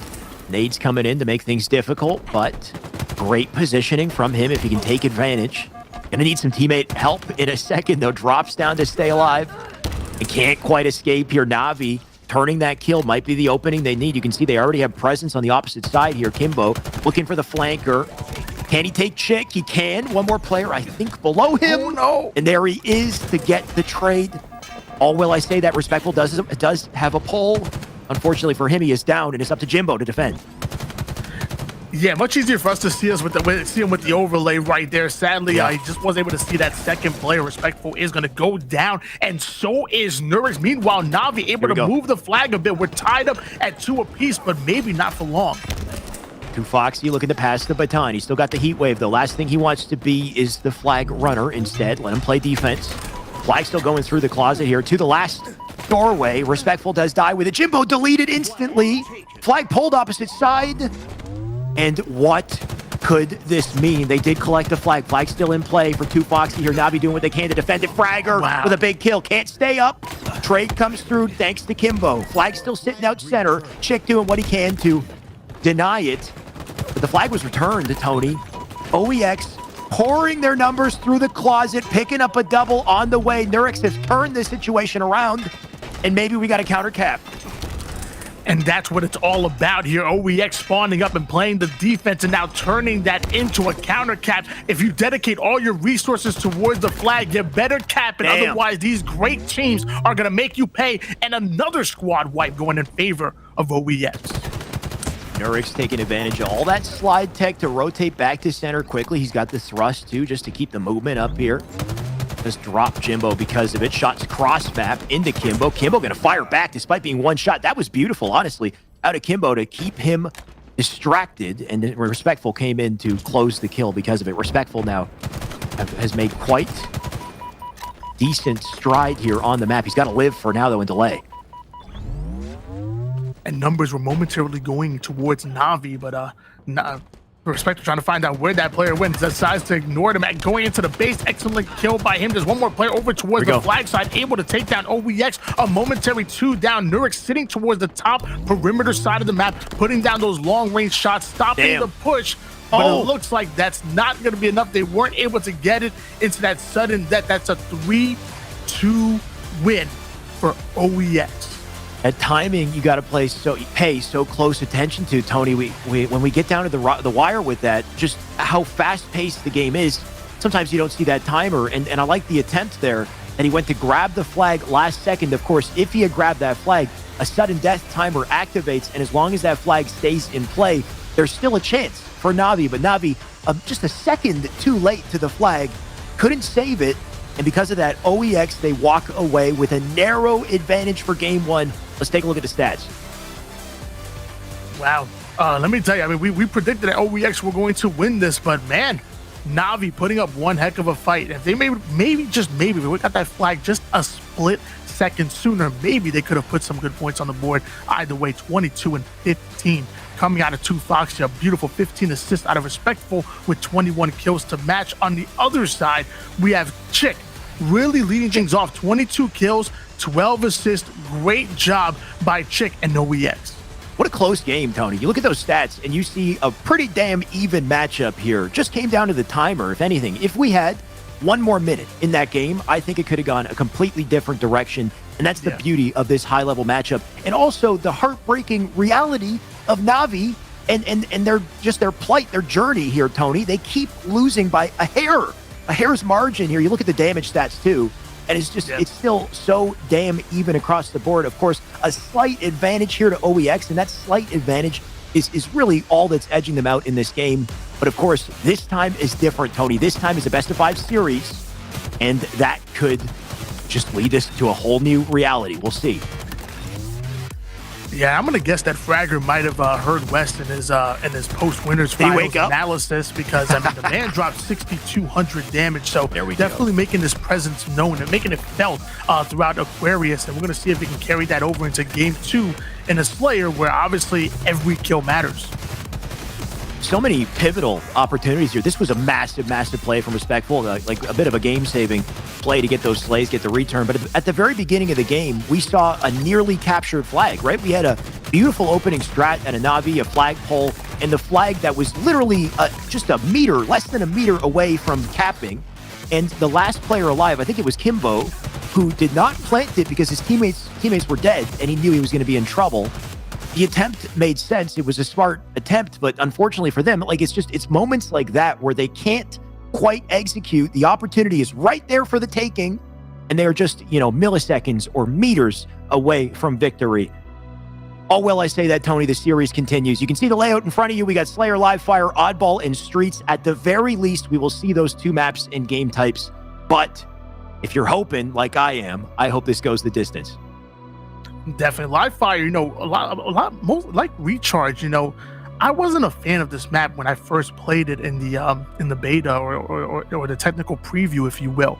But it's not even about the maps. It's really about how the maps play. Live Fire and Recharge play so well. I'm a fan of it, especially in Strongholds and even in Oddball as well. Like, even though I wasn't a fan at first glance, if you notice just how the game how the game flows, if you will, I think it works really well. And so do most of the maps on Halo Infinite, except for Behemoth. Did you watch my video? You watched my video, didn't you? I saw the clip on Twitter. Live Fire Slayer, Tony, let's talk about this one, though, because this is actually, like you said, the gameplay on this map is very exciting. I think a big part of that comes from the sniper, from the heat wave, bottom mid, the repulsor. This is a beautiful map for the repulsor. Just the fact that you've got the jump mechanic. You time it as you look down for a very high moon jump, or you just knock somebody right off the map, which we've seen time and time again, especially in those nail-biting situations, especially with the sniper. We're going to, I assume, see some very interesting scenarios here. What else do we have to work with, Tony? Yeah, I mean, Live Fire has a lot of resources on the map. You know, you have the drop walls, you have the repulsor. Also, just the map layout. You know, it's a 3-lane map like we've seen in most Halo maps that are really competitive. But you also have to watch out for that bottom mid tunnel. Like players like Pistola, for example, who are big on flanks and have that high IQ to know when and where to flank, are going to love going down those bottom tunnels, getting right behind enemy lines and opening up so many opportunities for their teammates to get aggressive. I mean, obviously, again, 3 lanes, very important. Top tower, you're going to want to see that. The nest side is going to play a factor as well when the power up is not up. But what's really important is that bottom mid tunnel and how these teams utilize that flank to get behind their enemy.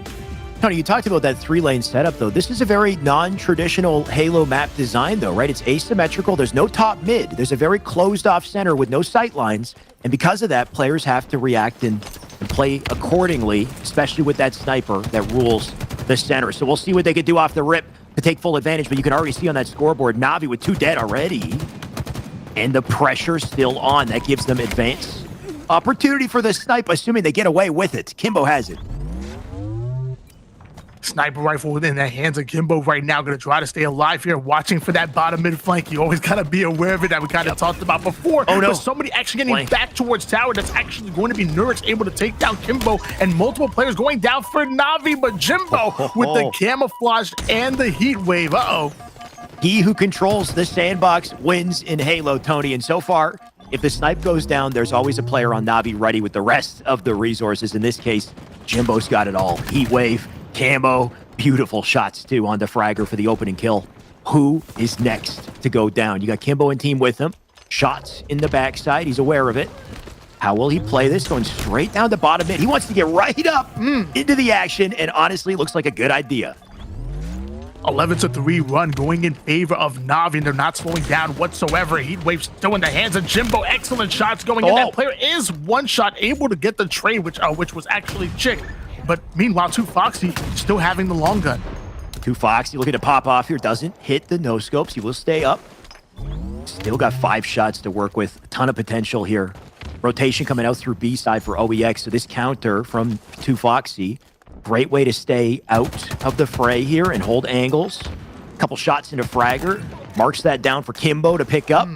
They are working together so smoothly to start this game. And this is exactly what you want to see, Tony. Let me tell you something. Na'Vi mean business right now. They understand that their tournament lives are on the line. Look, I'm so happy this losers finals is a best of 5 now, because this deserves it. 15-6 going up does Na'Vi right now. 5-1 is Jimbo. You see that beautiful little setup? Jimbo throws 1 nade, and the next nade slightly in front of it to bounce the second nade behind the pedestal there for damage, which gives him the assist, and he walks away with the camo because of it. So nice little setup out of Jimbo. The second camo of the game on his body, and players spawning up on A. Jimbo, how do you play this? Oh, they see him immediately. Oh, no. Oh my God, the HD TVs on these boys, Tony. It's the, is it the BenQ monitors? What are they just immediately spotted him. Official partner of HCS. Make sure you guys get one of those. Respectful, making his way over to the A side with Jimbo. Excellent shots going in. Jimbo actually get the cleanup kill, and Kimbo actually going in for the challenge. Whoa! Despite being weak, Kimbo was ready for it, repulsing up, but not able to get away with his life. Yeah, a bit of an awkward repulsor jump, right? If you repulse late and you don't look down far enough, you don't go very high, and you ended up dropping right back into those nades there. Nurix will get just blown off the face of the earth by that grenade. Jimbo going to drop as well. And back and forth we go, but ultimately the trade's in the favor of Na'Vi here as they secure 26 points on the board. OEX might be changing that, though. Sniper finally in the hands of them. they're having a tough time right now. I mean, they're only able to put 16 points on the board. Jimbo and 2Fox almost have that by themselves. Chick trying to stay alive with the sniper rifle. Maybe they can come back behind the backs of this power up, and he has to be careful, though. He actually has Kimbo along the side. It's not just Jimbo, it is Jimbo and friends, and now they're working a 1-2 combo over towards the C side of the map. You know what, Chick trying to do it all, getting a little too aggressive, I think, Tony. 30-18. Maybe would have liked to see him rotate out and stay alive, because now the snipe is in the hands of Jimbo, who is snapping onto bodies here. Teammates in perfect position to help, and no! See ya! He gets the double as well. This man is popping off. Fragger, you better run. You can run, but you can't hide the body shot coming in. He's able to take down Fragger as well. Jimbo is on a roll right now. The man is going off. Jimbo has been saving it all for this moment, Tony. All for his final series, their final chance. Kimbo, don't whiff here. Oh my, can't he hit a shot? That is unfortunate, right? Just the projectile bullets out of that heat wave, as strong as they are, you got to be careful on the strafe. That should do. Now you're seeing 3 players funneling over towards sandbags for OEX. They're just trying to overload one side of the map. They need to make something happen, and somehow even that's not enough, because Chick is going to go down. Fragger going in for the challenge on Kimbo, but Kimbo was able to get away with his life. But for how long? As Kimbo actually going to jump back for the reach out. Kimbo just bobbing and weaving. Look at him get out. Perfect play out of him. Comes back for the kill as well. Huge advantage because of it. Another one drops. Kimbo will finally die, but 27 only on the board of OEX, and OEX all of a sudden feeling a pressure that they have not felt yet in this series, Tony, and I'm liking it. Nurix throwing down the denial knees right there. Meanwhile, Respectful getting an excellent kill over towards bottom mid. Now going to back down and regroup with his team. That's what I love about Na'Vi. You know, they have this 11 kill lead in their favor. They've already upped the tempo, but then they could change the pace, slow things down, go right back into the setup, and watch their angles. It's such good Halo to watch. 40-28 going in favor of Na'Vi. It looks like they're about to tie up this series. Man, every time we come to Jimbo, he's got something new for us. Either it's a camo or a snipe or a heat wave this time. Unfortunately, he does get collapsed on by multiple. But they got to be feeling confident at this point. 40-32, 8 kill advantage. Nurix not done yet, though. Does try to turn the kill. The stick does come through, though, from Respectful. So at the very least, he does trade one. Jimbo back up on our screen, dealing with multiple, and I like the attempt. Drops that man to 1 bullet for an easy cleanup for a teammate. They keep this up, a guaranteed W, but not completely over yet. Nurix is not finished, at least I think. The man cannot get a hand on 2Foxy. There we go. Let me tell you, man, Nurix put it on a clinic on how to use the repulsor, getting all the way from bottom mid towards the top C bridge, then utilizing it to kind of knock back that enemy team, throwing them off balance. Excellent kill coming out of him. The sniper going to come out from Respectful, but it is going to change hands over towards Chick. Chick, whoa, what a movement out of Chick there. Unfortunately, yeah, he dies immediately after. What can you do? But just skating by these angles, being so elusive. Speaking of elusive, Fragger with the camo gets right up behind 2Fox. Yo, nobody can hit a shot with the heat wave today, apparently, Tony. This is the second time we've seen that outstrafe come through. I mean, hey, the strafe speed in this game is absolutely insane. You could really give your opponent the wiggles as that. Oh my gosh, that's like looked right at that grenade. He's like, uh-oh. As it goes off, it takes him out either way, 48-42 in favor of Na'Vi, are only 2 kills away from tying up the series. Yep, just a matter of time at this point. There is one, the Boxer Metal, and Jimbo looking to clean up the second. Can't quite do it with the melee. Slides in for the People's Elbow, doesn't drop it. Instead, they got a little more time to breathe. And you got to appreciate the fact that Na'Vi are playing this as patiently as possible to ensure there is no chance they don't get a trade. Na'Vi, they'll prevail in game 2. Tony, this is about to be a long series. Buckle your damn seatbelt. I'm in an office chat. I don't have a seatbelt to buckle. I'm going to end up falling off my chair most likely. But man, my God, not only Na'Vi getting the big win on that one, but I don't know if you saw on the scoreboard, Nurix dropping 18 kills in the Slayer, doing everything he can to keep his team in. There it is, 18-13, a 5.3 KDA, doing everything he can to keep his team in it. I will say, despite the deficit, every time it seemed like Nurix was that one who would come back onto our screen and be like, wait a second, you know, we're not done yet. Nurix would be back with a play. But despite that, look at the slays on the opposite side. You got 14 out of Respectful, 14 out of Jimbo. Jimbo went 14-5. Jimbo stole our attention, by the way. with that beautiful repulsor snipe combo. I don't think I've ever gotten that loud before when I said see ya there, Tony. I think that was a new record. So thank you, Jimbo, for making me make that noise that I've never heard myself make. That was quite fun. Maybe we'll see it in a second in the highlights. We just might. And I tell you one thing we are going to see is one amazing series. We're already tied up right now, and it's game number 3 is going to be so important. Not only is it going to set the tone for the rest of the series, but I would say probably about 80% of the time in the best of 5 series, the team that wins game 3 usually comes out on top. It might even be like a 90%. Gotta say, Jimbo was popping off all game. We talked about the heat wave and the fact that we did see a lot of whiffs with the heat wave. It can be a very difficult weapon to wield. Jimbo, here we go. That was so beautiful. Hits 2 snipes, drops down. If Fragger was coming out that door and he no-scope headshotted him, Tony, I would have got up, left my chair, and it would have been a solo cast for you. Well, don't do that, because I probably would have fell off my chair, and then we would have had nobody talking on the mic. Let me tell you. I would have got up. I would have called your mom and told her, watch right now if you're not already watching. I'm pretty sure your mom's probably already watching. Maybe she is. Maybe she is. Or at least she has some quotes ready for us. I'm going to tell her to feed them into my earpiece real soon here as we're going on to Oddball Streets, my personal favorite map. I know this is your second favorite map behind Aquarius. Oddball, a big change of pace kind of game. OEX are a hyper-aggressive team, really good at breaking setups, but Na'Vi also really good at holding them. So a nice little matchup battle we're seeing right here. Kind of reminds me of like back in the day, like a Reciprocity versus a Splice kind of game style.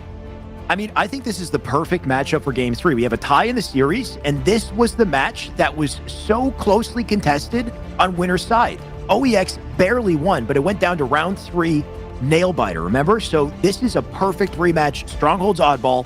They're back at it again. Can Na'Vi do it this time? And it looks like both of these teams are already fighting a little bit for B control. Meanwhile, nades are starting to fly in. I don't know how this player was able to stay alive here for Na'Vi, and finally is going to be hunted down, but Rockets end up going down. Nurix getting away with Rockets, but not for long. Just going to hold things down in the alley, ball already in hand, but the Rockets were caught by him as well. And that pesky ATM continues to deny Chick of the jump. We've seen that already. Thankfully for him, doesn't need to jump up just yet. Respectful, he's not. Wow, what a reach out out of Respectful. He was one shot, came back with the slide, and Chick having none of it. Love the play coming out of Chick now, going for another challenge on Jimbo. This man started to go off. He is heating up, and he even has the Bulldog ready for action. Tony, don't worry, I won't bark yet. I'm saving it for a better moment. Not yet. We'll see. Chick with the spree. For now, at the very least, though, he's got the Bulldog, so he will drop the ball, give it to a teammate, and focus on the perimeter. Let me tell you, this man drops a frenzy. I'm going to start barking. We start barking for sure. Drop ball still in play, but nobody able to actually grab it just yet. Meanwhile, 2 down go OEX, so that's going to be really tough for Chick to get out of the situation. Ends up popping off the first shot, but the spree is going to be ended, and 3 down go OEX. Bodies just hitting the floor left and right here, Tony. Drop wall does go down. Kimbo going to try to make good use of it. Spawner's up in PD as well, so perfect position for that drop wall. And perfect position for a melee to the back, apparently, as well. What was that exchange, Tony? I am confused. I'm not sure either. But Jimbo's not confused at all, because he's going to be hitting every one of his shots, even whipping out the assault rifle. Another 2 down go OEX, and what a coordinated push coming out of Na'Vi. I'm liking what I'm seeing. Back on board with Respectful, who does not know where they are. He's looking intently. Ball in hand of Nurix, though. They got it. They're rotating it back A while that happens, and Rockets to work with as well. So quite the setup opportunity. Nurix not sure where they are. There's the flank right below him, so he does have that awareness. First victim, second for the double. Ooh. Easy peasy. Nurix puts him down. Nurix dropping the hammer. My gosh, I'm telling you, I mean, this series right now, this is all the Nurix show. Again, dropping 18 kills in that Slayer, and now going off right here, controlling the resource. I'm loving what I'm seeing out of Nurix. If he can keep this up, they can probably keep this lead. Yeah, if we get this man in an interview, we got to ask him, what the heck is a Nurix? What is a Nurix? Is that like NyQuil? That sounds like medicine I take in the evening. Either way, it's clearly the medicine that OEX need to win this game. Yeah, he's definitely the solution, if you will. The solution. 2 down, go OEX right now. Nurix trying to stay alive. Well, anyway, I'm trying to think of the ad reel. Yeah, watch out for Nurix those side effects, man. It does include getting bulldogged in the face. Oh, okay. Yeah, that has some bark to its bite, I'm sure. Either way, Respectful will take our feed instead. And if we know anything about Respectful, Tony, he's got no respect whatsoever. It's all a lie. But he is doing a good job of staying alive. And notice how his teammate was one-shot and unselfishly Respectful going to fly at him, get the trade, and allowing Na'Vi to keep up this seaside setup. 2Foxy going in for the reach out. Beautiful slays come at him, putting Nurix down. That's the player that you need to get off the map immediately. Jimbo finally has the ball here. You can see they are down by a bit of a deficit, 44-32. 2Foxy with a pivotal kill. Stays up because of it. Rockets coming up shortly here, 10 seconds. So double dilemma for Jimbo. Got to play defense. Big kill he needs. Gets the damage for the pickup. And they need to have presence on the Rockets at the same time. Kimbo's here to do it, though. Picks up one with the shot. He hightails it out. Will stay up for a little longer. Where are the Rockets, though? And do they have hands on them? Na'Vi have an advanced understanding of just like not worrying about the scrappy seconds. You know, what they're really worried about is when those seconds start to turn to minutes. When they put points on the board, it's normally good points. They have their setup locked in. They're getting the slays. They even get a secondary round of slays as well because they're so good at holding off angles and cutting off those choke points. I really do love the way Na'Vi play. I need to start doing some film review and incorporate that into my gameplay because they're that good. About to pull out the notepad, right? They are playing well, but I think what it really is adaptation, especially considering what we saw the last series. They had that C-hold most game, but they couldn't get the power weapons and the hold at the same time. This time, we've seen this attention to detail on the Rockets that's allowed them to pull away just a little bit. Of course, as I say it, though, SLG, he is barking with the shotty here, Tony. He's got another one right out front. That's a double for him. And Jimbo will take him down, but the resources... Actually, you know what? As I say that, 3 died. 1v1 here. Nurix, can he take it? That's a huge cafe kill right there, and the ball rotated back to Na'Vi. Hey, Nurix, I ain't mad at you. I can't master these melees either, man. Sometimes I swear they're about to hit, and I don't know. I'm not mad at you, bro. 1 down goes SLG for OEX, but they are going to match it by taking down Respectful as well. You notice Jimbo immediately going to drop the ball, try to create some advantages here. Kimbo takes down Fragger off the screen. This is good. It's a weird setup, going like a purple street setup. We don't see this much as he's now going to try to rotate over towards Seaside, a much stronger setup, in my opinion. I think the point is it's temporary, right? He's holding it because he knows where his teammates are and how they're positioned to help him. So he's got it temporarily until he can make the safe rotation. Back to Steve like he's doing now. He's Respectful there to help. Respectful, get 2. This man closes the distance with the melee, but does enough to slow them down. And 2Foxy here to pick up the pieces. Just looking for ghosts. 1 player directly above. OEX, despite dropping left and right, OEX still got hands on the ball here. 2Foxy looking to stop them short. Just 6 seconds with ball time. And they can take this first round, but OEX, they are fighting back. Both of these teams are already guaranteed a top 3 placing. Both of these teams are guaranteed to be going over to Raleigh, but they're not satisfied with that. They want to go at it, and we are loving it. It's about the bragging rights. It's about setting the tone going into the first land as Chick ends up getting a big kill. Excellent denial nade over towards bottom C. Goes in for the reach out. Kimbo's 1 shot. Not for... Oh, no. He's still alive. Tony, bragging rights and statement is one thing, but there is something on the line. If Na'Vi wins this, they secure 2nd place, and despite having less points than OEX, they can go into this tournament with the full benefits. They go into Raleigh with all expenses paid and easy access into pools here, and Na'Vi, they want all of it.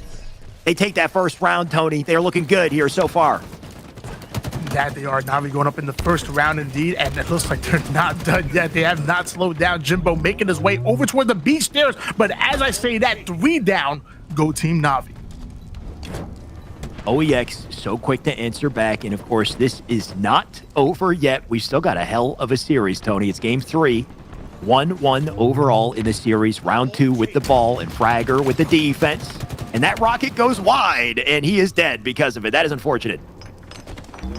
Chick trying to stay alive over towards the oddball side of the map. But you know, as soon as he gets pressure, he's gonna throw the ball, play it towards the map, put it in a baitable position as respectful, using it as bait for himself. Excellent shots over towards Nurix, but now he's in a non-advantageous position. Nades is trying to fly in. He doesn't give a hoot. Takes down the first player. Now going in for the second one. That's gonna be the last player on the map. Na'Vi end up getting a mini squad wipe. Something we see so much in this game that keeps the pace so fast is the fact that your shields come back when you're sprinting. So you see Respectful, how quick he is on the map. He gets a kill, he sprints instantly. And I mean, speaking of which, 2Foxy, look at this man! Triple with the stalker and the shotgun. And he's not done. Apparently, he's got a lock on the spawns. But like I was trying to say before 2Foxy just stole all the attention, is you can play this game quick. You can sprint with your shields down and get right up in their face because you know you'll get those shields back if you play well. My God, he is still... Tony, what? A second triple? No. Oh, so close. And he lived. The movement.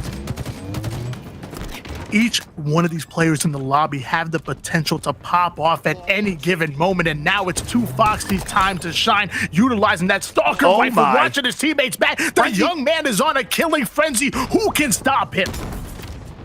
It is all of a sudden the 2Foxy show, and I'm signed up for all 3 seasons. My God, that's one. What was that, 11 kills? Out of 2Foxy, ball in A, and it is secured. In C, it is secured. Because there is a cracked Foxy man holding it down. What did I just say? Holding it down from Subway. Tony, he's got this. I want to see this man go on a ride. Let's see how far this train goes here. He's staying up high with on top C with the stalker rifle. Excellent cross-map shots. Going to be forced to play his life. I need to see the running riot. Goes in. That's going to be the 12th kill. 3 kills away from that riot. 2Foxy looking for a running riot in losers finals. And Na'Vi, never have they looked so good against OEX. Tell me this man's got more. Oh, he gets a backspec. Fragger, you better run, buddy. You better run. Okay, he will get out just for now. The man's gonna run out of ammo with this thing. There he goes. No. Oh, and he still got the kill. What is going on? The man is 1 kill away, I think, from a running riot, Tony. That he is. He's over towards the A side, going to challenge that player over to a purple streak. Despite not getting the first shot, still able to put him down, and that's going to be a running riot coming out of 2Foxy. It's the 2Foxy show. I hope you're ready. I've been ready. I told you I signed up already in advance. Apparently, it is not over. There's no way. There's no way there's a ramp. He's just feeling himself too much. He's going right up into the full enemy team. Oh, my God. 17 kills. That's a record, Tony. I have not seen 17 kills back-to-back in any HCS match so far, Jesus, in anything, in any of the regions. Has anybody had 17 kills? I don't think so, man. There's no regard for human life coming out of 2Foxy. And meanwhile, while all this is happening, it's a 72-36 run going in favor of Na'Vi. And how could they not have the lead behind a 17-0 run out of 2Foxy alone? Over. The man just put his 19th kill on the board. Observer, listen to me and listen to me good. If 2Foxy's on the map, you put him on the screen. I need to know. Did they spawn him with a rocket launcher? He just comes. We come back to his feed after a 17 kill spree, and he's got a rocket on his back. Like he has the artillery. No matter where he is, what time it is, the man's like Tony. I can't cast this. I can't just let 2Foxy cast. He can cast and play at the same time. Let him run it. It's game over, by the way. I mean, clearly there's nothing that man can't do, and it's a large reason why Na'Vi were able to steal away that game 3. I mean, obviously it takes a unit, it takes a team, but there is no doubt that if there's an MVP, we're giving it to 2Foxy. The man had a running riot +2 in that game. Meanwhile, his team is just saying, hey, don't worry, we got the oddball. Don't worry, don't you even look at it this way. And you just keep going off. Wow. I mean, there's teamwork, and there's fundamental Halo, and then there's that. What we just witnessed, Tony, and that is just raw skill, and I am afraid of it. Here we go. So 34-18 was the final tally, but 30-17 out of Respectful. My God, those two boys popped off harder than I've ever seen in my life, and I think Na'Vi all of a sudden have turned They've changed everything, Tony. This is a different series, different ball game. Na'Vi, apparently they are late game performers here. Late bloomers. Man, I just got to go back and say it once again. Na'Vi have never looked this good. Week number 1, they got that top 3. It was great. It was fantastic. HMDA ended up getting the best of them in week 2, and clearly they hit the drawing board. They went right back to work, and man, they're going toe-to-toe with OEX, who have literally had the best of them every single tournament. I mean, this is beautiful to watch, and maybe, just maybe, Na'Vi might end up right where they belong in the grand finals of this tournament. 2-1 lead in favor of the boys in yellow. Well, I hope you're ready, because we have a specially branded 2Foxy highlight reel for you, brought to you by Esports Engine and DreamHack. Nothing but 2Foxy plays, apparently, because he is the entire highlight reel. Tony, I can't believe my eyes. Look at this. He almost gets a triple, but he does not overchow. He immediately backs out to live there. And that's part of the reason why he got the riot. But my God, dude, everything was a clinic out of this man. He ran out of ammo with this gun. He got so many kills. And then he still got a kill. He ran out of after ammo. He ran out of ammo. Gunfight. Like, it wasn't even like he ran out of ammo recognized. It was mid gunfight. We had to whip out. This was it. We had to whip out his BR. And even that doesn't slow him down. Nobody was able to compete with 2Foxy. And my real question is, wow, Alex, do you think he can carry that over? I mean, one more win. And Na'Vi are coming out on top and moving into the grand finals. This is big. That was literally nothing but a 2Foxy highlight reel, for the record. He had so many highlights that he was able to fill the entire reel with his gameplay. And that is also the first time I think we've ever seen that in HCS. So 2Foxy, if you want to just, I think you just email Tashi and he will send you a plaque. I'm pretty sure they got a plaque for that. Don't quote me, but I'm pretty sure they got a plaque. Either way, Na'Vi looking damn good, and they got 2 games in this series because of it. Now they have an opportunity to close out their first series against OEX. We have not seen this before. And now we're going to see if 2Foxy can keep his montage going in here and close out this game. Let me tell you, man, this incredible plays come out of him and the entire Na'Vi team as well. Because again, takes a unit. Na'Vi may have been going off in the slays column, but everybody else had to position themselves to be able to put down that damage. Let them get those easy kills. Give them the information by watching all of those sight lines. So it takes a full team to put on a show like that. Na'Vi are in prime position to make it into the grand finals. It could be right here, right now. Here we go. What could potentially be the final game. And of course, who else but 2Foxy to start it off with? Though he does unfortunately die, drops the camo with it. And this is about to be a brawl here, Tony. Can't wait. And they're trying to fight over, be able to steal it away, but that player is going to go down, and so do 2 players on each of these teams. Meanwhile, Nurix going in for the challenge, holding on to a BC setup, and it looks like they want to advance forward towards A. If they can grab that AC setup and really force the spawns over towards back B, that'll be really good for OEX looking for that final player. And it all starts with A side control, and that is Nurix's objective as he locks down the doorway here. Kimbo, oh, he'll step right up into that and take it right back. And Kimbo doing a good job of not giving up that A side control. I like the way that they're holding on to it for dear life as they're almost able to steal away B. Does Na'Vi, but getting stopped just short. 2Foxy now going to try to advance forward, winning that individual gunfight, earning himself the assist and stealing away B. Trip cap going for Team Na'Vi. See, now, if I'm 2Foxy in this position, my heart rate is like, 150 BPM or something crazy. Like the pressure is on. You wonder, do you take that energy and continue to dominate? Can you manage that pressure when you feel it? And so far, so good, I think. But once again, the repulsor coming back into play. And this time it's Chick who will send Kimbo off the map. Is there anything more satisfying than just knocking somebody off the map with the repulsor? It's so daggone funny to see. Like when it happens to me, I do nothing. I just put my controller down and hang my head and shake. It does. You feel so helpless in this game because you don't have the thrust. You got nothing to do to come back. So it is kind of embarrassing when you die that way. I will say though, that's the beauty. Yeah, you can grapple back. That's the beauty of the sandbox in this game is like, is that the coolest kill? Or what about like a 3-shot perfect with the Mangler? Or what about a grapple into a sword kill or whatever? Or camo on Fragger into a flank into Stronghold A? Like you never know what that'll lead to.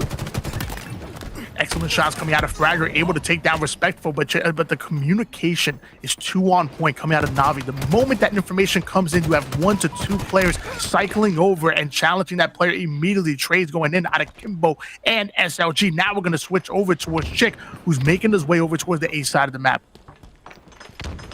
Chick just going to play it slow and steady. Don't have the A capture and definitely wants to get his hands on it. But you can see some heavy defense coming out to deny him the opportunity. He'll come back for more, though. Jimbo now down for the count. Presence into A. And a great line of sight onto new spawners if they collect it. So they will take A. They are down at the deficit here, and that's the beauty of this position, right? He gets the kill assist for it. Tons of damage. Cross map. Shots in Respectful and C. Respectful just skates by. They'll both live a little longer. We have an 86 to 31 lead going in favor of Na'Vi at the moment, but OEX putting the good points on the board, set up beautifully, but not able to stay alive despite having to grapple. Another 2 down go OEX and 2 Foxy just waiting. 2 Foxy jumped up to the nades and then jumped straight out. No care in the world to get that kill onto Chick, who was just sitting down below. Back on board with Respectful here, who's got some bodyguards covering him. He does get to melee in. Jimbo with the cleanup. Going to dive to bottom mid for the sword because you don't want to miss that. And we'll see if he can put it to good use here. 86 to 50 on the board here. Still an advantage for Na'Vi. But OEX looking to creep back.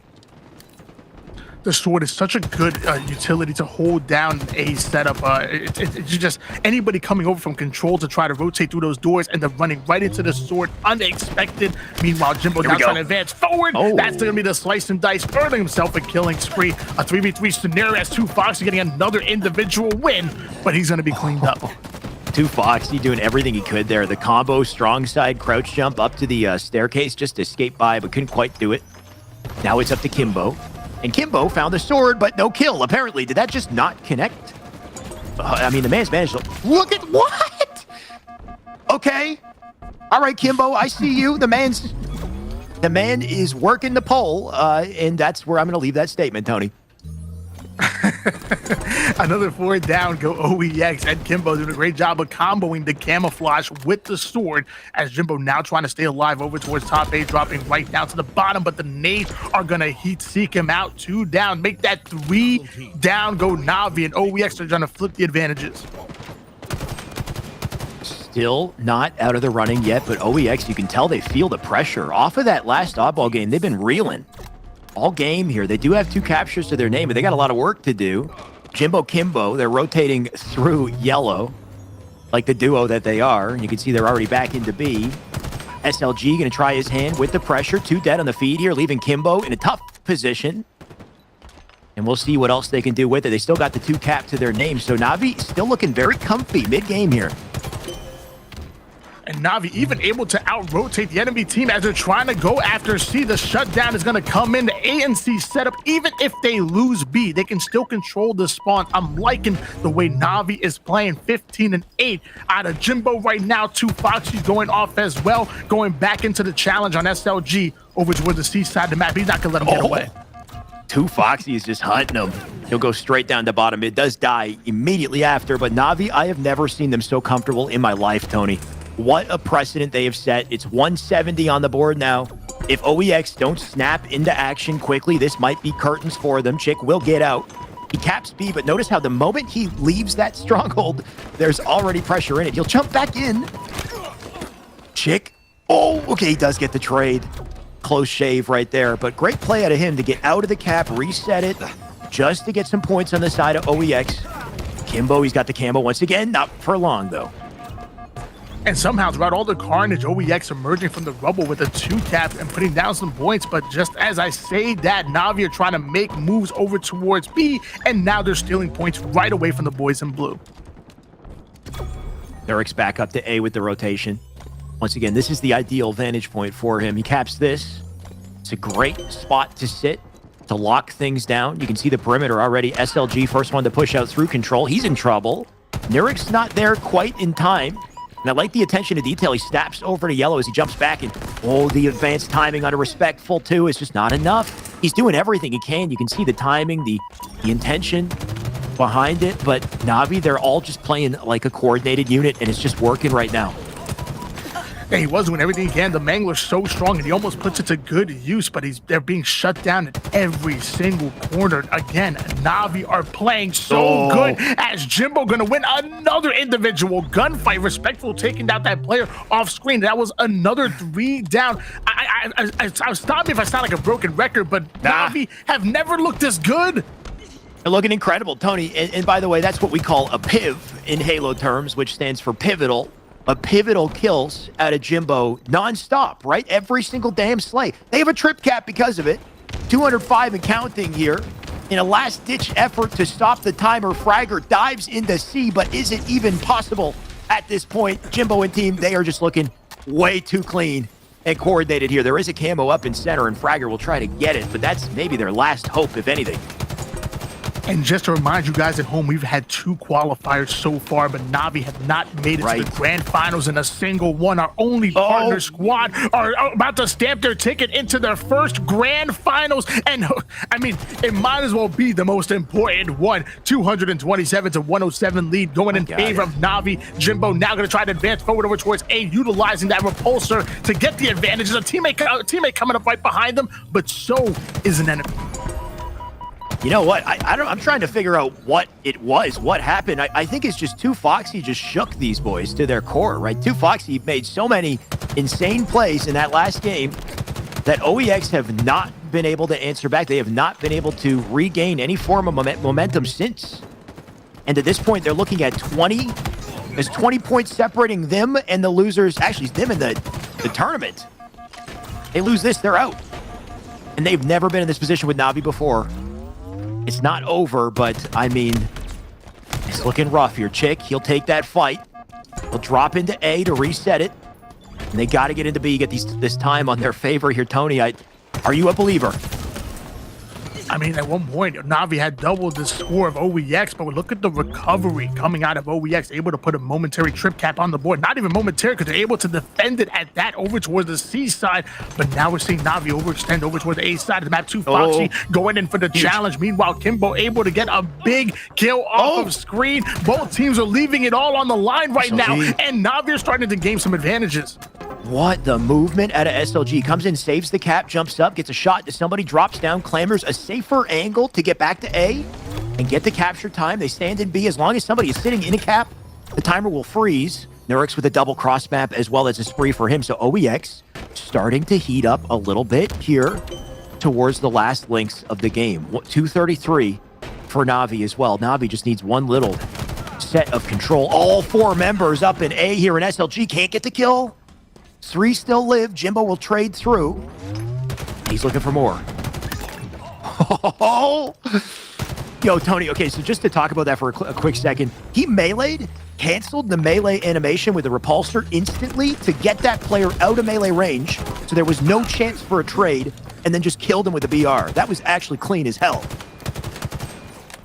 It really was. They got to utilize the utilities. They will equalize your situations in every single gunfight, whether it's the grapple, whether it's the repulsor, the thrust as well. You can be behind in shots or being behind in health, and they will catch you right back up. Another trip cap going in favor of OEX. Someone must have told them that the game started because they're holding on to a trip cap, and they're coming in out of nowhere. SLG taking that's another squad wipe in favor of OEX, who might be stealing this game away. What is going on? OEX, they're suddenly awake. 36, they've now taken the lead here. All of a sudden, they got control, and Na'Vi on the back foot. They got to move quick here. They got A. They do have presence in B and C to stop the timer. No, they haven't stopped it yet. They do. They have to stand inside the hill. At 247, they're sitting inside the hill, but they got to win their fights in C, and they can't do it. Tony? Hello? Can I get a... Somebody pull the defib out. I don't know. OEX was dead, and they're revived. Like a pack of zombies. Tony, I just... What happened? They didn't get anything. Did I look away for a second? Can we get a replay? Can we do a full game, just highlight reel so Tony and I can figure out what the heck just happened? I I don't know, man. Na'Vi must be munching on some biscuits or crumpets without any beverage because they're choking right now. That's a choke, in my opinion. That was all Na'Vi's game from the beginning of that. They had an incredible. It was only 230 to 111 at one point, and somehow you allow OEX to crawl their way back into it. Na'Vi, you're way too experienced for this. You know for a fact when you have an enemy on the ropes, you have to knock them out. You have to knock them out. You can't give OEX this kind of momentum. Now OEX are going into a game 5 with that kind of a momentum. What is going on? This was your grand finals. This was your moment. I'm sorry. I don't mean to be disrespectful, but someone's got to say it. You don't got to be. That was a yikes. That is a yikes. Whatever, Navi, if I'm you, don't look at the Twitch chat right now. Don't look at the Twitch chat. I mean, really, should you ever look at the Twitch chat, realistically speaking? But just don't look right now because everyone is screaming choke for good reason. That was a hell of a choke, Tony. And what does that do to your momentum, to your confidence in game 5 of all games? Tony, I am worried for Navi, and all of a sudden, OEX, they breathe.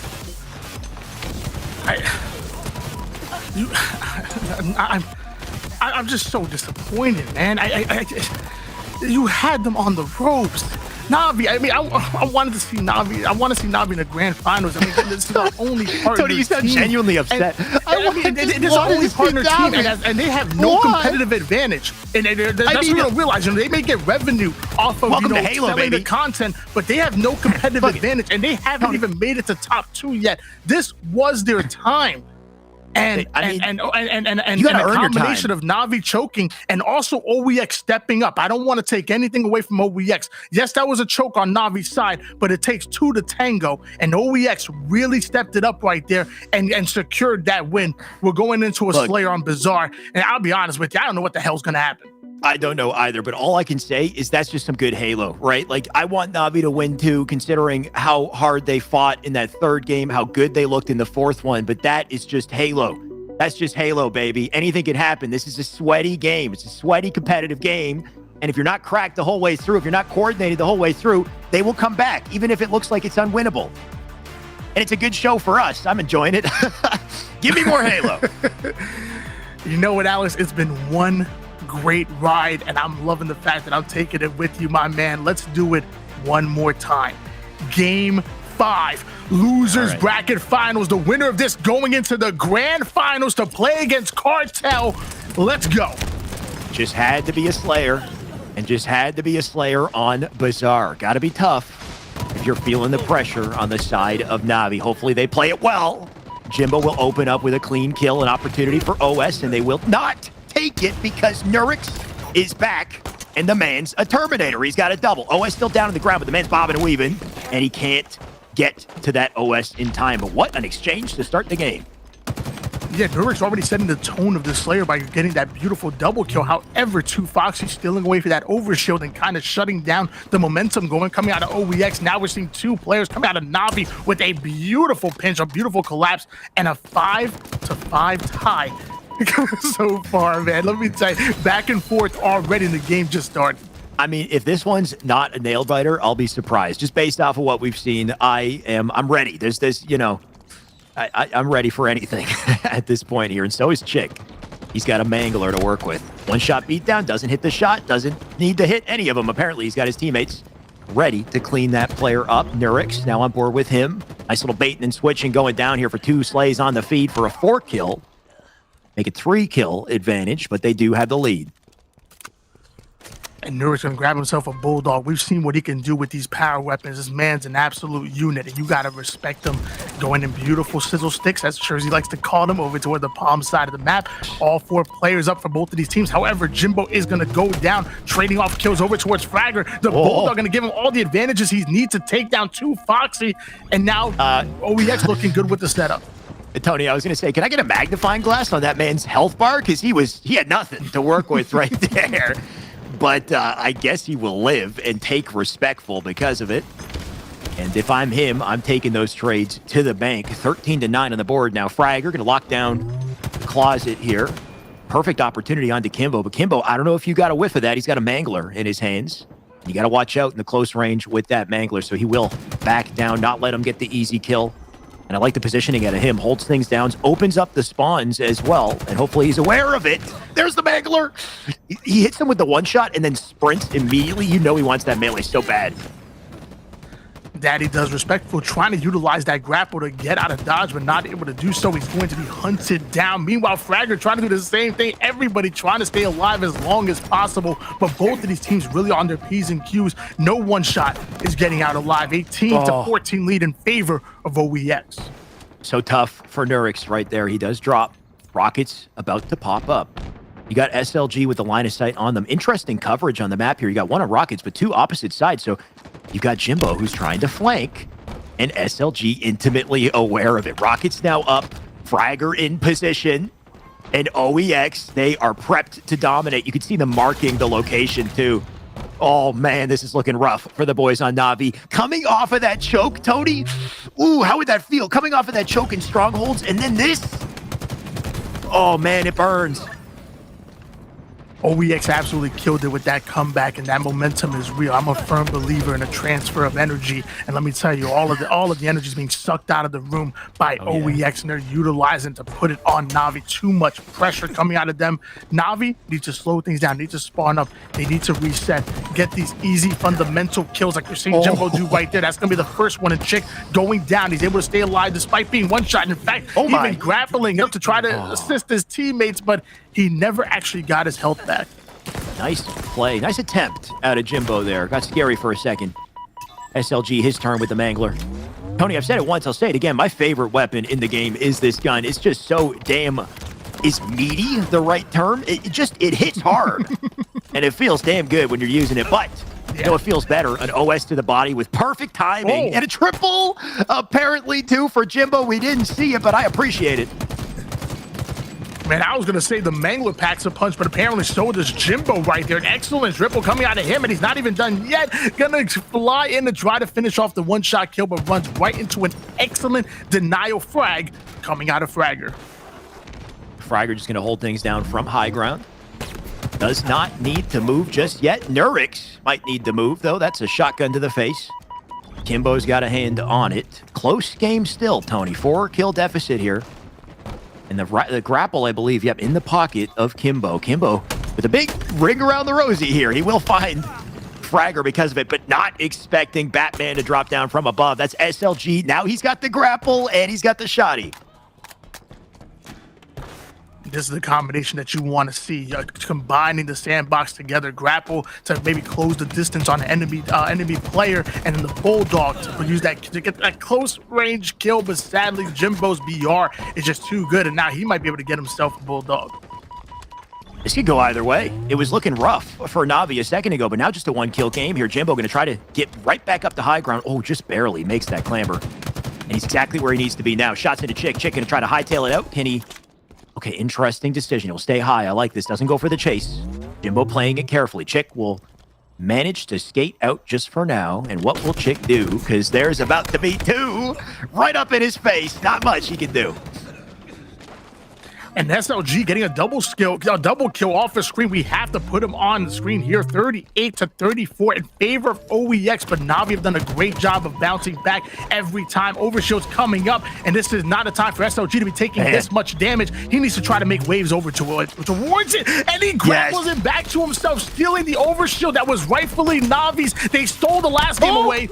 Now he's stealing the overshield, harpooning the enemy team, but finally going to be taken down. Whew. That was fun to watch. That's just a Halo Infinite, brought to you by Halo Infinite gameplay right there. Grapples the OS, picks it up, gets dynamo-nated to lose the OS, then grapple harpoon, doesn't quite get the kill. But Fragger, he's going to pick up kills for sure. That's a double for him. 42 on the board as we get to the end zone here, Tony. Just 8 left to close the series. And again, this is game 5 right here. There is no room for error. The winner of this is going to the grand finals. The loser is going home a bit early. Fragger putting excellent damage despite being one shot. Somehow gets the assist and the kill on Respectful. And the man is still one shot. Finally going in for the challenge and gets another assist. I don't even know if he ever gained his health. Tony, I hate to say it, but 46 to 38, it looks like it might be over. And what a battle it's been. Na'Vi, what happens after this, right? Like, okay, it's not over yet, but I mean, SLG, he's about to put them in the grave here. After the series that we have witnessed, Na'Vi it's got to burn. Can they do anything? 47-47, kill deficit, respectful. You're going to need a lot more than a thrust, buddy. I mean, it needs a miracle at this point. Let me tell you, I don't know how they're going to be able to come back at this one, as they're now only 2 kills away. Make that 1 kill away from coming out on top and getting their rematch with Cartel in the grand finals. Tony, it's been a great series. Let me just say that. 50-42 to close it in a game 5, a marathon, and one that I am here for. My God, OEX, they deserve it, okay? OEX have had so many close shaves with Na'Vi. They've won every time. This time, we thought it was over. This time, we thought OEX were going down. There was no chance. But OEX, they like a story. They like a script, apparently. They kept us on the edge of our seat till the end of Strongholds, and then they said, wait a second, we usually win this. And then they won. My gosh, GG's in the chat. GG's from us. That was probably one of the best series that we've seen, not in this tournament, but ever of this season, of this year. Yep. For Halo Infinite going into that game 5. You know, Na'Vi in game 4 obviously left it all on the line, and man, they were just moments away from winning the series in that game 4. OEX bounced back, steal the game away from them, and utilize that momentum to grab a 50-42 win. They're getting their rematch against Cartel. That they are, and the bar is set very high. We'll see if that rematch is as stellar as what we just experienced, Tony, because my God, what was that? At least an hour of nonstop Halo carnage. And here's a couple highlights just to relive the moments here. Doubles left and right here. Shoddy to the face. Nurix living with no health. Gets to live long enough for another kill there too, right? Oh man, Kimbo taking full advantage of the Mangler. I mean, it is a little grimy, that one-shot beatdown, but you got to use it if you got the opportunity. Oh yeah, you got to take advantage of every advantage that you get, as Jim was able to steal away that overshield, gets himself a triple. Just there was so many highlights on both sides. Great too. series, OBX and Na'Vi. This SOG overshield play, grappling towards himself was amazing, and then the sizzle sticks, putting him down. He harpoons over towards that player, and man, that was insane. So it's just what like a roller coaster. All of that you could never see in any other Halo game. That's what's just so beautiful about it. I mean, those Dynamo nades, though, my God. The Dynamo nades, though, like the moment he activates, and honestly, the OS works differently because of it. It's just so Halo Infinite, right? Like, if that's a classic Halo game or any other Halo, the moment you pick up OS is a moment of invincibility. So those nades might not have done quite as much damage, but in this game, the moment you pop OS, because it's portable, you're ready. You better be ready to take damage. You lose those shields right quick. And the Dynamo nades, if anything's going to melt your shields in this game, the Dynamo will melt your shields, let the enemy know where you are, and also slow you down at the same time. It's actually kind of bonkers. And unfortunately for Na'Vi, they had to experience quite a bit of hurt in that series in many ways. Maybe not just with Dynamo nades. But Tony, what a pleasure that was to cast with you, my man. That goes down in history. That's the best series I've ever witnessed in Halo Infinite so far. And guess what? That was on the spectator mode. I hope you're ready for a LAN tournament, because we're, less than 2 weeks or 2 weeks away from a LAN to properly see these boys in action. And it's only going to get better. Wes, Shurzy, welcome back. Just give me your thoughts, because my God, what the heck? Wes, we'll start with you. Yeah, unbelievable series. And looking at that game 5, you want it to be a little bit closer, but I mean, you got to call the guy out on 2Foxy having a real rough game. And it was only 2 games ago he was on a running riot, right? Yeah. And how unbelievable he played on that Streets oddball. So a little bit of inconsistencies is going to come to bite Na'Vi, but I mean, they're just so close to beating this OEX team every time they play. It seems these two teams are so evenly matched, they can't quite cross that hump. I think on land that they're probably pretty even, but right now OEX obviously advancing to that final is going to have another stab at trying to take down the cartel. And hopefully this was some momentum, but there were some rocky stages throughout that series for them as well. So they're going to have to find another gear here as they go into the finals. They're going to have to pick it up. Everybody's got to pick it up. It cannot be a solo effort, especially against a team as strong as Cartel. But a big congratulations to OEX for locking that 2nd seed coming out of EU. Na'Vi, I know that they're disappointed with their placement once again, but I mean, they're just right there, right? I mean, you don't choke away that strongholds, and you're sitting in the finals. But unfortunately, like, they have to figure out ways to make sure that those kind of choke jobs don't happen. I completely agree. Well said, Wes. And like you said, Na'Vi, they will be heading to Raleigh regardless. But, you know, hopefully when that happens, they play their game, they play it well. Shurzy, your thoughts? Yeah, let's do a little bit of an autopsy, right? Sure. Na'Vi, 4 points is all they needed to do. That's all they needed to get from that Strongholds game. But they left the door open just a little bit, and OEX kicked it in. Okay, so here's the problem now, and here's the permutations of what has happened as a result of that. What Na'Vi were essentially playing for in that game was second seed at Raleigh. Now, what would that have meant? Well, that would have meant that they went into Pool C or D and would have completely avoided the top heavy hitters from Pool A and B in North America. They would have avoided NA seeds, two heavy hitters in what would look to be C9 and perhaps Optic. They would have completely avoided them, but because of the way that's shaken out, OEX clutched up. They will avoid them in pool play, and they'll have, on paper, an easier pool because of that one game, that one Strongholds game that Na'Vi let slip under their fingers. Thank you for saying that, Shurzy. So not only do Na'Vi need to go back to the shop, grind, and improve their game, they also got to prepare themselves for a more difficult pool than they would have had normally. Of course, not the worst case scenario. They do get to skip open bracket at the very least, but I mean, things ain't going to be easy for Na'Vi going forward, and they know that, and I'm sure they're prepared for that. So can't wait to see more of them. But in the meantime, the focus is now placed on OEX and placed on Cartel. And just like Na'Vi and OEX and Cartel is the same kind of story. OEX have not been able to break through. Let's take a look at the bracket just so we can see it one more time. But that is really all that's left for today. You can see our championship bracket here. Cartel 3-1 over OEX. So we've seen this series already in winners finals. OEX, they're back for a rematch.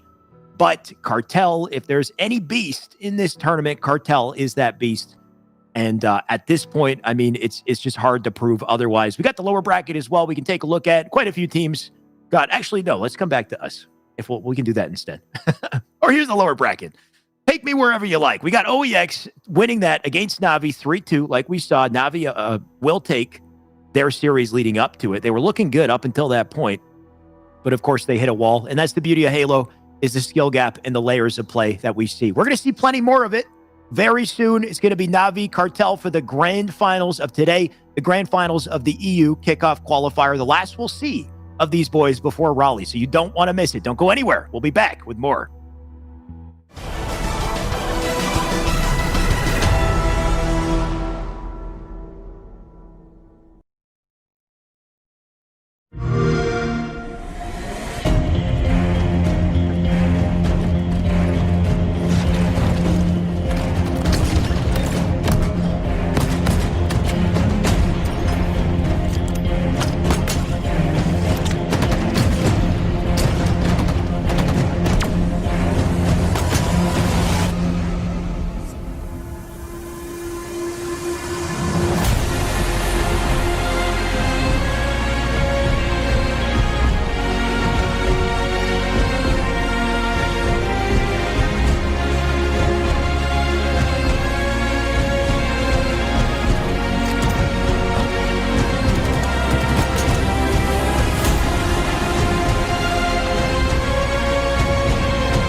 built this facility off the grid to train the next generation of Spartans. To be a Spartan, you must become the impossible. Greetings, Spartan. It would be my pleasure to serve at your side.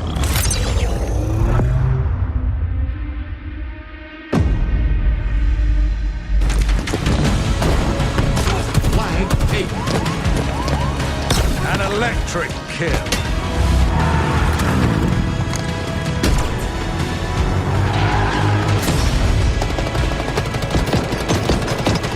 Cluster luck. On your feet, Spartan.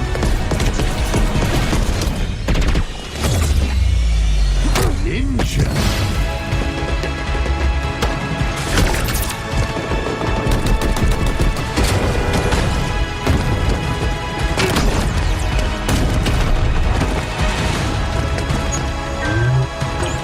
Zone captured.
Ladies and gentlemen, hello and welcome back to the Halo Championship Series EU Open Qualifier for the last time today. This is it.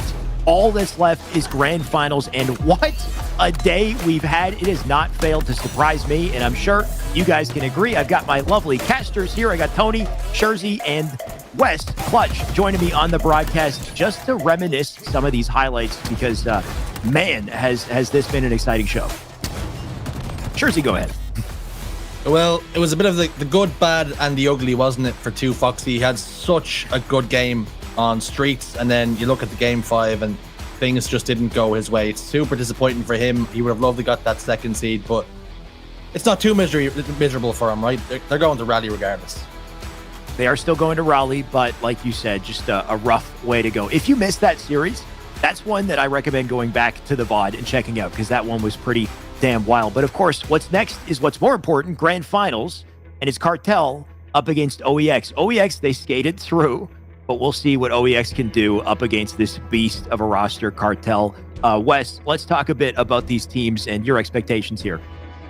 Yeah, expectations for Cartel is to keep the ball rolling, right? You've got 3 years of grand finals experience where you've just been dominating the rest of the European scene.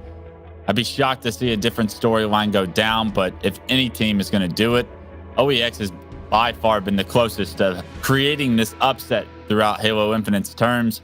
So if you're OEX, you got to find another gear. You got to figure out a way to raise your bar. If you're Cartel, keep doing what you're doing. Let's close in on these rosters, by the way, Wes. Just in case you're new, you don't know who these boys are. This is the best talent you're going to find anywhere in Europe for Halo right now. Cartel on screen. Tony, you know these boys best. You're the captain of the fan club for Cartel. Tell me about them.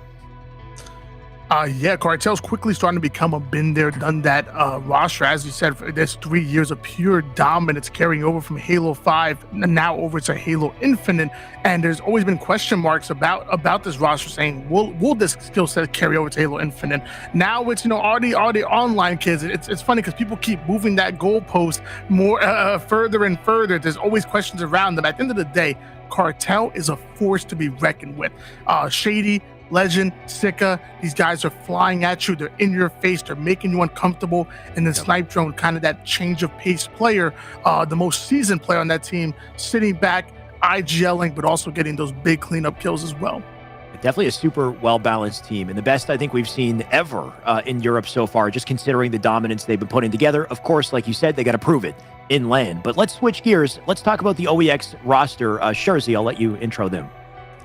Yeah, so 4 French internationals, SLG, Chick, Nurix, and Fragger. You might know SLG, Fragger, and Nurix a little bit. They competed last couple of years in Halo 5, certainly towards the start of the lifespan. Seen a lot of great success, finishing top 2 a couple of times. More often than not, actually, that's where they hung about. Chick is a new addition to the roster, and what a pickup he has been. He's been on fire for this roster, so looking to see him do exactly what it says in the tin, carry on from where he left off. Yep. What we did see last time these two teams met up was that Fragger had a little bit of a disappointing game, so I'd like to see him clutch up here and go the distance.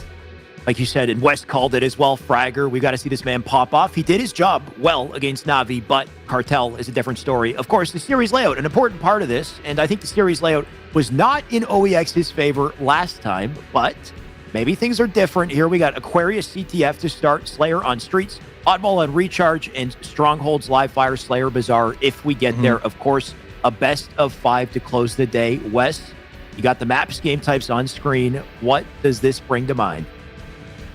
Yeah, I think my intention is directly going to game 1, not because when you look past the third, you're not guaranteed anything, right? But game 1, OEX, if they're able to come out and take game 1, it's going to be so important to get some momentum, get some confidence when you're going up against Cartel. It's been so many series in a row that they've been close to beating Cartel, but they've fallen short. Or Cartel's 3-0'd them in the finals before, but games were close, right?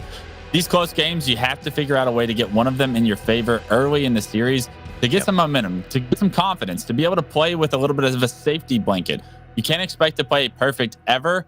And when you lose game 1 in a series and you already start behind the 8 ball there, it's so difficult to try and stay mentally in it as much as you can when you're playing with that advantage, right? You get an advantage early on in the series, and if you're OEX, you have a real opportunity to take the whole thing.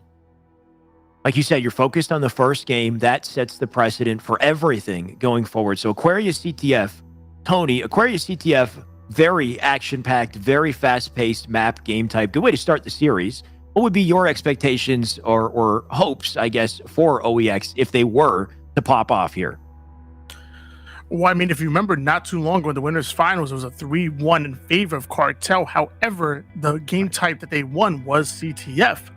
Now, granted, it was on Bazaar, not on Aquarius, which is a strong map for Cartel. But I want to see the same exact coordination, the same exact aggression that OEX had on Bazaar CTF in that winners finals, because that's what led them to that win. If you stay in your opponent's base, if you keep the pressure on them, always put them on their back foot, just like they did on Bazaar, they can find success here on Aquarius as well. They could. We'll have to see if they do it. I expect there will be no surprises here just based off of what we've seen, but I do want to do a quick round of predictions. So, Shurzy, I'll start with you. Where do you think this will go down to the series score?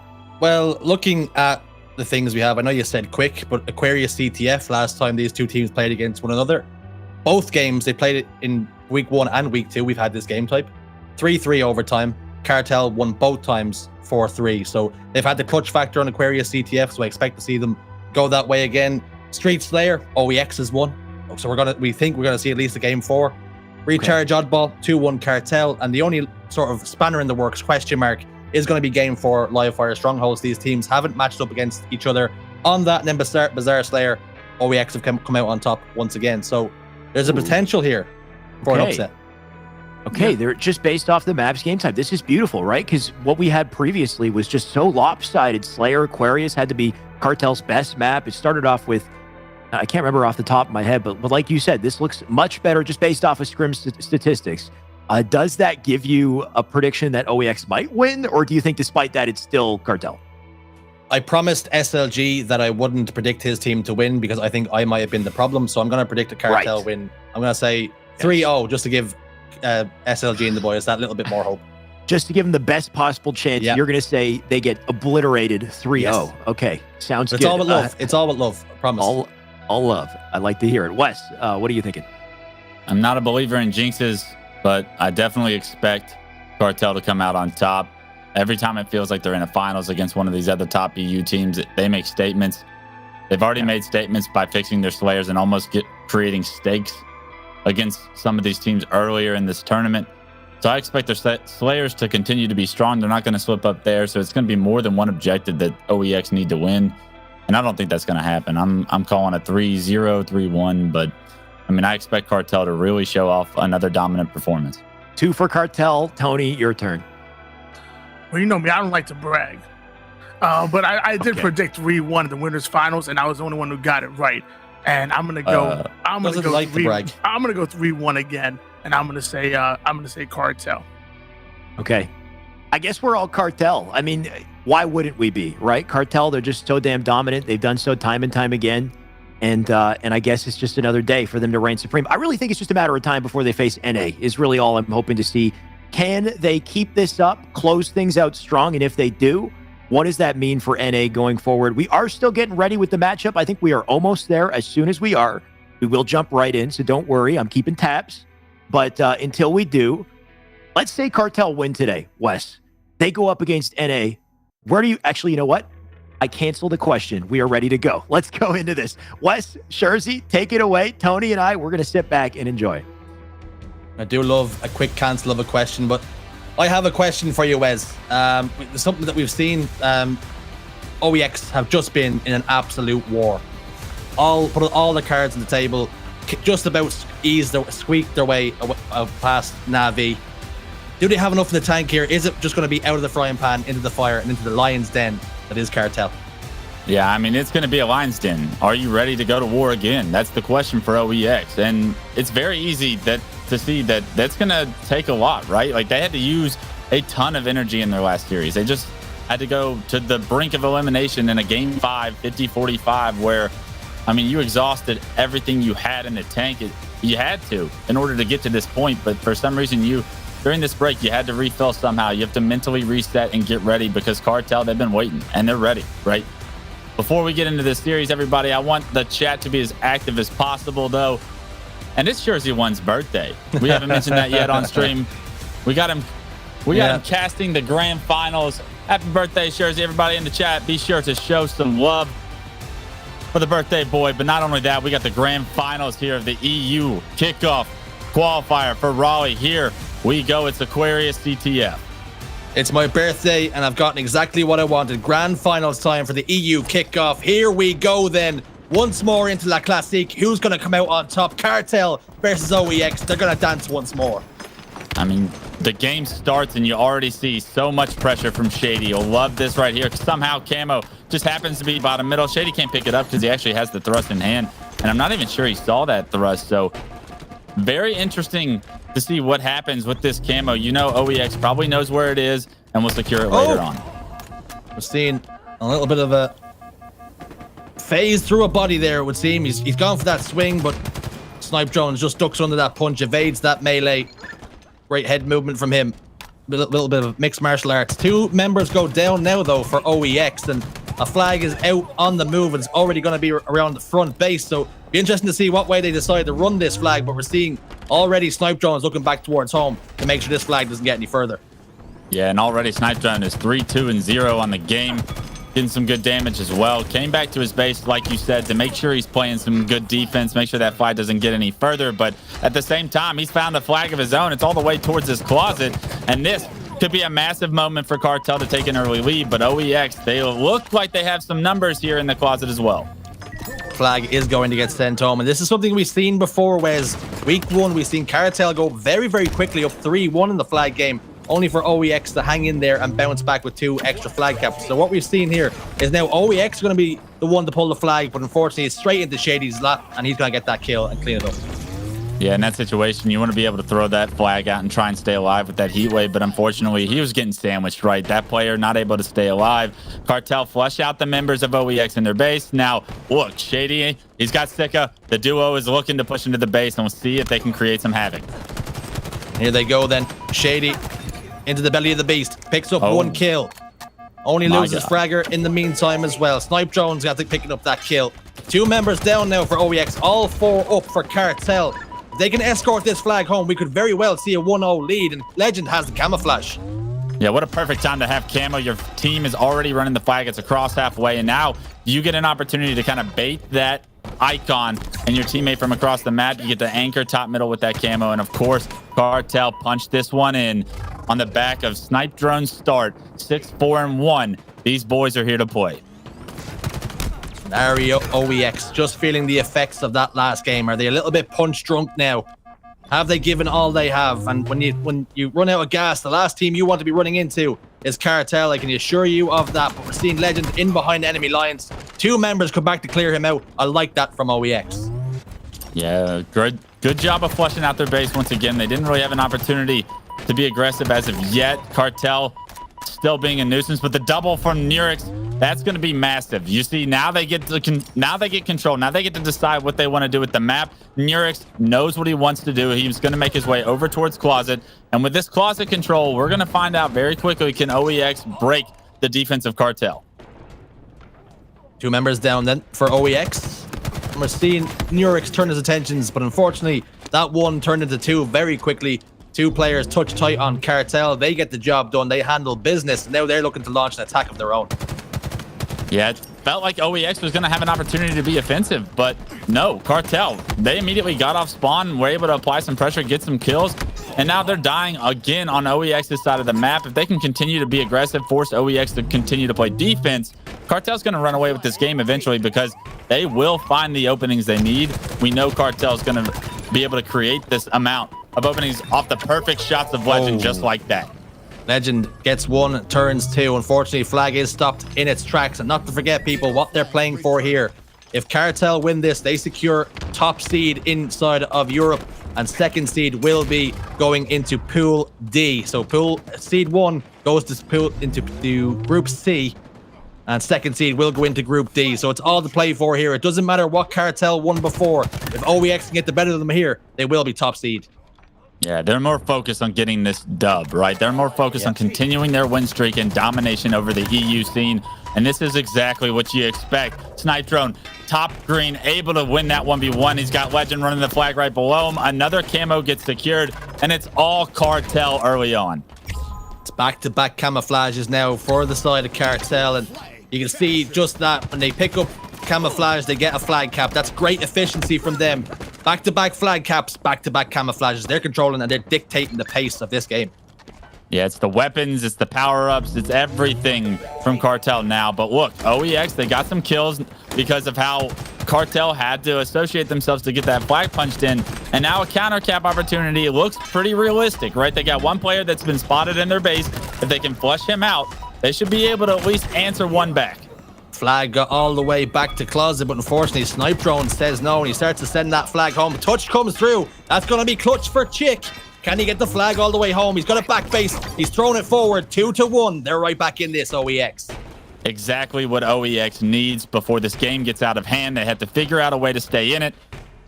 Such a clutch touch from Chick right there to keep his team in this game, punch that flag in, and now it's just a 1 flag game with plenty of time.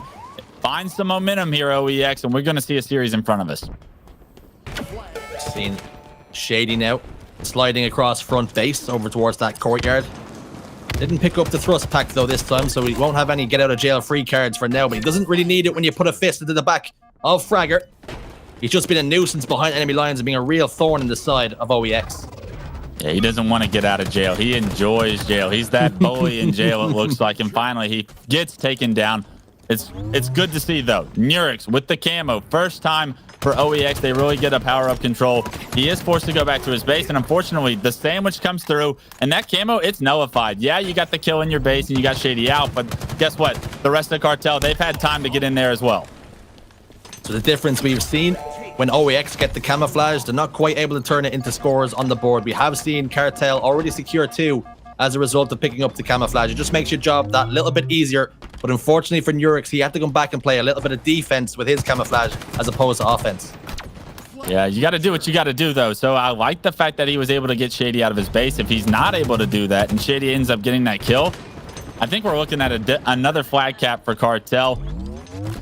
But you do want to find ways to play offensively here. Fragger trying his best to get that done. Stays alive on the flag, actually. This could be huge if he can get the flag in the closet. He does get his shield back. And this is awesome for OEX fans right now, right? You're able to get the flag all the way across the middle of the map, but he goes down as soon as I say that. And unfortunately, they need to find slays or OEX is not going to be able to punch this one in. A little bit of hesitation on the side of Fragger, and that was enough just to delay the flag run a touch for Cartel to get back and swarm in numbers. They've taken down 2 members of OEX now, and that once looking promising flag grab could be a counter cap of its own. Yeah, the return comes through. Doesn't look like a counter cap is going to come through, though, as well, because look at OEX. I mean, they had 3 members in their closet there. Cartel trying to fight for those dynamo grenades, trying to flush them out, but unable to do so. A good job by OEX to minimize the damage. Understand that that flag is going to be returned. There's nothing we can do about it. Let's play for this next camo. Next camo about to pop as well. This could be huge. Could decide what way this game shakes out. And of course, it's gone the way of Snipe Drone once more. And he goes back home to top middle to be the absolute turret that he has been all series long. There's a back whack, gets 1. That information is going to be passed along to OEX. But unfortunately, they're not going to know. He descends from the heights and takes down another. So this flag is looking under perilous conditions. Yeah, the last 2 players alive for OEX are in the base. Will they spot this camo? Another. You got to check your corners with that. And a big kill comes through on the Snipe Drone with that camo. That's massive, right? Even though it's just a trade, trading with in that situation gives your team so much breathing room. That corner was just so deep. Camo player just didn't look that fraction left. Like crossing the road. Look left and look right before you enter into some pretty dangerous positions. And unfortunately for Snipe Drone, he wasn't able to do much more after getting that opening couple of kills. He did open the map up a little bit, but unfortunately he was taken down. That's the second time we've actually seen that corner being used to get a free melee on a player pushing in on the side of OEX. So I'd be shocked if Cartel falls for that a 3rd time. But that being said, we're on board with Nurix. His team's got the return. And not only that, you saw multiple members of Cartel go down, and Nurix already with the flag across half map. Getting this flag all the way home. He is getting tagged up a little bit from what can only be top open side, but two make that 3 members of Cartel go down. Will they desperate for this flag touch? They really don't need to. Just slay that one last remaining player to stop him being an influence on the map. That's 2-2. We're all tied up in grand finals. Yeah, all tied up. OEX, when you thought at first when they went down 2-0 that this could get ugly, OEX find the extra gas in the tank, find the extra energy to tie this one up. And you said it, the last 2 times these teams have matched up against each other, this map has gone into overtime. Will we see a 3rd straight overtime for these teams? Certainly looking that way from here on out. 2 minutes left on the clock as well. Heat wave in the hand of Fragger. Sika's going to run straight past him and not clear his corners. It's a situation that we're seeing time and time again. 2 members down for Cartel. They're on the back foot now. Yeah, Cartel likes to play fast, but when you're playing fast, you might not check every corner, right? You're trying to play aggressive. You're trying to skip moments in the game where you think it's not necessary, and they're being punished. I love what we're seeing out of OEX. They're punishing this aggressive play style from Cartel. If they can continue to find those openings, big things can continue to happen, but a BR fight right there with the camo is not what you want to find yourself in, and because of it, he actually lost camo, and a lot of the control OEX earned off that back smack is now erased. Great point you make. Cartel, they like to play so fast that sometimes they try and take shortcuts and they're falling straight into some OEX traps. It's beautiful plays out of them. We've seen a couple of back whacks come through on the side of OEX already, counteracting the aggression that we're seeing from Cartel. 2 members down now momentarily with Shady and Snipe Drone, just watching their teammates try and play defense. Here we go. It's Nurix, it's Fragger. They're pushing into the base from the closet. They get denied by a nade, but I love the control they have. Look at the angles that they're able to use here. If they can get enough teamwork here, if those kills can come through, this could be OEX's opportunity to steal game 1. Fragger goes down. Flag is going to get pulled. They're going to wait until he comes back up off the respawn to be a factor. But they've already gotten the flag over the halfway mark. They've got some people to escort this one home as well. Snipe Drone can't be a factor. He's only just spawned up. This could be a straight 3v3. But unfortunately, SLG now, the last man alive. Only 20 seconds left in the clock. Can he get this one home? Yes, he can. OEX are 3-2 up with only 15 seconds. They need to get this flag home now, Cartel. Right, but the counter cap, it's a realistic opportunity here. What did OEX give up in order to punch that one in? Cartel is immediately running the flag across the base. He chokes on the flag run, needs to be able to hold on to it, but no one is going to be there. Actually, a player does jump into the circle. Can he stay alive? Can he shoot and dodge? No. You see, Cartel get the kills. Snipe Drone running the flag in. The pie chart's going down, but Snipe Drone's going to be able to punch this one, and we are going to overtime. I don't believe it. We've gone into overtime. He died right on the flag point as well. 3-3. It's been 3-3 week 1, 3-3 week 2, and here we go again, week 3, overtime. These teams on Aquarius CTF, they bring the ruckus. The China cabinets, they're all messed up. Grandma, you should have locked them earlier. Cartel and OEX going at it once again in overtime.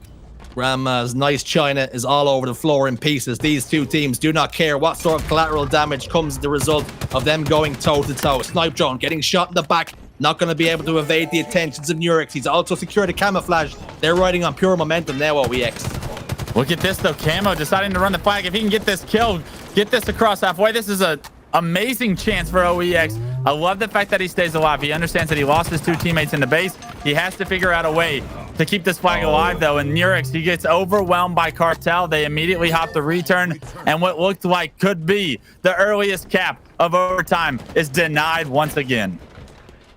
We've seen this before, Wes. We've seen elements and shades of this where it's gotten to this point in overtime, and OEX look as though they've made the chance. They've created it, but they don't always be able to get it home. Unfortunately, we have seen them pull that flag out. They're looking dangerous. Fragger's behind enemy lines once more, putting that flag out just to turn attentions towards him of Cartel. He's realizing and recognizing that his team's in trouble. Yeah, 2 down right now for OEX. Fragger doing what he can, but found himself in a 1v2 situation. Did buy some time, but unfortunately, it wasn't enough. All of OEX just came up on respawn, and Cartel, they're going to be running this flag. Legend already has it. He's going to be taking it to the right side, but nades come through. It gets denied, but it's down in front of Cartel's base. What can they do to get this return now? SLG desperately trying to traverse the land and get back within distance of this flag once more. It looks as though it has rounded the corner, though. Grenades are coming through. He's tagged down to half shields. He throws it forward. There's enough members of Cartel there. They get that flag cap, and again, they get the victory, 4-3. Map number 1 goes over towards Cartel, but what a game again. They can't keep getting away with this. How do they continue to win these overtime games? The law of averages eventually has to come through, right? Like, if you go to overtime 3 times with the same team, you think, we get 1 win, right? No, the clutch factor for Cartel is too strong. And like you said, game 1 goes in their favor, but it wasn't without sweating out all of game 1's intensity. And we've seen OEX did have some more in the tank to give. They fought bravely, but unfortunately they find themselves in the exact same situation again. 3 times they've met on this map, 3 times overtime, and again Cartel just have their number. They put ice, they ice up, and they get the job done once more.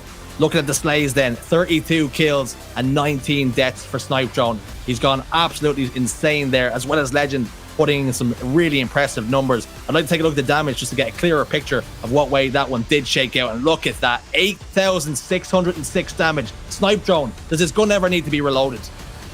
Yeah, Snipe Drone weighing down the DPS there probably was the difference maker for that team. But that was the most highly contested match we've seen in a long time. Back and forth those teams went. And I mean, if you're OEX, you got to be kicking yourself. I stressed how important I thought this game 1 was going to be for them for the rest of this series. They just got done with a grueling game 5 that they were able to clutch, but it feels like whenever they play Cartel, that clutch factor, for some reason, they can't find the recipe to get the job done. And unfortunately, that snake, it's rearing its ugly head again. And we're seeing the highlights package. What a game it was. And you have to wonder now, Wes, as our attentions do turn over towards Recharge, Oddball, is it going to be a situation here where the wind is out of their sails now? They had a real chance there. They hung in there once again, but they find themselves 1-0 down in the series. Is it going to be here we go again. Yeah, it's it's very possible that that's the case, right? It's just so difficult to mentally have to deal with these close games. Losing these close games is so hard. Street Slayer, it's not going to be an easy one. There's not a ton on the map to kind of work with. You got to get control of rockets. They did a solid job in the second half of that game of getting some camos, and that's why I believe they were able to crawl back into that. But there's no power up here to save you. These rockets are going to be vitally important, but most of all, it's about running as a pack on this map. So OEX cannot afford to get caught out by themselves. They need to figure out a way to use teamwork to their advantage, right? Play around each other a little bit more, or Snipe Drone's just going to keep picking you off one by one. And let me give you just a little bit of a silver lining for Slayer on Streets. If you're at home, or indeed for you, Wes, 50-46 the last time these two met. The score did go over to OEX, so they bounced back here before. Could this be the catalyst for change? It could be, but I don't think it's going to be. I expect Cartel to really focus and buckle down on their Slayers this tournament.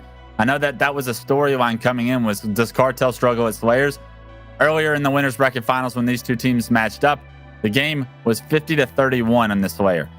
Cartel came out and made a statement and say, we are not a bad Slayer team. We are going to pick this one up. This game too, I expect that same kind of statement to be made from them. If you're OEX and you lose this game, I don't see you coming back and reverse sweeping this Cartel roster. I think that they're too strong. So it's now or never. This is the time to have the game of your tournament. And we also seen week one, Snipe Drone talked about how his weaknesses are really in the Slayer game types. He doesn't really play the same speed and tempo of his teammates, and he tries to match it sometimes, but ultimately it's just not his play style. But we did see last week he had a really impressive Slayer game type. Is it important for now for OEX to shut the likes of him down and shut him down early? Yeah, I think when Cartel's at their best, Snipe Drone is going off. He's leading the team in kills. His DPS is out of control. You got to figure out a way to limit that. You got to figure out a way to contain that. There's no way of shutting it down, I think, but you have to figure out a way to make sure he's not the X factor that's changing the outcome of the game. How you do that? It's a team effort. It's a collective effort. It's not challenging Snipe Drone in one-on-ones. It's not a matter of outplaying individually Snipe Drone. It's about calling him out and forcing split spawns of the enemy team, having a numbers advantage and using that numbers advantage to make sure Snipe Drone's individual skill can't outshine all of the hard work that you've earned as far as map control and positioning goes. It could be important here as well to isolate Snipe Drone just a little bit. You know, he's the only player on the team who's actually an English national. So there could be a little bit of a breakdown in communication if things don't go their way. We know Shady's going to be their in-game leader. He's the one that's the most fluent in English, so he'd be relaying any sort of stressed call-outs to Snipe Drone if things get a little hot and heavy. So is it a situation where we might see Cartel be a little bit rocked here in the Slayer, and perhaps we might even see an upset in OEX going on the distance? I think to beat a team like Cartel, you have to have them on their back feet. You have to have them panicking. That language barrier, it can break in moments of pressure, right? Well, I think when they have control and everything is understood about where the enemy team is spawning, where they're going, I think communication is fairly simple. Communication becomes a lot more difficult when you're in disadvantageous positions, spawning across the map from your team, figuring out a way to regain control. Those are the issues that Cartel may see if they can get into that situation. But it's so hard to get Cartel in those situations for this OEX team that they're going to have to find a way to apply that amount of pressure to create that chaos and that pressure onto Cartel. And I'm not sure that that's going to be able to be done, but that's got to be the win condition. And if you're just tuning in and you want to get acquainted with the history of these two teams, be sure to head on over to youtube.com/Halo Esports if you want to listen to mine and Wes's expert commentary, I must say, and indeed Shyways and Tony's, as well as Mexico, ANZ, and the North American region. Anything Halo Esports is all there, all the VODs. Get yourself deep dived in if you want to scratch that itch. But our attention's now, Wes, they do turn back over towards Street Slayer, and the sandbox is going to be very, very important in manipulating weapons like the Bulldog and the rocket launcher. Yeah, there's no telling how dominant some players can be when they use the sandbox correctly. We saw a running riot out of 2 Foxy earlier with just the Stalker rifle. That thing is a 3-shot kill, and some of these players that have such good precision and accuracy, they can really do a lot of work with that. It's just a matter of, can they get in a position and feel comfortable in order to use it, right? Can they have the map in front of them? Are they able to kind of anchor and play that sniper role with that weapon for their team. And then the Bulldog shotgun as well. Those can really change the outcomes of games. If you can get that Bulldog shotgun into that tires area and just live and thrive throughout the chaos of close quarter combat, you can create so much opportunity doing so much DPS for your team. It's just a matter about successfully scavenging the weapon and then relocating to the position where that weapon is most powerful, which is a very difficult thing to achieve. Shyway's favorite weapon, the Mangler. Mine, the rocket launcher. Why? Because it doesn't take any skill. I can just shoot a wall and get a free kill. That gun is going to be instrumental in what way this Slayer does shake out. And here we go. Game 2 of your grand finals. Cartel up 1-0. A do-or-die situation for OEX right now. And Shady, he's shutting down players already. Murex gets assassinated, and Shady trying to deal with this thrust player as well. Knocks him to no shield, but a good start from him. And you already see the Cartel jump to a 3-2 lead. Opening exchanges then have led to a 3-2 advantage to Cartel, but OEX, they're going to find themselves behind on the receiving end of some rockets if Sika has his say on the matter. Starting to push out now over towards this B stairs and shoots one over towards SLG. A little bit of splash damage, but he's whiffed 2. They're bucket rockets right there. A massive blunder from Sika, and the opening is here for OEX to apply some pressure. They only turned 3. Now, it was 3-2, now 7-3 in OEX's favor. That's what you need. And now you have map control. Now you have everything you want to work with, right? How much pressure can you apply? How much chaos can you provide to the members of Cartel now? Here comes that Chaos Chick. Has a little bit of menace in his eye. Can he turn this into a double kill? Yes, he can. He turns 2. Attention's now going to be back towards tower as they look for any fresh spawners. And look at this. I love this from Chick. Blocking that cafe spawn. He is going to be looking to apply some pressure here on the brew grenades. Does pick up 1. Tries to get some damage in. Oh. And unfortunately, he actually gets taken down. Does a brew grenade kill Snipe Drone? The answer is no. And that might be an overextension from OEX. You're sitting comfortable. 10-4 with the entire map at your disposal. And you overextend into the tram. And unfortunately, now this game much closer. You lost a lot of map control, and Rockets coming up shortly.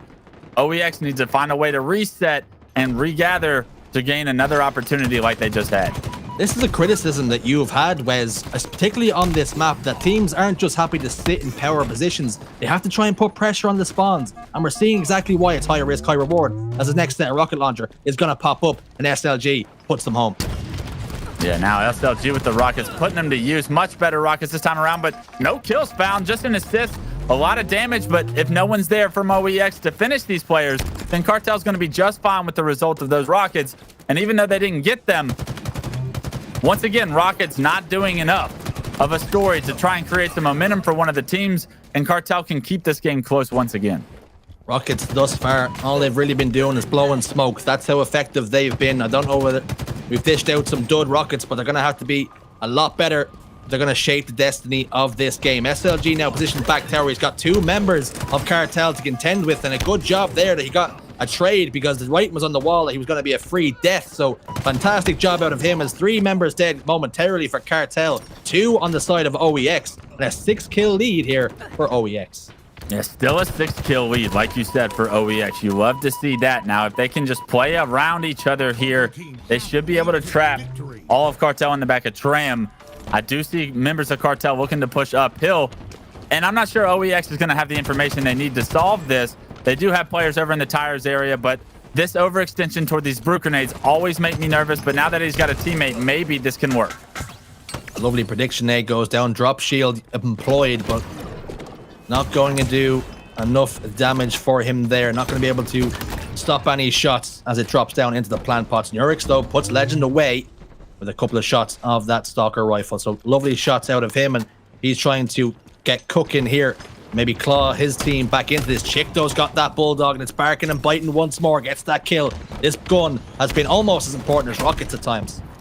Every one of these kills is going to be so important as the next set of rockets are coming up in 3 seconds. Chick finds a double, spots a 3rd player in the cuts area, able to push for rockets. Unfortunately, the last 2 members of Cartel, they melt him, and now they have rockets. They're being put to use in a killing spree from Sika. Now makes this just a 7-kill game. Anything Chick can do, Sika can do better. He also answers a killing spree with 1 of his own. Back smack onto Chick once more. He is going to drop that set of rockets bottom tower, so That's going to be one rocket transitioning over towards OEX. And how important can they be? Because it's, again, a 6-kill lead. Yeah, and I don't see OEX letting go of this lead anytime soon. They're doing such a good job of trading things out. Another trade comes through. Rockets pulls out the BR. And Fragger, you might have had a tough winners finals, but game 2 of the actual grand finals, you're stepping up. That was a massive play from Fragger. Stepping up in a big, big way. All to impress Big Daddy. Wes Clutch, 12 kills, 7 deaths. Hasn't got the assist, but you don't need it when you're putting people in the grave. So lovely shots have been coming out of Fragger. SLG in a 1v1 over towards his purple stairs, and somehow, some way, he comes out on top. When you're winning pivotal 1v1s like that, the writing's on the wall for Cartel. Yeah, great shots by SLG. Good little cheeky hiding spot. If you haven't used that, take notes of this little area where this bench is. It's such a painful place to try and kill a player, especially when he's bouncing his head like that. And SLG gets another kill to create some space for his team there.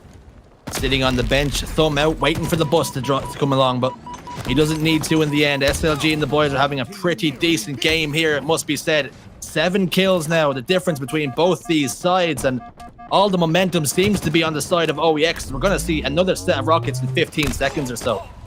Yeah, so look for teams to control the middle of the map. That kill was big, but unfortunately, what's going to be the result of that kill actually going down? Because of all the information Cartel was able to get, they're able to get a few of their own in that bottom middle area. 7 kills separate these two teams still, and trades for OEX are a good thing at this point. Rockets are up, and if they can just get rockets off the map, they've done a good job of trading kills so far to the point where I think they'll be able to close this one out.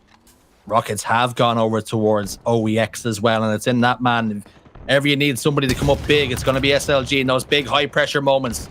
The lights all shining down on him. He doesn't falter. One rocket gets a kill. That's 1 kill closer now to a game 3 and pushing this series to, at the very least, a game 4. 2 rockets amount to 2 kills. He dies in the process, but like Wes said, trades will work all day long. Absolutely. That wasn't even a trade, though. That was a double kill, and SLG extends his team's lead. Still a 7-kill game, but with just 3 to go, OEX look to tie this grand finals up. Bulldog in the hand, shots go down the seek as he tries to clamber his way up towards top window. He is ultimately taken down in the end. Will this be here?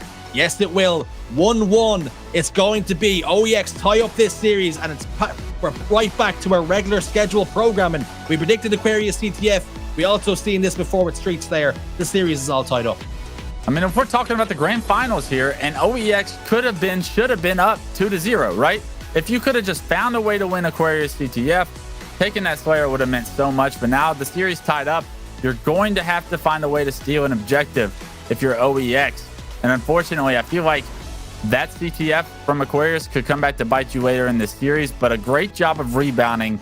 And it doesn't look like they're out of gas yet, Jersey. They've been able to compete now for 2 games at a very high level, even stealing 1 in the series so far. Taking a look at the KDA then, Chick and Fragger both sharing that top Fragger. 15 kills apiece, 10 deaths apiece.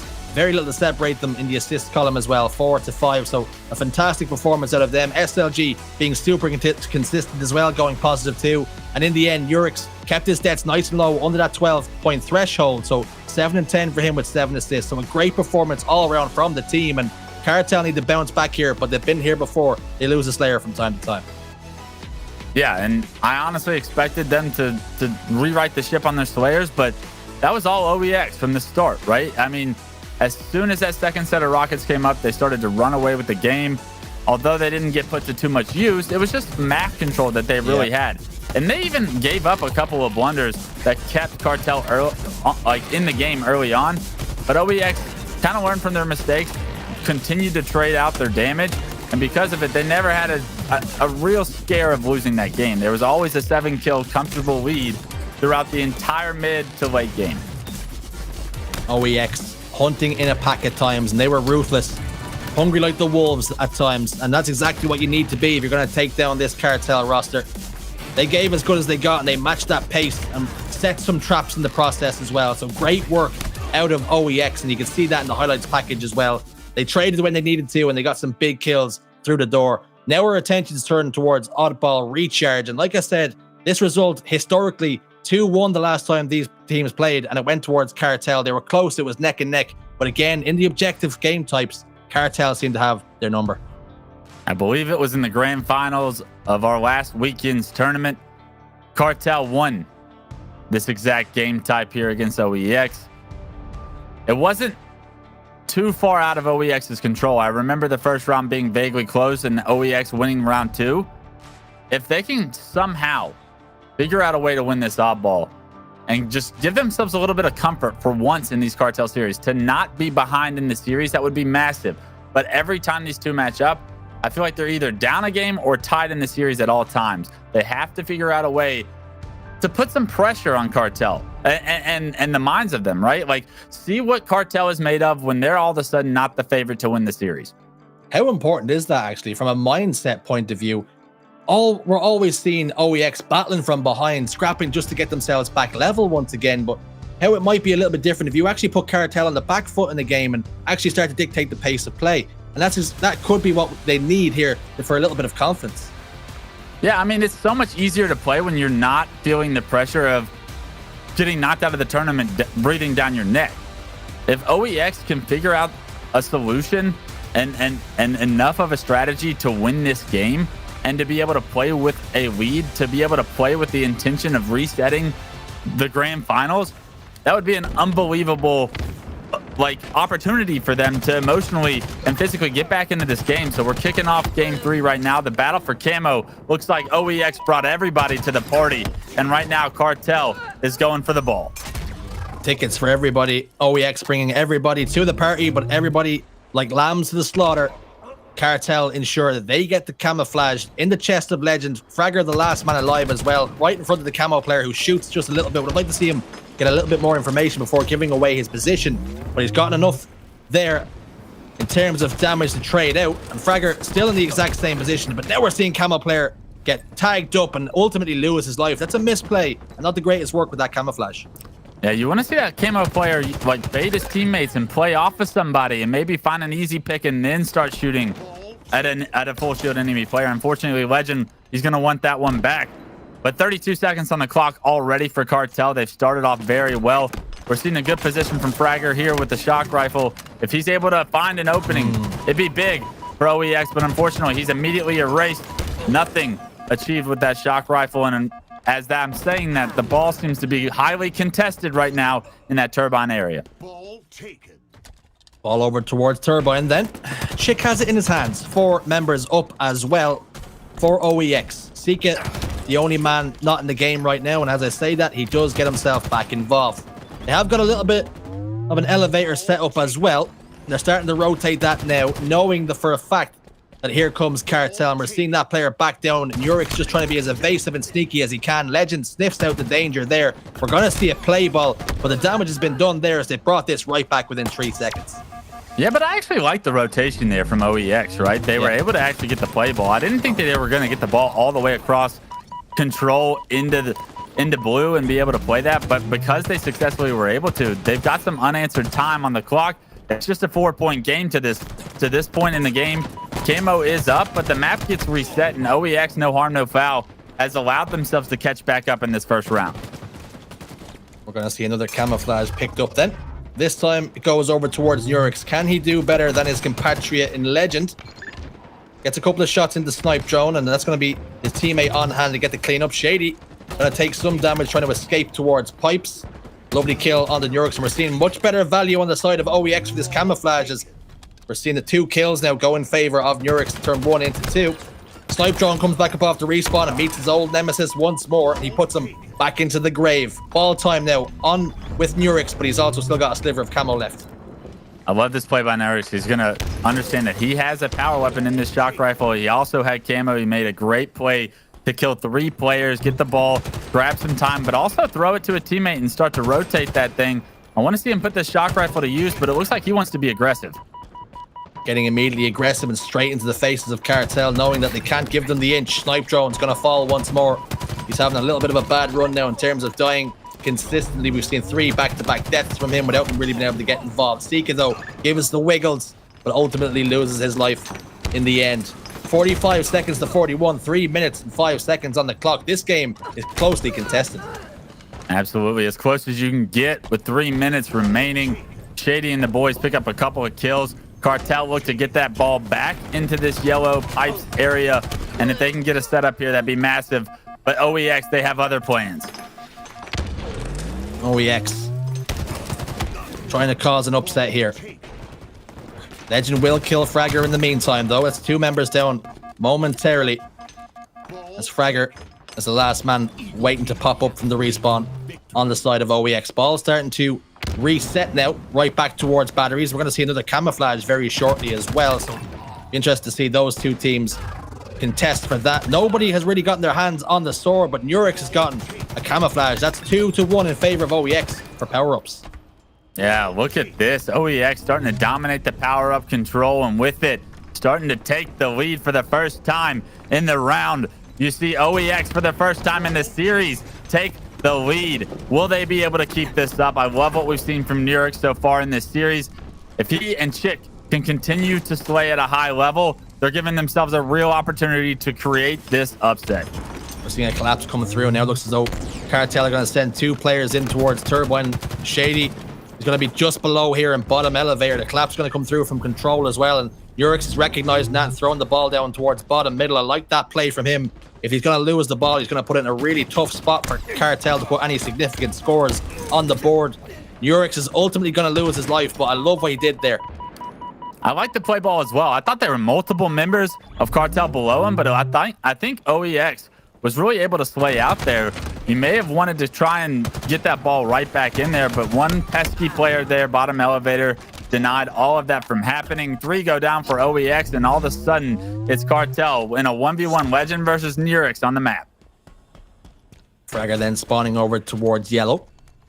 Legend with that Mangler, and that can be a really big thorn in the side of OEX if he can get cooking with it. Starting to rotate over towards Nurex. This fight could be big, and it goes the way of Legend. He had a little bit of help from his teammate. Did he know? It was actually a 4 shot. He gave him the undo twat cat and says, thank you, next. Lovely shots out of Legend. The man rarely misses. And that's exactly what we're seeing here again. I like it when you speak French, Jersey. And I like it when OEX can finally play at the level that Cartel's been showing us that they set the bar here in Europe. We're seeing OEX raise the bar once again. They're up 14 points here in round 1. They've got the ball in Chick's hands, and they're continuing to score and get closer to taking the lead in this game 3. That's 3 now. Unanswered camouflages on the side of OEX. Mangler in the hand of SLG. And it's going to do exactly what it says in the tin. He's going to be going around and mangling people. Shots into the back of Snipe Drone as well. That's 2 members down here for Cartel. Scoring ever closer now to victory is OEX in this round number 1. Already got the time up towards 84 seconds. They only need 15 more. They'll be taking round 1. Look at the damage SLG is able to lay down. Unfortunately, they still lose 3 players, but OEX does a good job of getting the 3rd camo in a row. And although their setup gets broken, you can see that the focus on the power-ups, the power weapons, and the Mangler, the shock rifle, OEX is starting to understand what it takes to beat a team like Cartel. They're starting to understand their win condition, and because of it, they've got the lead here. Let's see if they can continue that and punch this first round's ticket. It's important to note as well, anybody wanting to touch up on their history, the last time these 2 teams played, it looked as though OEX were going to get the victory, only for us one solo rogue grenade to spin up towards pipes and take out 2 members of OEX in the process. And that meant ball time shifting over towards Cartel. Oh my god. And we're seeing Snipe Drone just going absolutely ham here. 2 members down for OEX. He's carving a hole right through the defense. Oh, he just turned on that player so bad and created so much space for his team to rack up some time, take the lead. And with 10 seconds left, we're going to see OEX panicking to get across the map to the ball. But unfortunately, it's not just the ball carrier. It's Snipe Drone who's starting to heat up with him. There we have it. The points tick over. And once again, OEX getting so close to taking round 1 and putting some real pressure on the Cartel. But yet again, Cartel clutch up. Man, what shots by Snipe Drone. What a turn onto a player. What a turn of events that caused for that first round. And already Cartel are using that as momentum, as fuel to get this series back in their favor. They're going to shut down whatever story we thought OEX was starting to write, whatever fairy tale OEX fans thought was a reality. Shady's starting to heat up already. Cartel looking to be the big bad wolf in whatever story time that's being told. Snipe Drone's got his hands on his first camouflage as well and looking to turn his attentions towards top attic. He's going to take down Urix here, who's completely unaware of that camouflage there. And why would you be? The man's invisible and he's on the patrol. I mean, he's invisible. He's got the Mangler. These players starting to scavenge as well. Cartel in so much control right now, denying so much for OEX. Look at the rounds. Look at the slays right now. It's all in favor of Cartel.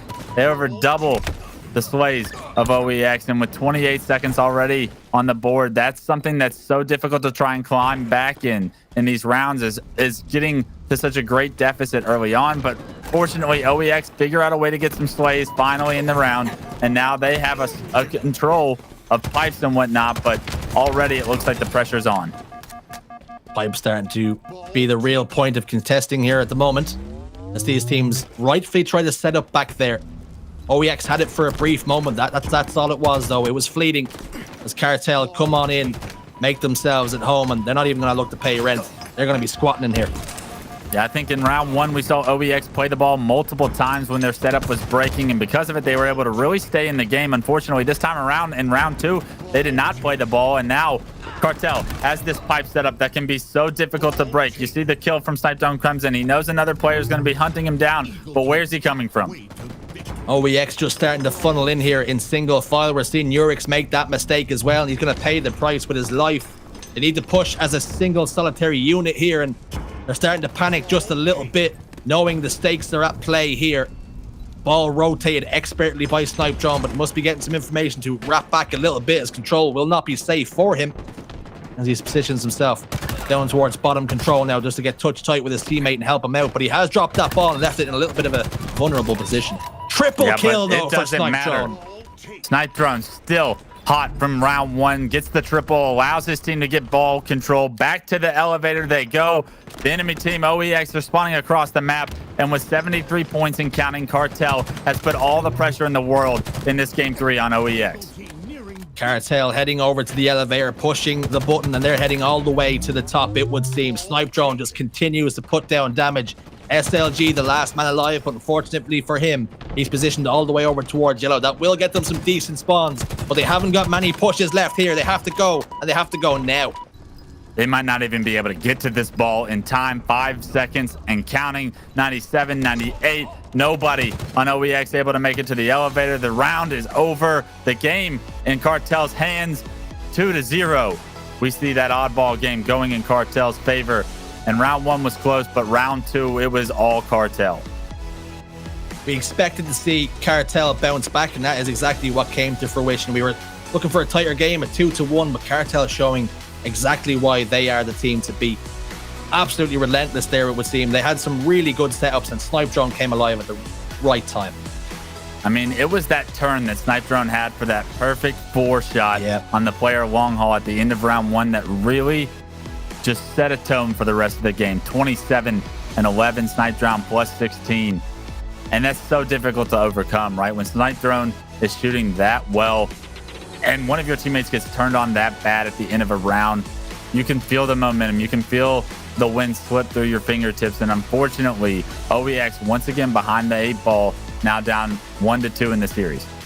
Snipe Drone just spinning around, and if your teammates happen to see that on the respawn screen as well, it can be a real gut punch. Just take the air right out of your lungs, and that's exactly what we've seen there. OEX again playing so well in patches. They look so good at times, but every single time Cartel have enough to break any setup and put some points on the board for them. As we look now at the highlights package, camouflages time after time are going the way of OEX. Somehow they still find themselves down in the game.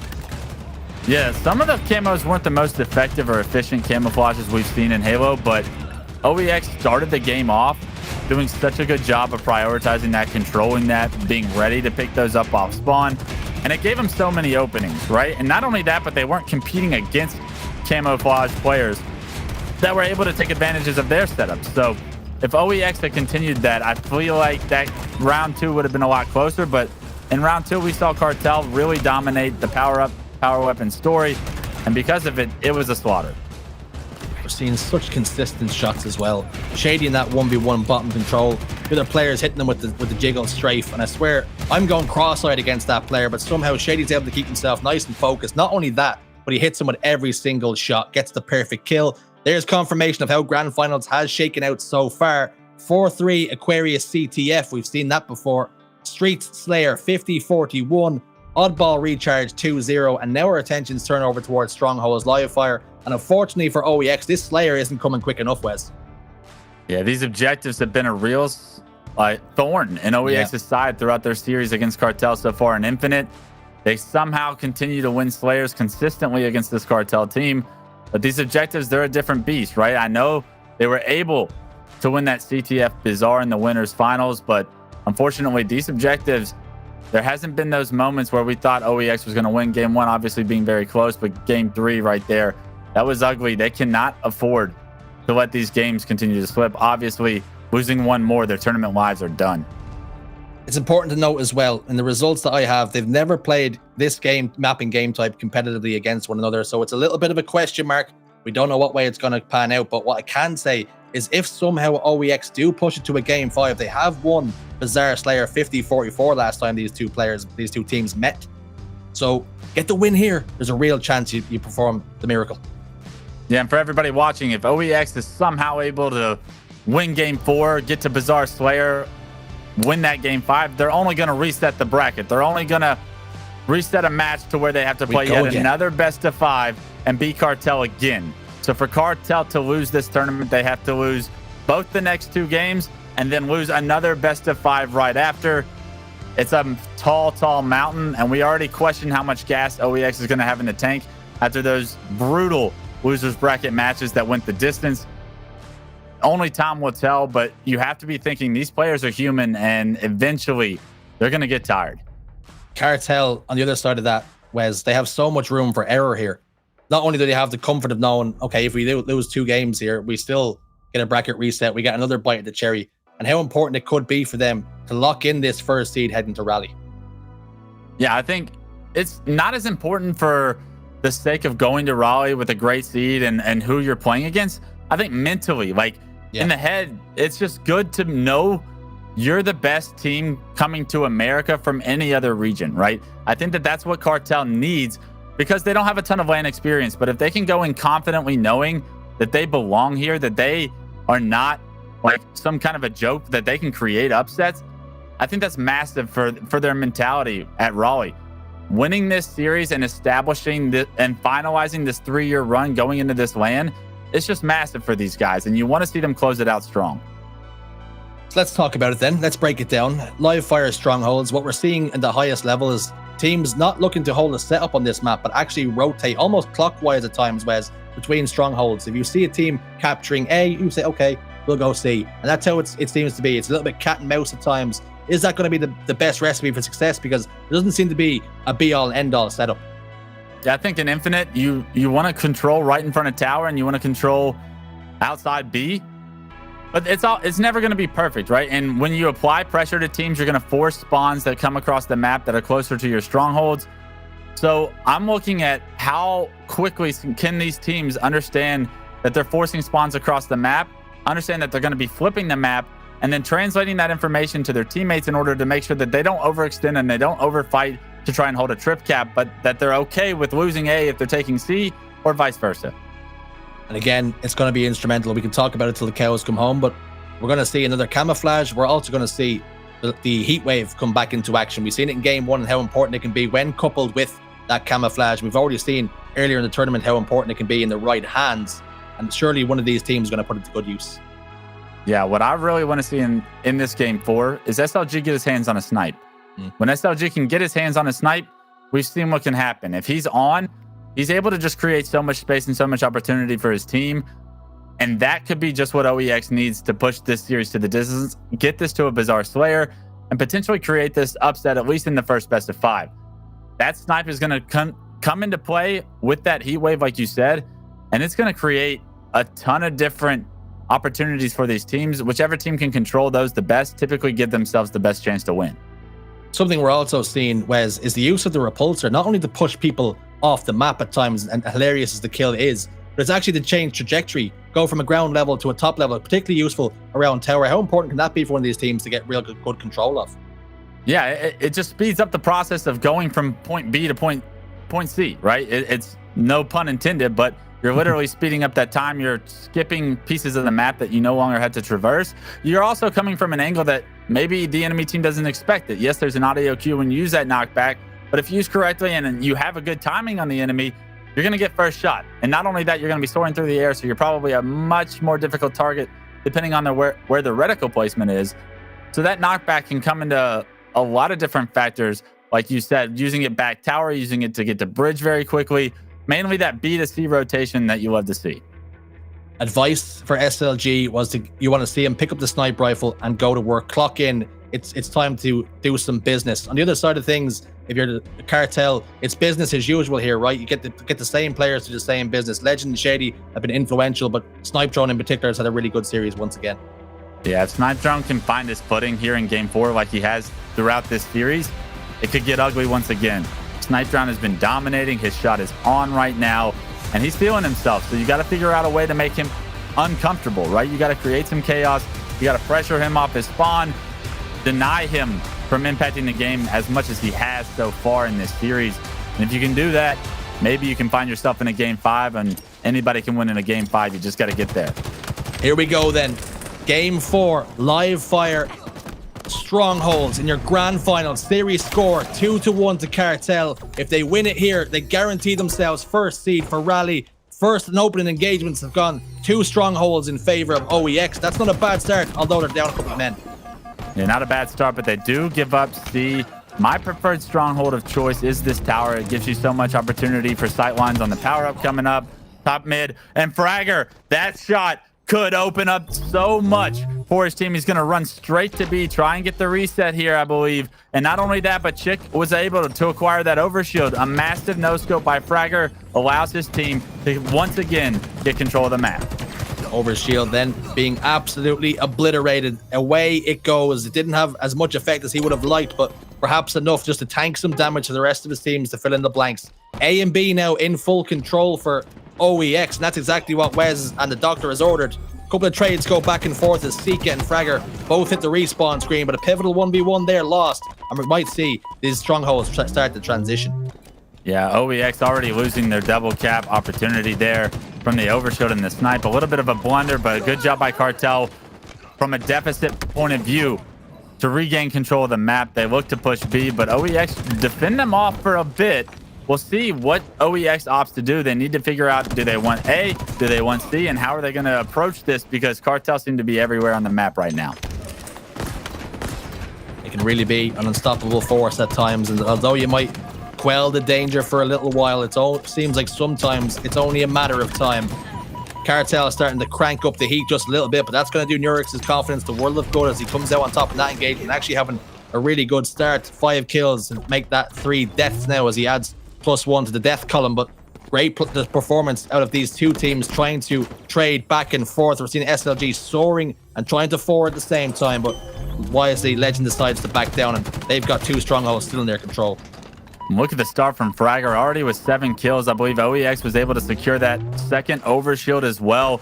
They get a few kills. They look to push B, and they're fine with losing A as long as they can control C and B right now. So a great rotation, what we talked about before the match started. Unfortunately, an unbelievable nade from Cartel denies the player that should have been in the B stronghold, and now Cartel have flipped the map once again. I was completely unaware that heat-seeking grenades were in the game. That thing has bounced off the wall, spun up, and almost bent around corners to take that player out of the game. Lovely frag grenade to really open up the map and make sure that team could push out of A and do some damage. Now we're seeing 2 strongholds for the moment in control of Cartel, but OEX starting to transition that A in their favor. They got per man set up in A and C. They're going to have to split their resources to defend both.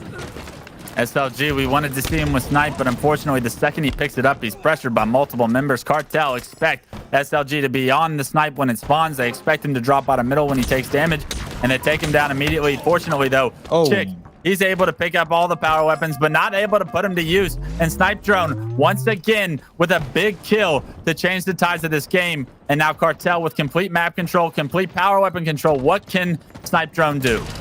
The weapons have just been FedEx straight onto the lap of Snipe Drone. All he had to do was sign here, and initials here. He puts them into his back pocket, starts putting them to work.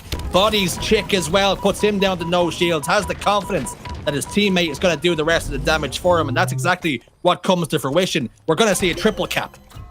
Yeah, that was all 4 dead for OEX and Cartel. Their score is starting to climb. They did have a trip cap for a brief second, but fortunately for OEX, they spawn A where no one on Cartel is. Sika forced to try and play his life, and now you see OEX try and fight out of A for the first time.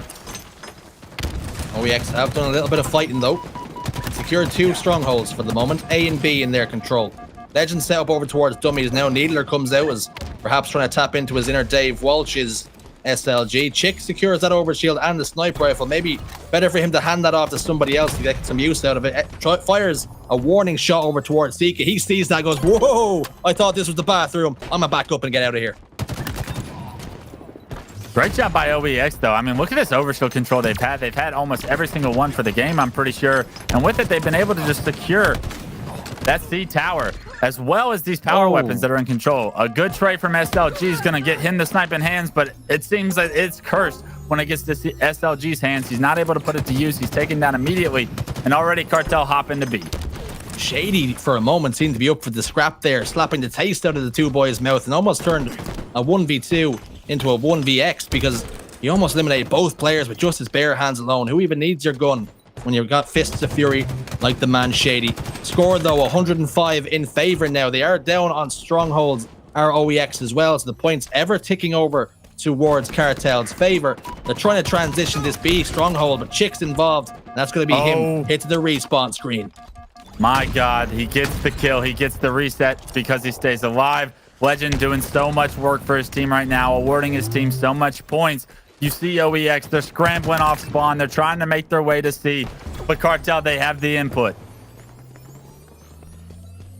Heading from port to port, it would seem, for Cartel right now, just doing absolute damage. Fragger over towards this nest area, taken down to half shields with a couple of lovely crispy shots from Snipe Drone. Wisely decides to back down to his Fragger, and that's music to Snipe Drone's ears. As long as you are not involved in the fight, you're not trying to take my stronghold, we're going to keep on scoring. Yeah, look at this though. Chick has the awareness that this player is coming from bottom middle, but doesn't expect a second one with the heat wave. Does so much damage, gets 2 players with no shield, doesn't land a kill. And OEX was setting up for overshield, but I feel like Cartel denied everything from them. Heat wave then trying to turn people into nothing but hot flakes. Unfortunately though, he's going to lose his life and transition the power weapons back over towards OEX. SLG hitting that body shot as he so often does, being really, really effective with it. He's got that sniper rifle in his hands that Wes was calling out for, screaming out for at times, but can he be effective on the map now? OEX have 2 strongholds. In a really good position, SLG needs to hit this shot, but unfortunately Sika with the slide right over his head. Sika lands shots, pressures SLG to where he's forced to back down. SLG goes down, and once again SLG with the snipe in hand, not able to really manifest enough for OEX to get anything going. They've really put the seatbelt on SLG in this series. 8 kills and 10 deaths in this particular game as well. They've had him shut down from the get-go here in our game 4. Fragger trying to evade the attentions of Legend, but hassled and harried, hunted down for that heat wave as it can be so effective, and Legend knows that. They're 166 points. They're down on strongholds, but they will not be panicking whatsoever. A nice trade from Legend right there with the heat wave. It's going to deny the first player that's going to A. The rotations and spawns come into C, so now Cartel, they're going to hop in. They're going to flip the map on OEX. And OEX has been struggling with what this situation brings, right? They need to be able to understand that they control A and B. How can they defend B now that they had the map flipped on them? Because when you're not playing from that tower position, it's so difficult with the angles you're given. Overshield then is about to pop. What team is going to be able to get their hands on it? But furthermore, what team is going to be able to put it into real use? Get some bang for the buck. Nurix is going to fall. Mangler also in the hand of Sika. That's 2 members going down now for OEX. And Stronghold contested over here with Legend. He's losing him in the clouds, but manages to get that melee, just ducking under the attentions into a 1v1 now with Nurix and backs him down as well. The absolute turret that is Legend defending B almost single-handedly while letting his teammates secure that overshield.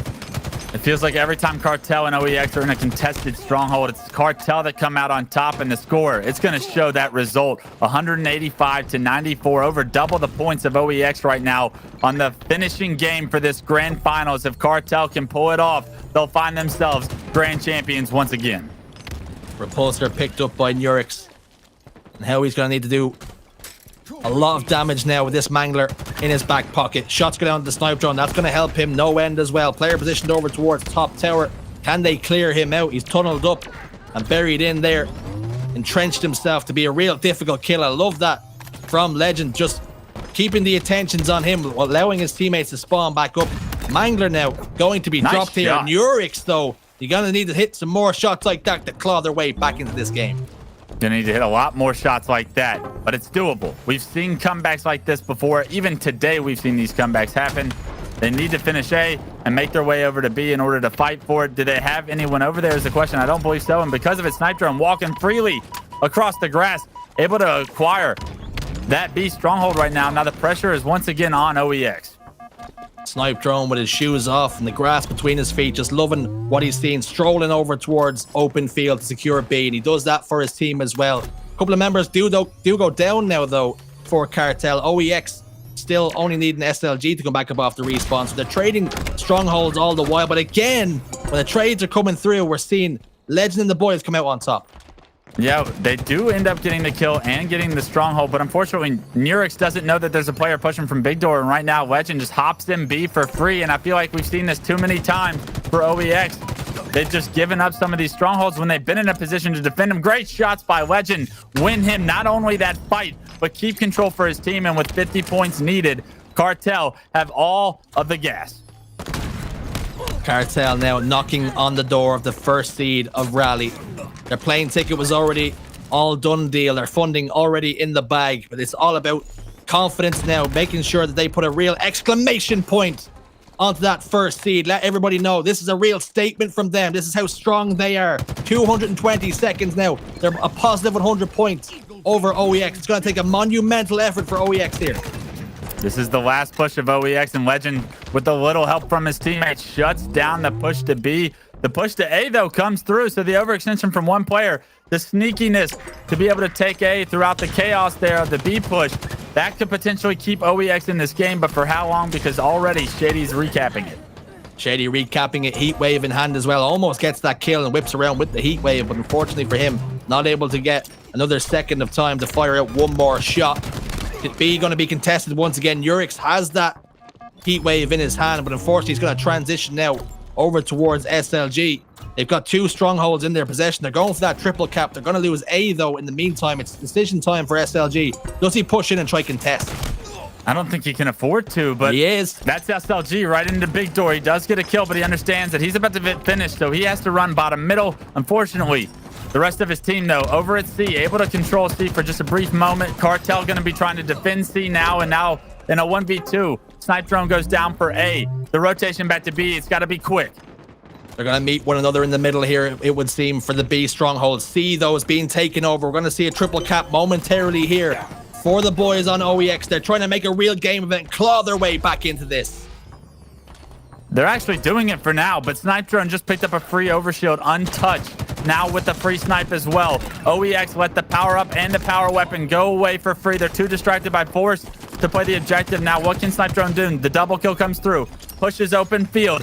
And Snipe Drone, this could be the last final seconds that he needs to get his team this grand finals win. Snipe rifle trained over towards top sandbags. He YY is probably the worst possible time, but might be able to land the body shot and does. And that reverses this fight and puts Fragger under real pressure, evading and trying to escape the attentions here now of Snipe Drone. It's a real game of cat and mouse. Patience as Snipe Drone tries to line up that shot, but ultimately Fragger takes him down.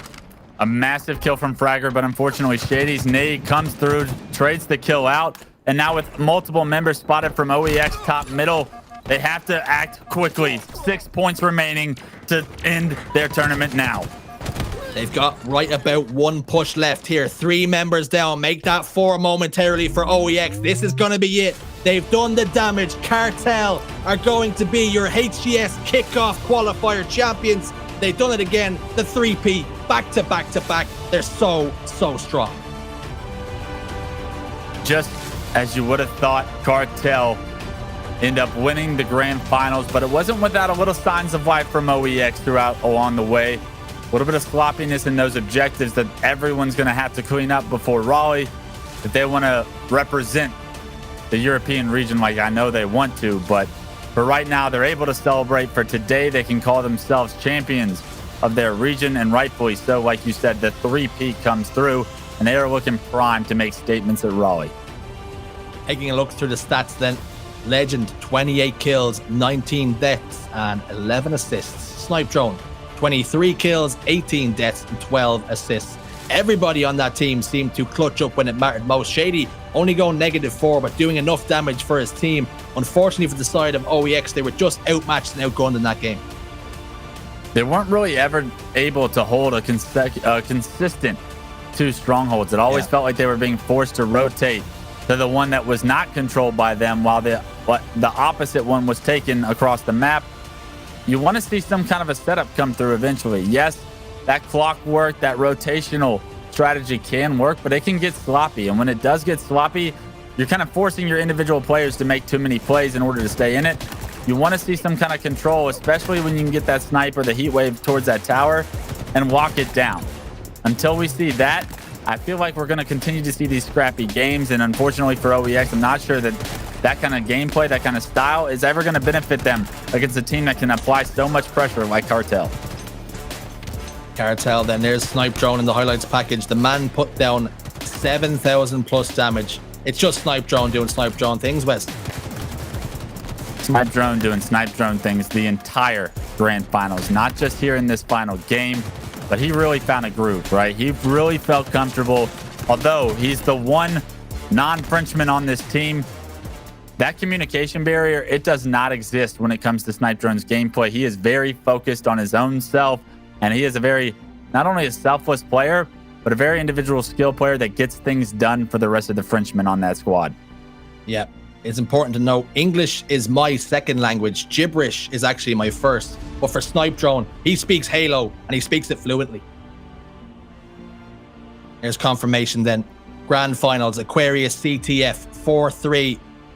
50-41 Street Slayer going towards OEX, and then back-to-back wins in both those objective game types. The thorn in the side of OEX, they managed to get their hands on a Slayer. They look close in the objective game types, but again, the Kryptonite comes through, and Cartel get it over the line.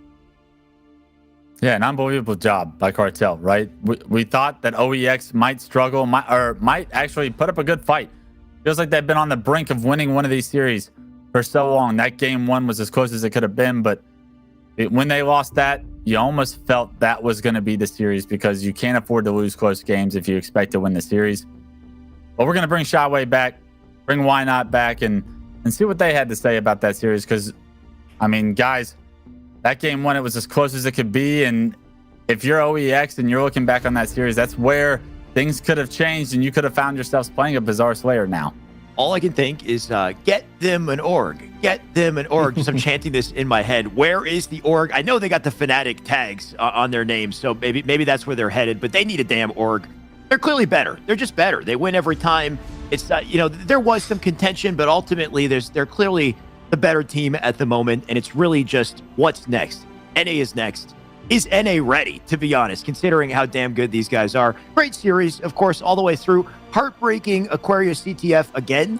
Aquarius CTF, for whatever reason, with Cartel and OEX goes to overtime to the last flag, and they win it in overtime every single time. So OEX, I'm not sure what it is. It's always by a hair, especially the end of that one to get to overtime. Remember the transfer with that flag? I think it was, I don't know if it was Snipe Drone. Somebody fumbled the flag, and it was out in the open, and they still picked up the flag inside of death and put it in for the overtime. So anyway, wild that happens. And then, of course, Strongholds to close it. Very frantic Strongholds game. Exciting to watch, and great to see the fight in OEX that they had to continue to try to claw back and keep it close. But ultimately, they're fighting from the back foot. Cartel, they're putting them down every opportunity they get. Tony, what are you thinking? Yeah, I mean, no surprise here. I was a fan of Cartel going in. I knew we kind of knew they were going to win on paper. They are the better team. They just had to go out and execute. I'm a big fan. So one might say a fanatic, if you will. Hopefully they get signed really soon. If not by Fnatic, hopefully by a big org, because these guys really deserve it. They are so dominant in the EU region, and it's on to Raleigh, it's on to NA next, and that's what we're going to find out what they're really made of. But they deserve it. They really do. Well said, Tony. On to Raleigh is really all that's left, and I'm a fanatic too, I gotta say. By the way, look at, they're rocking the skin. They're rocking the armor and the weapon skin. I mean, come on. There's no way. There's no way we don't see these boys, armor clad as Fnatic, and it would be well-deserved if we did see it, but here's Shady, popping off. The man's been doing it all day. A couple highlights from this series. Ultimately, I don't believe we'll have an interview. By the way, I know Snipe Drone, we've had him twice in a row. And last time we had him, I said, do you want me to just pen you in for the third interview? And I think it's gotten redundant at this point. We've had him so many times that he's like, all right, we get it. There's only so many questions we can ask him before we know the ultimate answer is really just NA is next. Shurzy, any thoughts as we kind of put a bow on this one? Yeah, really looking forward to seeing how our 6 teams do get involved and do get themselves over the line in Raleigh. I'm looking to turn my attentions to Cartel. My only concern for this team is that the tag online kids is going to be thrown around quite a lot, and I'd like to see them set the pace really, really early, let everybody know that they're going to mean business, and I hope that they don't get lost in the lights playing against the likes of Snipe Drone and Formal, and you look at all these players that they maybe looked up to for years and years, and maybe they get lost in the lights a little bit. I'd like to see them set the pace, set the tempo nice and early, and show up and mean business. Like you said, by the way, 6 teams get that access to the tournament, right? So the top 2, that would have been Cartel and OEX, they go to the tournament straight into pools with good, more favorable seating in pools. Then you have Na'Vi, and who is in fourth? HMDA. Yeah, HMDA is in 4th, and then we've got the boys in 5th and Mocket to round us out. Those 2 teams will be heading into the open bracket to go to absolute war. They'll be in the trenches. They'll be screaming over monitors at one another, and I actually can't wait to watch it. But they don't have to pay for the flight. They don't have to pay for the room and board. But like you said, they're thrown right into the open bracket. Either way, great incentive and well-deserved that they got those placements, and we get to see them in full force in Raleigh when that finally comes up. Any closing thoughts from you, Wes, as well? Last thing, Shurzy, one happy birthday once again. It was a pleasure to cast the grand finals with you. Congratulations to the Cartel boys. I can't wait to see you guys compete against some of America's best.